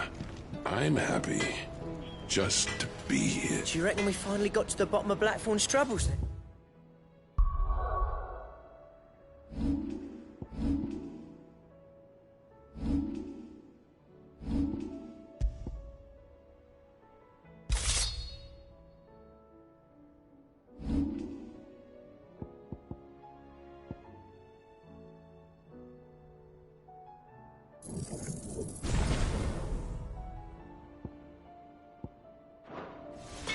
That'd be something, eh? Though he wouldn't be Blackthorn if he didn't give us the odd scale.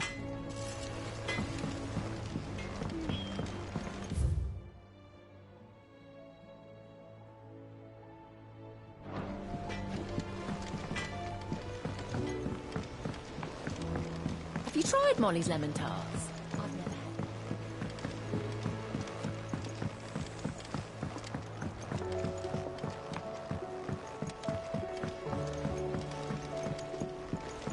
Canva lost.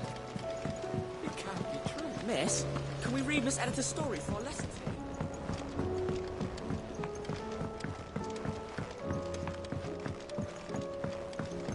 With Canva in the hands of Akashic. Ah, sir. Good. That's brilliant! I'll fit him to the smelter.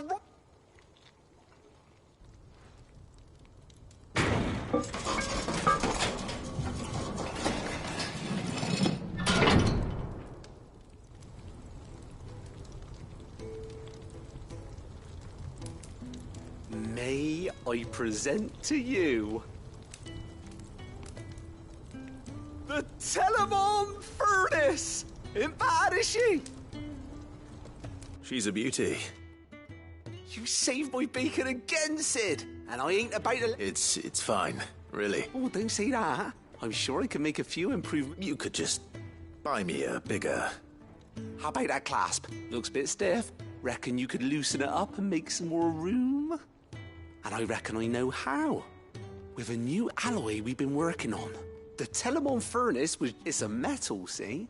So it's lovely and strong. Stretchy metal. That is the spirit.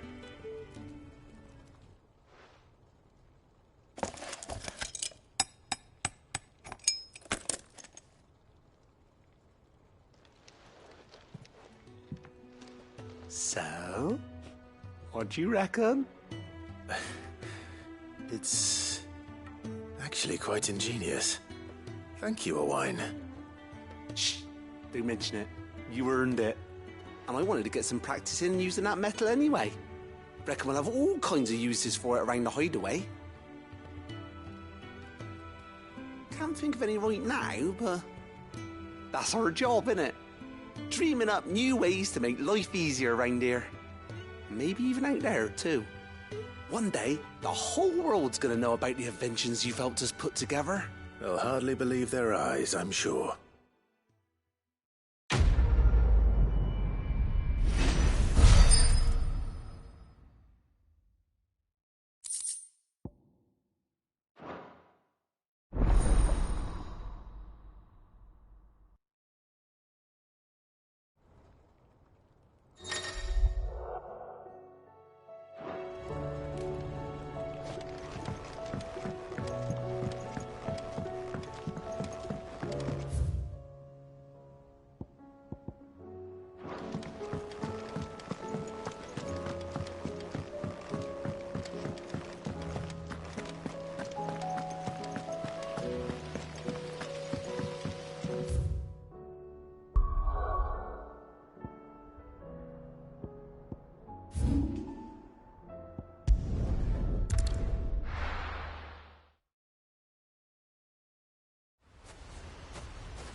The Guardian's saying we're supposed to grow our own food. The victuals Martha sends us are more than enough for me.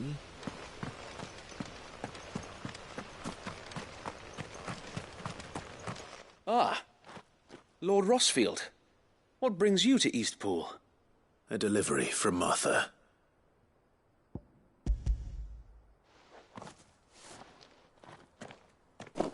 These are Gizal green seeds. Martha's keen to cut the apron strings, then, is she? I jest, of course. You see, I had thought we might be able to revive the old wheat fields, but they'd long since gone to seed, only without the seeds. Martha was hoping you might be able to show the bearers how to plant and tend these, so that they'll be able to fend for themselves. That's not a bad idea. These bearers had only recently escaped their bonds before we brought them here. They know little of freedom, of providing for themselves and their loved ones. Unless we teach them how to live like free men, I fear that all we have achieved in bringing them here is to exchange one master for another. Not that myself and the Guardians have been the best example to them so far, subsisting almost entirely on Martha's charity as we do. It's about time we all started to provide for ourselves, bearers and Guardians alike. Unfortunately, we've been a little too busy of late to focus on much besides bolstering our defenses. There have been alarming reports of... The Horde is closing in.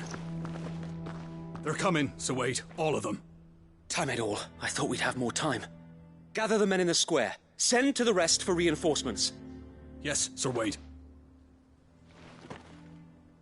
The Horde. A Kashek, a veritable legion of them. They've been seen prowling around the northern reaches for a while now. We don't have the numbers to hold back a swarm that size. I had hoped to build a perimeter wall so that myself and the Guardians might be able to defend the village, but... Now you're out of time. Precisely. If reinforcements from the rest arrive before they do, we may just scrape through, but I fear that's rather an enormous if. What if you could call on reinforcements from Eastpool? You mean the bearers? We brought them here so they might live, not... So wait. You said you lack men to defend the village. Are the bearers not men? Do they not wish to see Eastpool saved? Though they may not be trained soldiers like your Guardians. What help they are able to offer could still prove the difference between victory and defeat. You're right, my lord. I will appeal to them.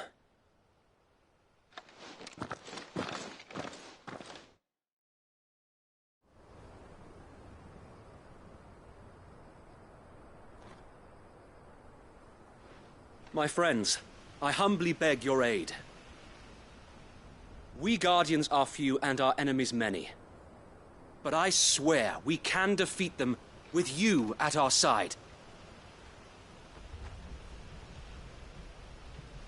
You would send us to the slaughter, to serve as bait for those fiends so that you and your men might be spared. And to think we trusted you. Say what you will, a home is not worth dying for. But it is worth fighting for.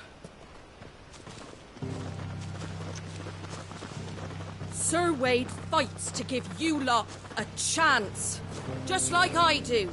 Just like Sid does.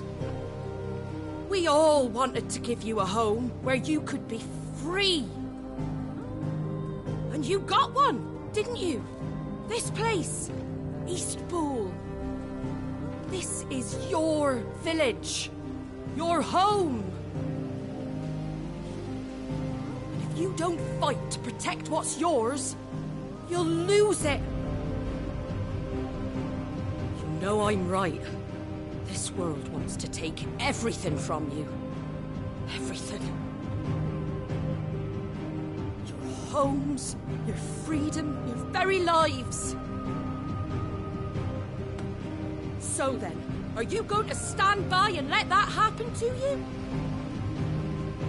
Are you going to accept fate like good little Bran did and die, having never stood up for yourselves?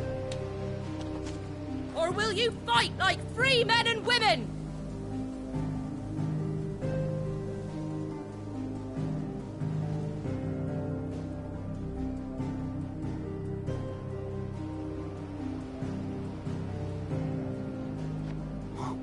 What are you doing? All right. Give me a sword. I never dreamt I'd have a home of my own. And now that I have, I don't want to lose it. I will protect what's mine, or die trying. We all will. Free men and women, fighting together.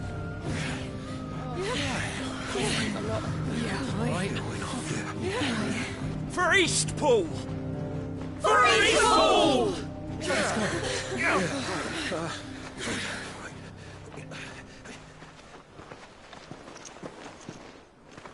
Thank you, Martha. Don't mention it. Just promise me one thing. That you'll show them how freeborn fight. Gladly.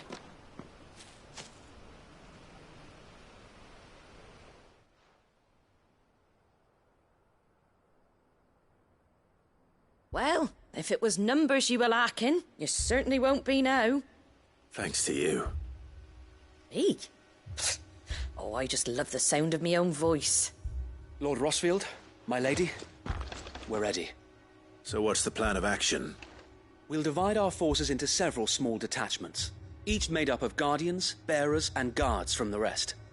These will position themselves at strategic points around the village.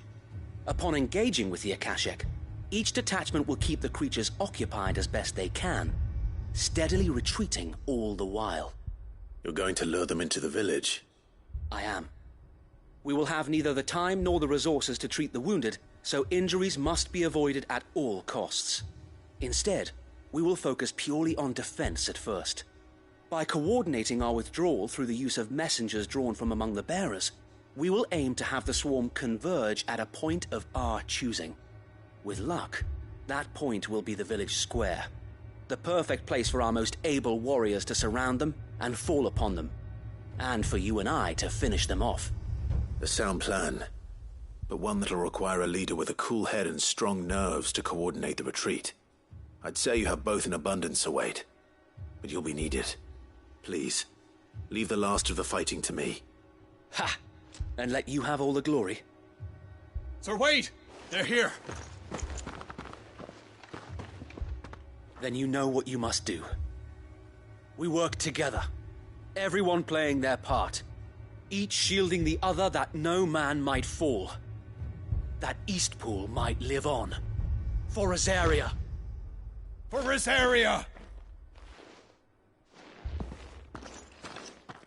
We've no time to argue, my lord. I'll do as you ask. And I will do as you ask. Suppose we'd better do our bit too then, eh? Right you are, Martha.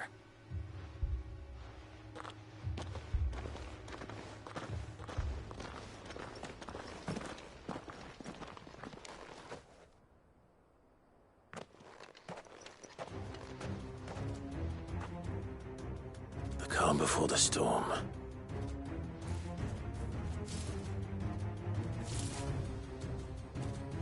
And here it comes. I will not let this village fall.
Looks like that's the last of them.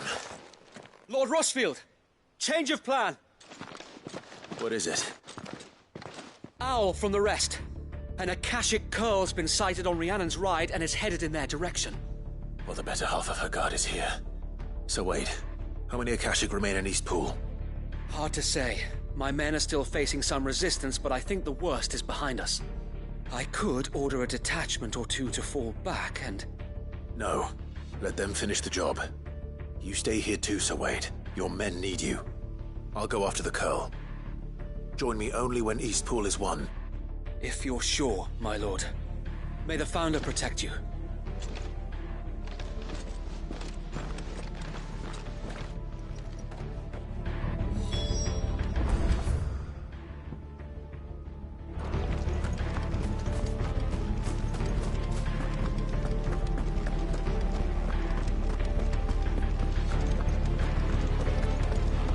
Come to tell me an Akashic curl's heading towards the west?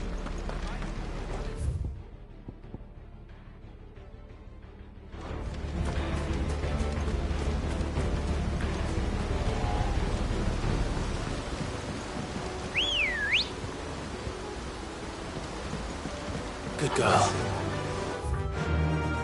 Run like the wind.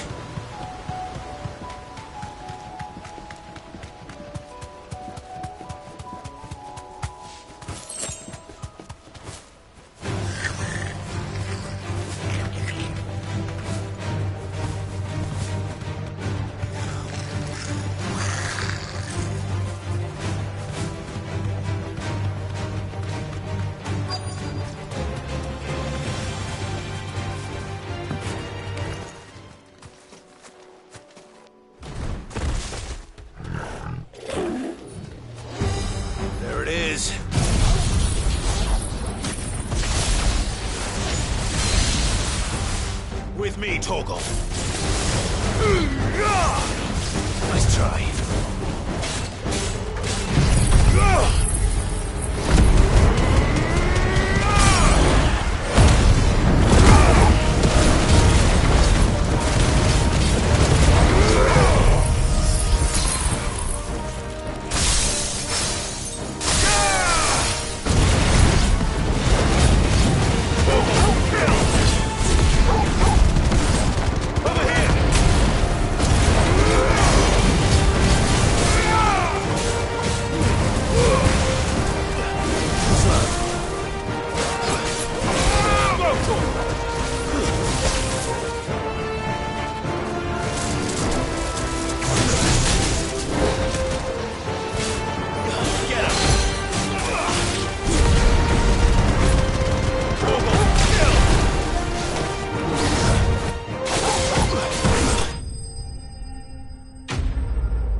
All right. Back to Eastpool.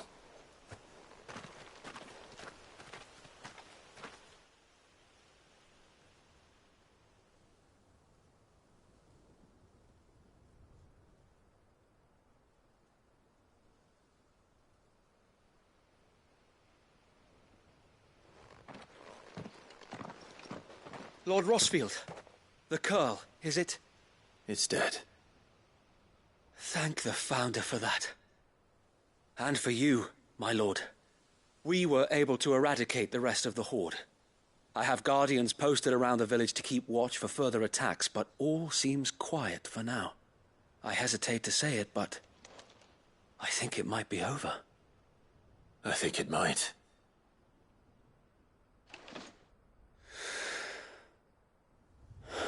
We saved Eastpool. Thank you, my... No, Sir Wade. You brought us together.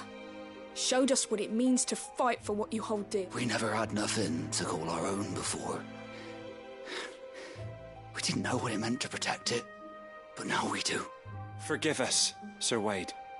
You and your people saved us, but there's no doubt in my mind anymore. We're free men now, so we have to start acting like it. We have to fight to protect what's ours. To protect Eastpool. And we shall. We all shall. Together. This is our home. And if anyone or anything tries to take it away... They'll have us to answer to. Come on, then. This village isn't gonna rebuild itself.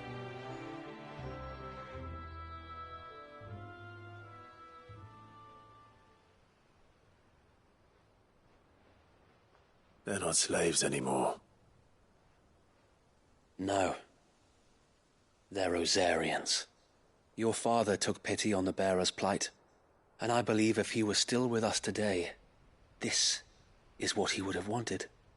I believe you might be right. I shall remain here, my lord, and do what I can to help rebuild the village. After all, this is my home now too. And I could hardly call myself an East Poolian if I didn't pull my weight. I think you'll find it's East Pudlian, Sir Wade. But you should be proud all the same. I'll have to pull my weight too. Can't have the rest getting outclassed. Speaking of which, I ought to be getting back. Can we continue to count on your support, Martha? Of course, and I'll be counting on yours too.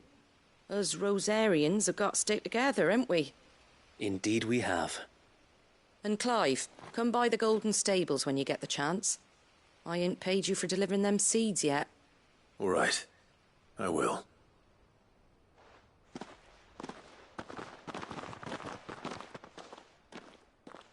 Lord Rossfield, do you remember our very first mission together? Clearing the goblins from the Stillwind marshes?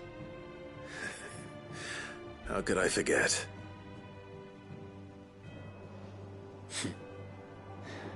There's one sight that I shall never forget. You, facing off against that giant Morble. Not a trace of fear on your face. Since that day, there have been more than a few times when I felt like giving up. When the odds seemed so stacked in the enemy's favor, I thought I may as well just lay down my sword and surrender. But every time I would think back to the look in your eyes that day and remember what it means to be a shield. Know that whatever trials Eastpool may face, I shall never lose courage. Thanks to you. So Wade, you have always been a true shield. I know that Eastpool, and indeed all of Rosaria, will be safe in your hands. Thank you, my lord. I know the rest of the world will be safe in yours. I'll do my best.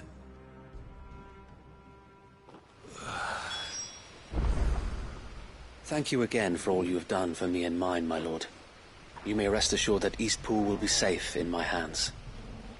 Thanks to you.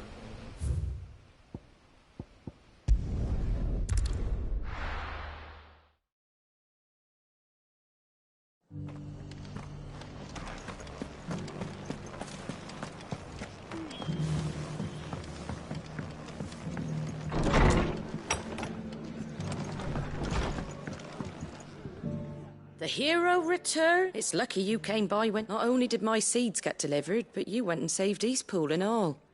I just did what I could. And it's only right that you get rewarded for it. Take it before I change my mind. Thank you, Martha. So, Eastpool's finally back on its feet again. And a home to free bearers. Who'd have thought we'd see the day, eh? Well, it was your idea. I know that, but I never stopped to think what it would mean. Bearers in charge of themselves, thinking for themselves, working for themselves. Like your hideaway, but not even hidden away. Though I suppose the rest ain't much different nowadays. You know, bearers living free like that reminds me of when I first met Sid. Loath as I am to recall that particular day. I take it you didn't always see eye to eye. What happened? Well, if you really want to know, I started doing what I do long before I met Sid. In fact, that's how I met him. Or at least how he came to meet me. He showed up at the stables one day, asking questions about who'd been buying up bearers. Founder knows what he thought I was doing with them. Running a hunt, poking around in their innards. Something awful, anyway. Me, I thought he was a new constable. Thought the game was up. But somehow we both managed to work out what each other was about. And before I knew it, the cheeky arse was rattling on at me about how I was doing it all wrong. After all my hard work.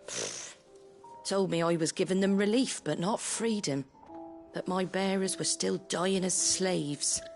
Got right under my skin, it did. Told him if he didn't like it, he could bugger off and report me to the garrison. And do you know what he did? He smiled. And then he laughed. And then I did the same. We made a pact that day, that whenever one of us was in need, the other would always be there for him. And you were? Well, we both wanted the same thing. To make life better for bearers. Just like your dad. Do you know I was born right around the time Elwyn became Archduke? Growing up, I saw how he tried to change things. He certainly didn't lack for ambition, that one. Indeed. But the loftier one's ambitions, the harder they are to achieve. Which is why those of us who follow in their footsteps need to finish what people like Sid and my father started. Suppose you're right, aye. And if we don't manage it, there's always them who come after us. Good thing we've got a few half-decent sorts waiting in the wings, eh? It's almost enough to give you a little bit of hope. Just a little. Anyway, enough nattering. Better get back to work. Let's see about making everyone some dinner, shall we? The least the folks who saved Eastpool deserve is a hot meal. And you and me ain't gonna save the world on an empty stomach neither. That sounds like a wonderful idea.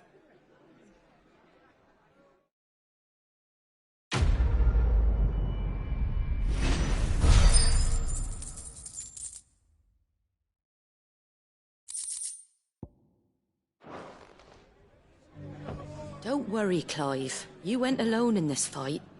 Whenever you find yourself in need, be it of money, men, or a bowl of hot stew, the stable's door is always open.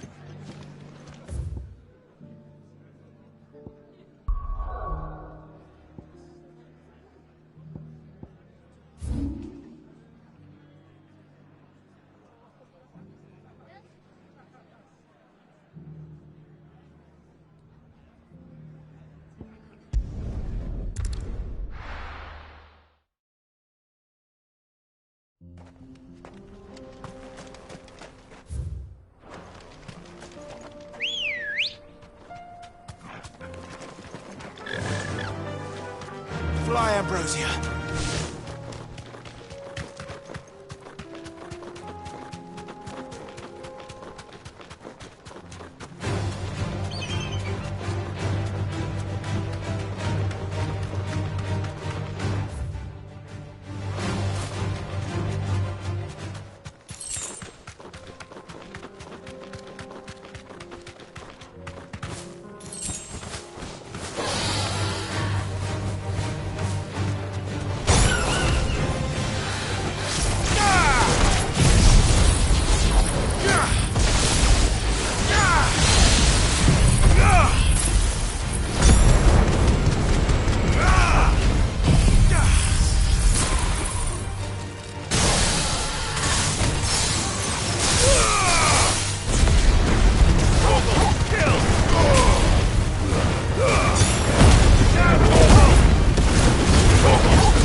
Ready, go?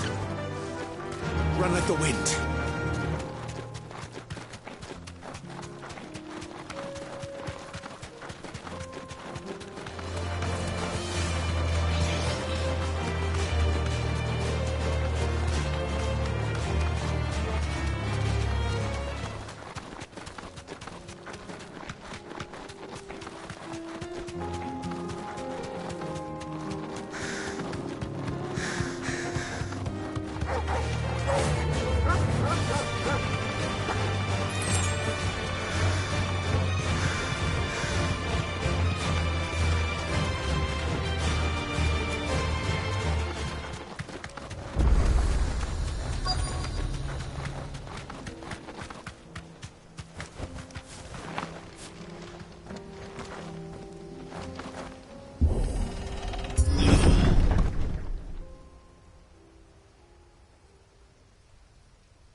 Oh no.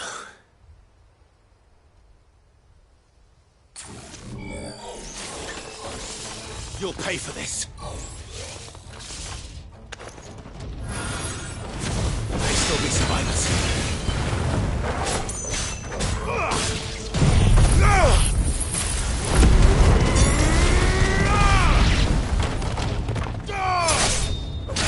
To me!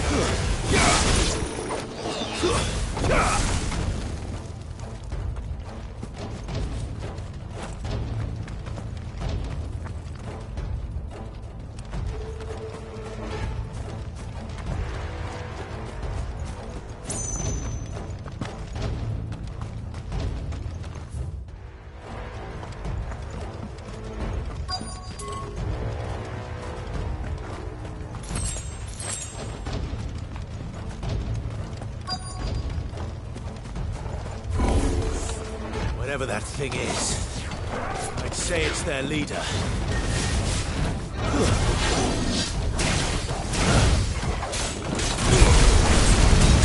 Over here!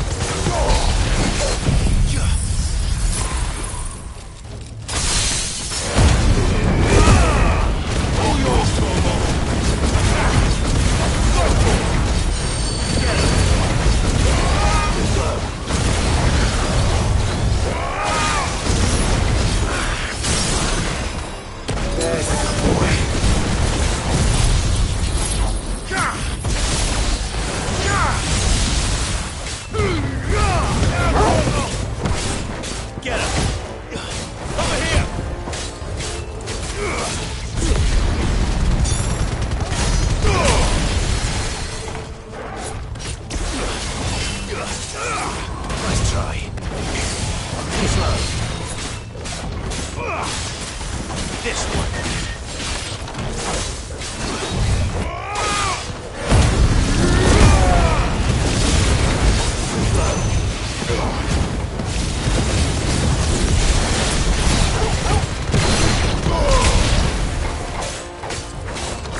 Should have stayed in the past. These must be Cyril's colleagues. You have our thanks, stranger. Who are you? Ah, forgive me, my lord. I did not recognize you. You are Lord Rosfield, are you not? We are archaeologians, tasked with surveying this site. When the echoes appeared, our brothers here occupied their attentions. Thanks to them, and to you, we were, for a mercy, able to see our duty to its conclusion. You call that a mercy? Your brothers might still be alive if you put their safety before your duty. Surely this survey wasn't worth dying for. We are charged with uncovering Ultima's origins. A duty of the highest import, as I'm sure you will agree. And you think your dead brothers would agree with you too? I know they would. They gave their lives for the cause, an honor to which all Undying aspire. Now, to what do we owe the honor of your presence, Lord Marquis? Cyril told me of your work here, and I agreed to collect your findings in his stead. I see. That is most kind. Pray, take them then, with our humble thanks. May the Firebird's flame burn ever in your heart, as it does in ours.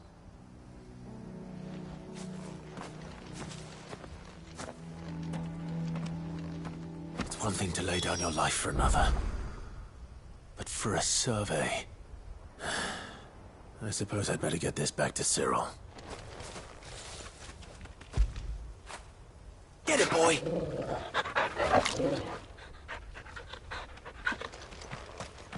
Think no more of us, my lord.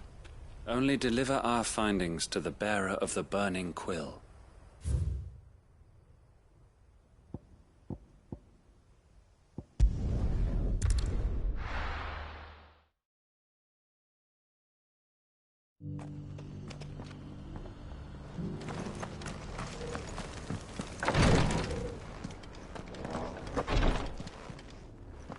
Ah, you are returned, my lord. I collected your colleagues' preliminary findings. Here, take them.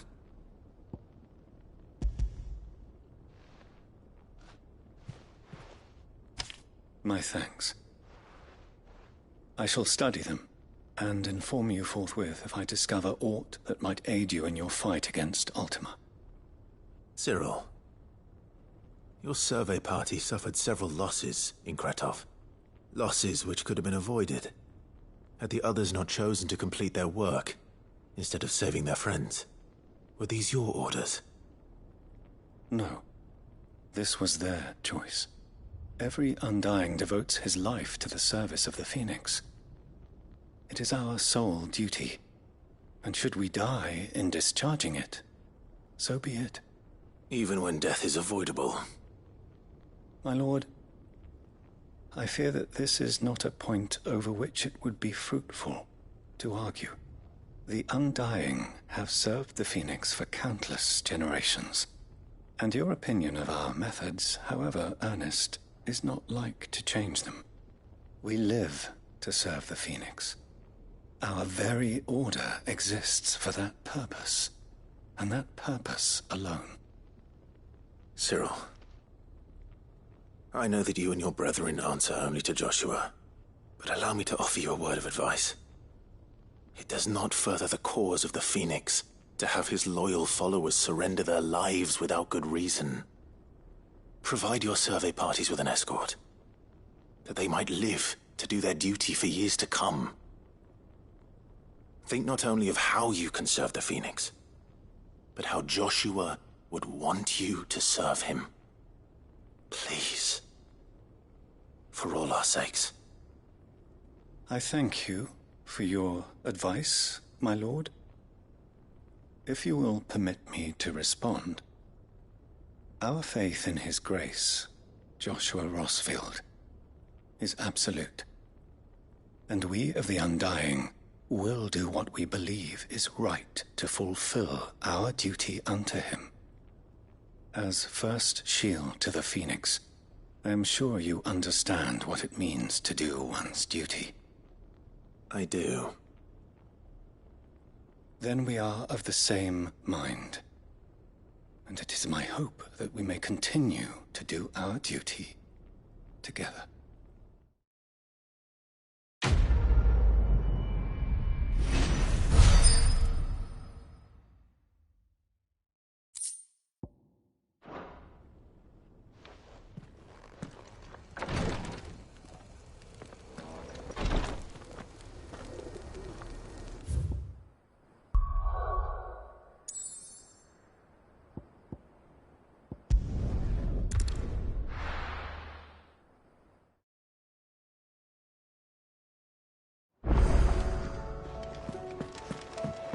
Come back.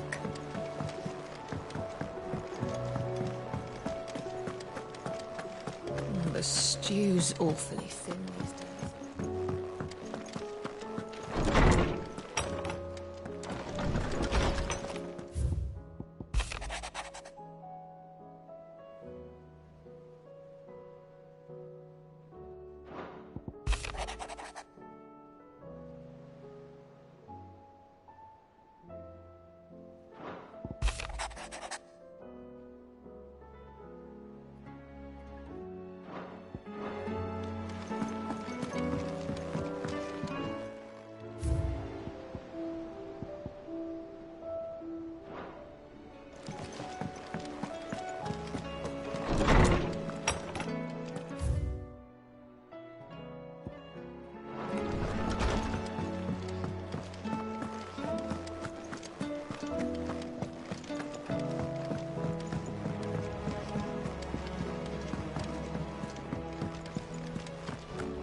Karen says she'll provide what she can for our voyage to Ash, and has even agreed to forego payment. Until our return, that is. Covered in nicks and lumps.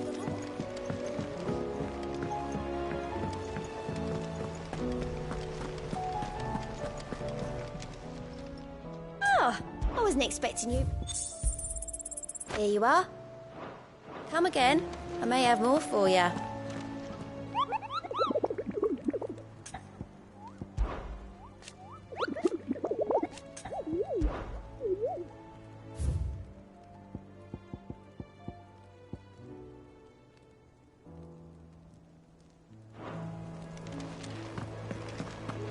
I still say it were a compliment.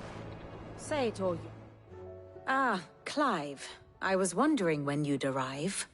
Please tell me you've come to take our young prodigy here off my hands. I'm not here for Mid. I need information on Ash. Then why not ask Molly if you can look in one of her ovens? Go on. As soon as the Enterprise is ready, we'll be setting out for Drake's Spine. And we're going to need a safe place to land. Preferably one that won't see my ship blown to shit and splinters. If it were that easy, do you think Waloed would have resisted invasion for so long? Very little is known of Ash, and the information we do have is spotty and outdated. We have the good King Barnabas to thank for that. Waloed's borders have been closed to outsiders since the day he seized the throne. If there is anywhere safe to land, you won't find it on my map. Then tell us what we will find. I'm sure you know better than we do. But no splinters! All right, if it will get you out of my hair. But interrupt me, and it's over. Understood?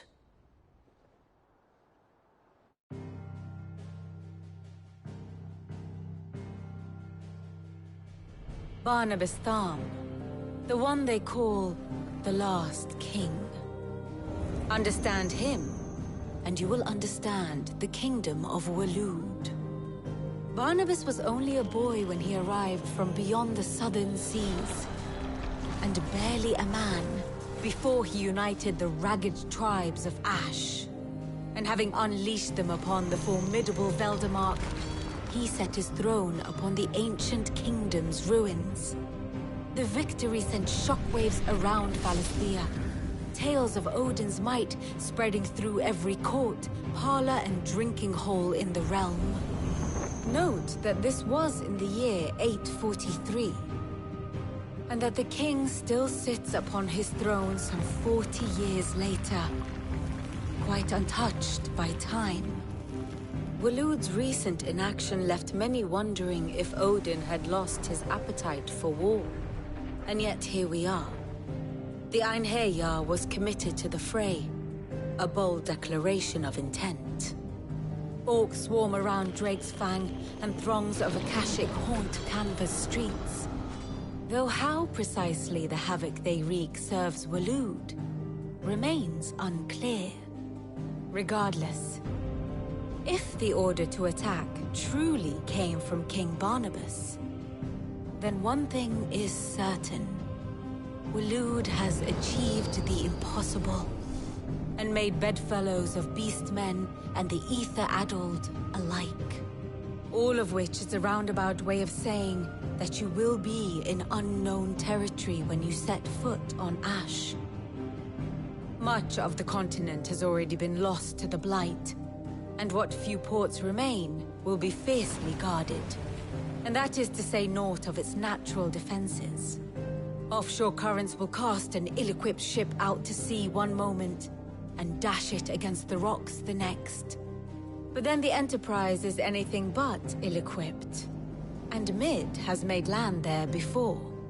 Now, if only there were someone with an intimate knowledge of the Shadow Coast, and where a daring gentleman might put ashore.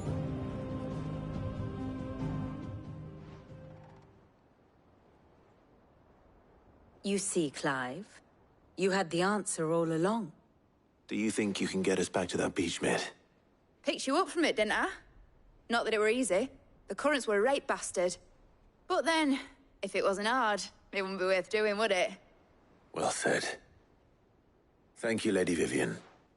If a few morsels of common knowledge and a sprinkling of tavern talk are worthy of your thanks, I wonder what genuine intelligence might earn me. Probably more visits.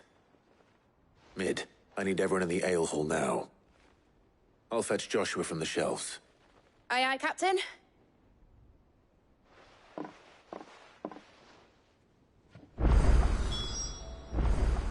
What will it be today? I have the details here. Here you are. Very good.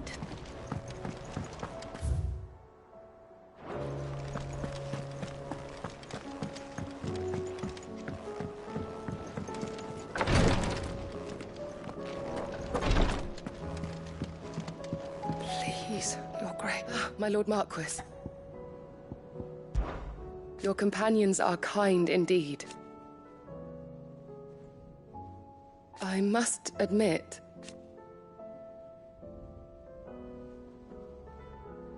but I see now.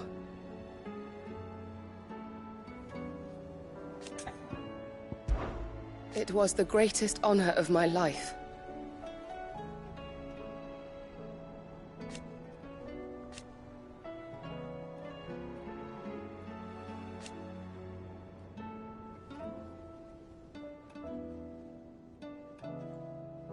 But now,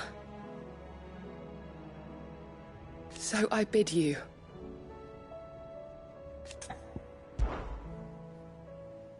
Yote, is anything the matter? You see... My lord. Yes. Perhaps you might. It's your brother. His condition continues to worsen, though he does his best to hide it. The lesion on his chest pains him more with each passing day. I had feared as much. There are certain elixirs which can ease the suffering of those afflicted by the curse, but... But his Grace's case is severe. The drafts I have been able to prepare for him thus far have ceased to have any real effect. So I consulted with Talia and certain of my comrades among the Undying about the possibility of finding something stronger. And thankfully, a recipe was found. The only problem being that the critical ingredient is exceptionally hard to come by, and our supplies are almost exhausted. Unless we can secure more soon, your brother's anguish will likely become unbearable.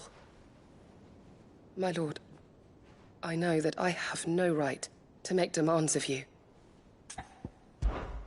for Joshua, anything. Thank you, my lord. So, what is this critical ingredient? A rare herb by the name of stonerwort. It grows only where the ether is densest. The vigor it stores in its stems helps to counteract the curse. We discovered a patch near the aqueduct in Rosaria. But alas, yet more ether has erupted from the earth there recently, leaving the whole area flooded. The search continues for a new source. One that we might reach without being turned. So it's only that you can't reach it? The stonerwort itself is unharmed by the flood? Well, yes, but... Then I shall go in your stead. Oh, but, my lord... You've yet to find another source, correct? So for now, the aqueduct is our best hope. Besides, I'm a dominant. The ether can't hurt me. Well, if you're sure, my lord. Stonerwort is easily identified by its blood-red blooms. Search around the aqueduct, and you're sure to find some soon enough. I shall remain here and prepare the other ingredients.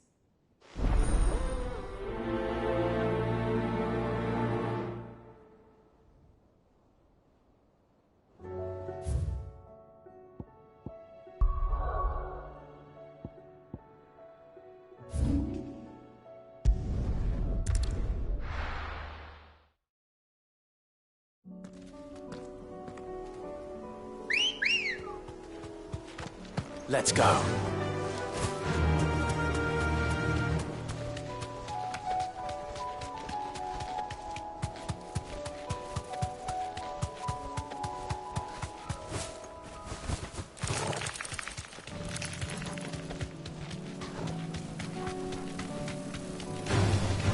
time to fight.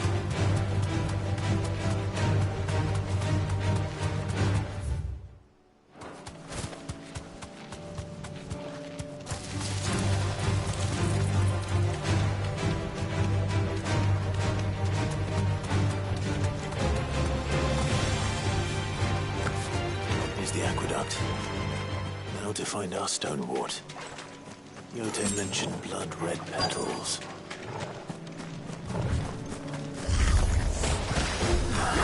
Just my luck. Well, one thing till they're gone. One thing for it.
Here it is. Better collect as much as I can before reinforcements arrive. All right. That should do it. Let's get these back to Yote.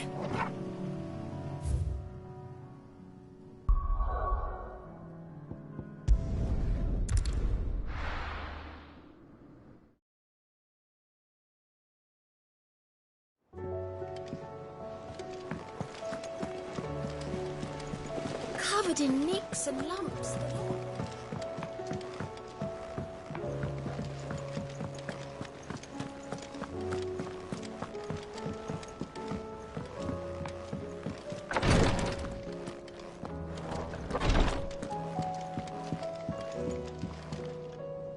Yote.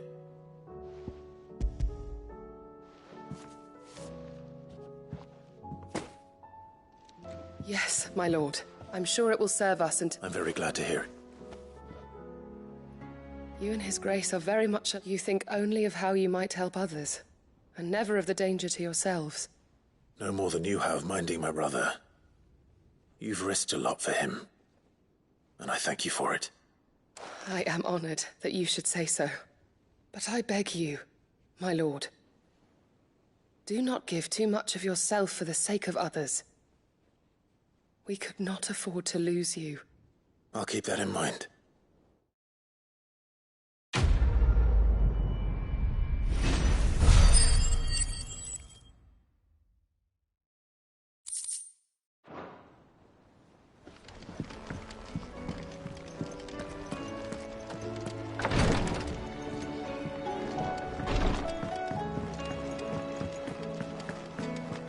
How do you split the sea?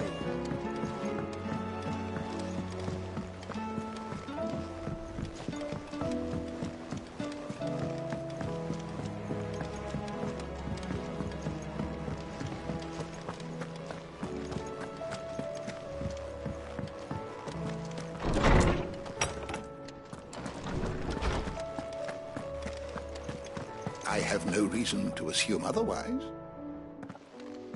Clive, you must listen to this. Lawsman, tell him. Do you recall when we spoke before on the divinity of Ultima? Well, it inspired me to delve deeper into the subject. And what I discovered appears to agree with the findings of His Grace. You will recall that my quest to uncover Ultima's origins began with the mural at Phoenix Gate. But while I've always known it to be important, its secrets have heretofore eluded me. Now, however, I believe I know where to find the more complete example, one that will reveal all we seek. Master Clive, have you ever in your travels chanced to hear of the Circle of Malleus? I would think not, if you have. But there was once a time when the faith flourished, the oldest known religion in the Twins, and though its popularity eventually waned on Storm, hints of its dogma remain embedded in more modern faiths such as the Crystalline Orthodox. Wait, you said it waned on Storm. What of Ash? Religious monuments are often torn down or repurposed when new faiths rise to prominence. But if no new faith arose, then perhaps the ancient temples might still stand. And so, you see now why I must accompany you to Waloed. It would appear the past still has much to teach us, though in this case, it would not have been possible without the musings of Moss. To think that you carried a copy of my old mentor's chronicles all along. I am relieved to discover it in good hands. I shall guard it with my life. Joshua, if you're finished here, join me in the ale hall. I need to speak to everyone before we leave. Right away.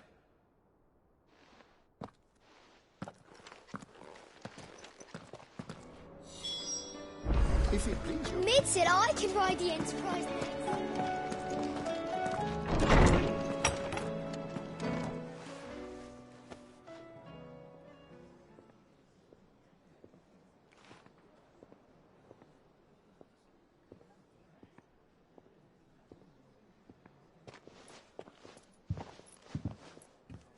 My apologies. By now you've all heard where we're going and why. So I won't bother you with the boring details, only the important ones. If we attempt to approach Stone here by sea, there's a good chance we'll be sighted and fall prey to the capital's artillery. So instead, we'll disembark on the southwest coast and make for Drake's Spine on foot. I say we, but it's highly likely the entirety of Ash is under the rule of Ultima. A large party would only attract unwanted attention, as well as slow our march and require supplies which may be difficult to obtain. Only Joshua and I will be going. And a scout. Preferably a good one. Gav, do you know of any? You bet your ass I do. Might still borrow some of Lady Vivian's maps, though. Just in case, like. Once you've dropped us off at the Shadow Coast, you need to retreat into neutral waters, fly merchant colors, and stay inconspicuous. If you sense any danger at all, you leave us behind and return to Storm. Inconspicuous is my middle name. But like hell am I leaving anyone behind. The ship ain't going nowhere till your scurvy mugs are smiling on deck. Jill, the Enterprise will appear a tempting target for royalists and pirates alike. You're to stop anyone boarding.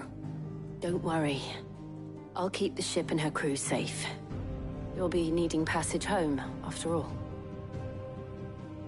But... very well. If there are no questions, I'll see you all at the docks.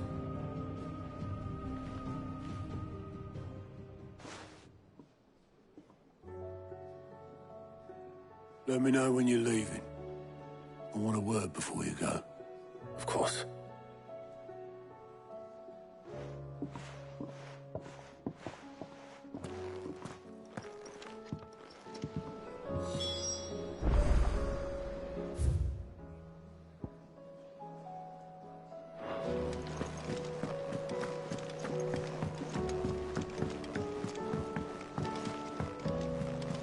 I am certain we will find what we seek in Ash, and learn the truth of Ultima's origins.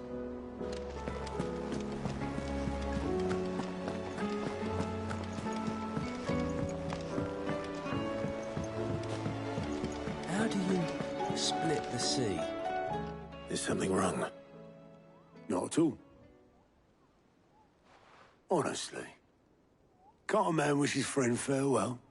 Just wanted to let you know that I'll keep things in order while you're off saving the world. I'll hold you to that.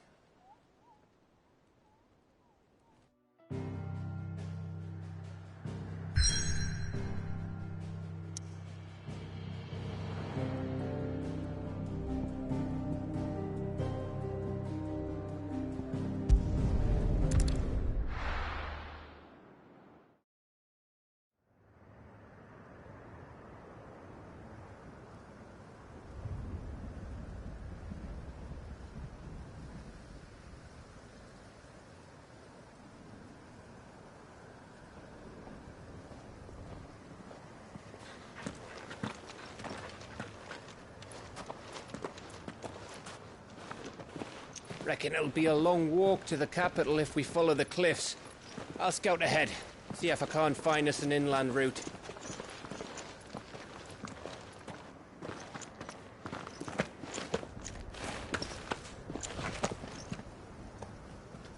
Clive.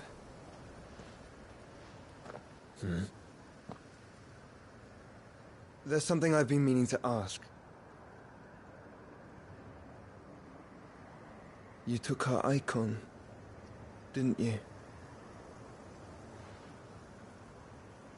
Yes, I did. She understood.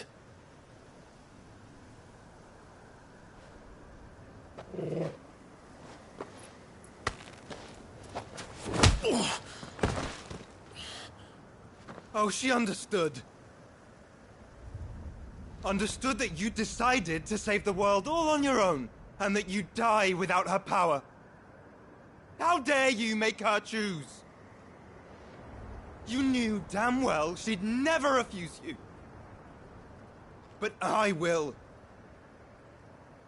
You can't keep pushing us away, Clive. The world is ours to save, not yours.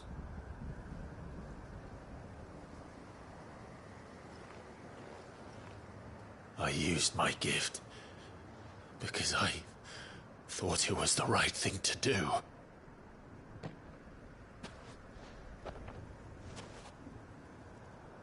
And you truly believe this will save you? Will save us all? I do.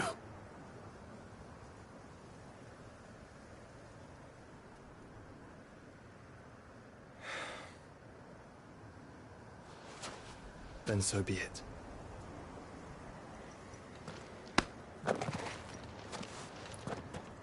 Just don't forget, you're not alone.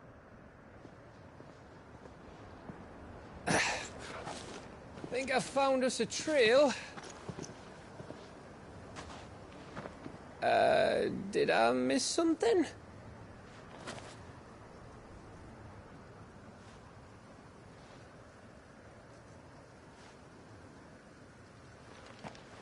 Only that Joshua didn't. I don't get it.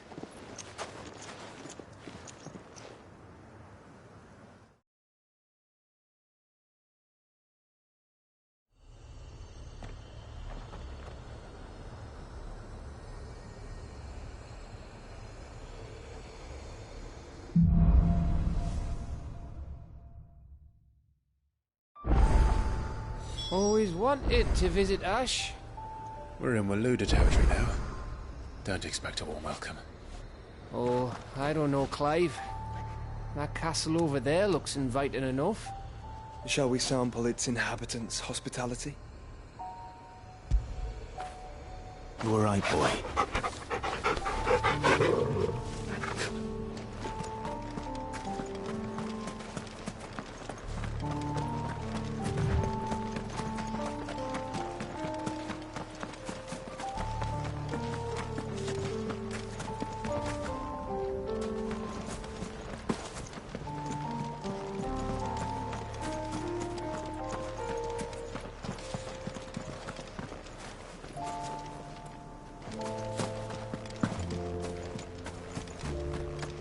Remember what I said about warm welcomes, Gav?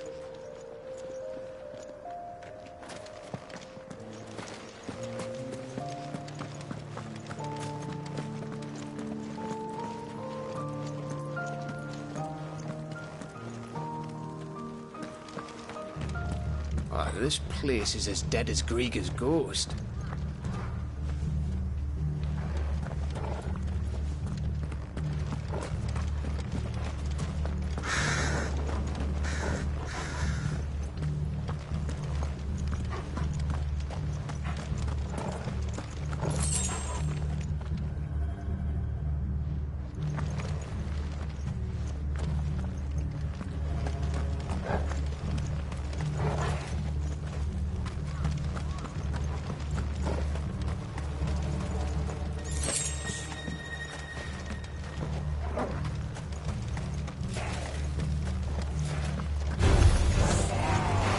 Smelled something.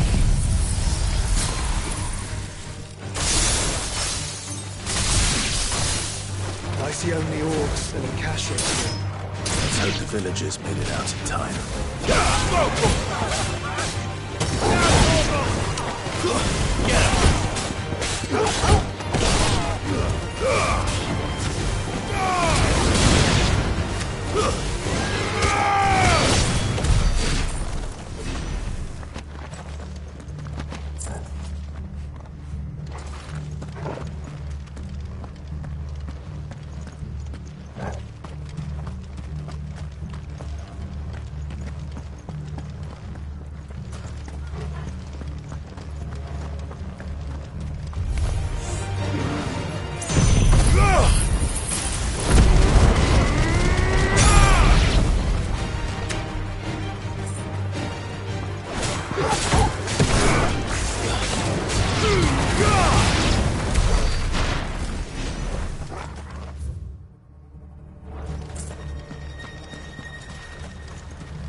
Your reign is at an end.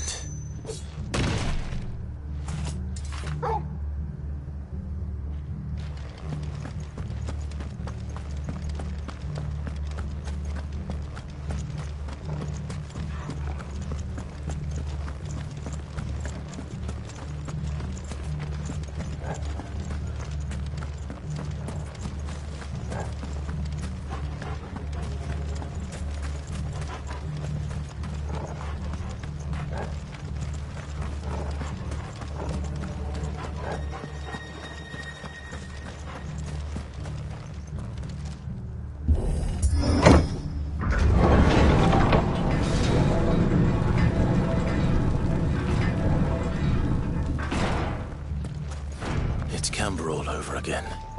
Where the hell are the royalists? Seems you were right about that welcome after all, Clive.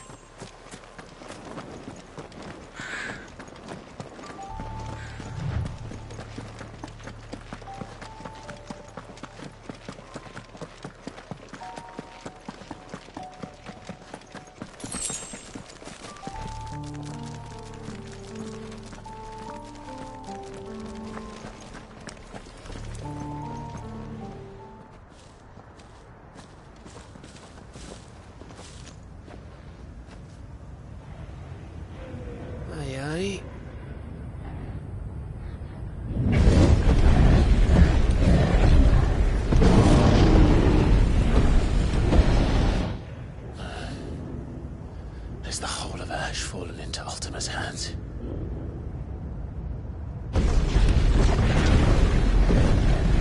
That's no peace delegation. We should send a warning to the others. No. My uncle will have an eye on the coast. I trust he'll find a way to entertain any uninvited guests. Our mark is Drake's Spine, and there's a lot of road between us and it. We press on to Stone here. Aye, you never know. It might not be a nest of slathering monsters.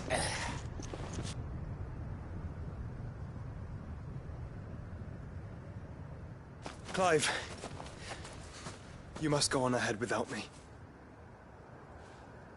This stronghold is as old as Phoenix Gate, perhaps older.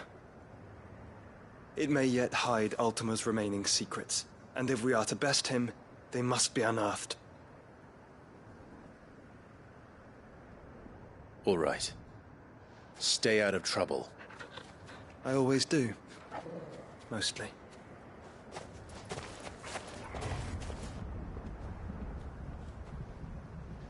You sure about this? About leaving my brother on his own. Of course. Mostly.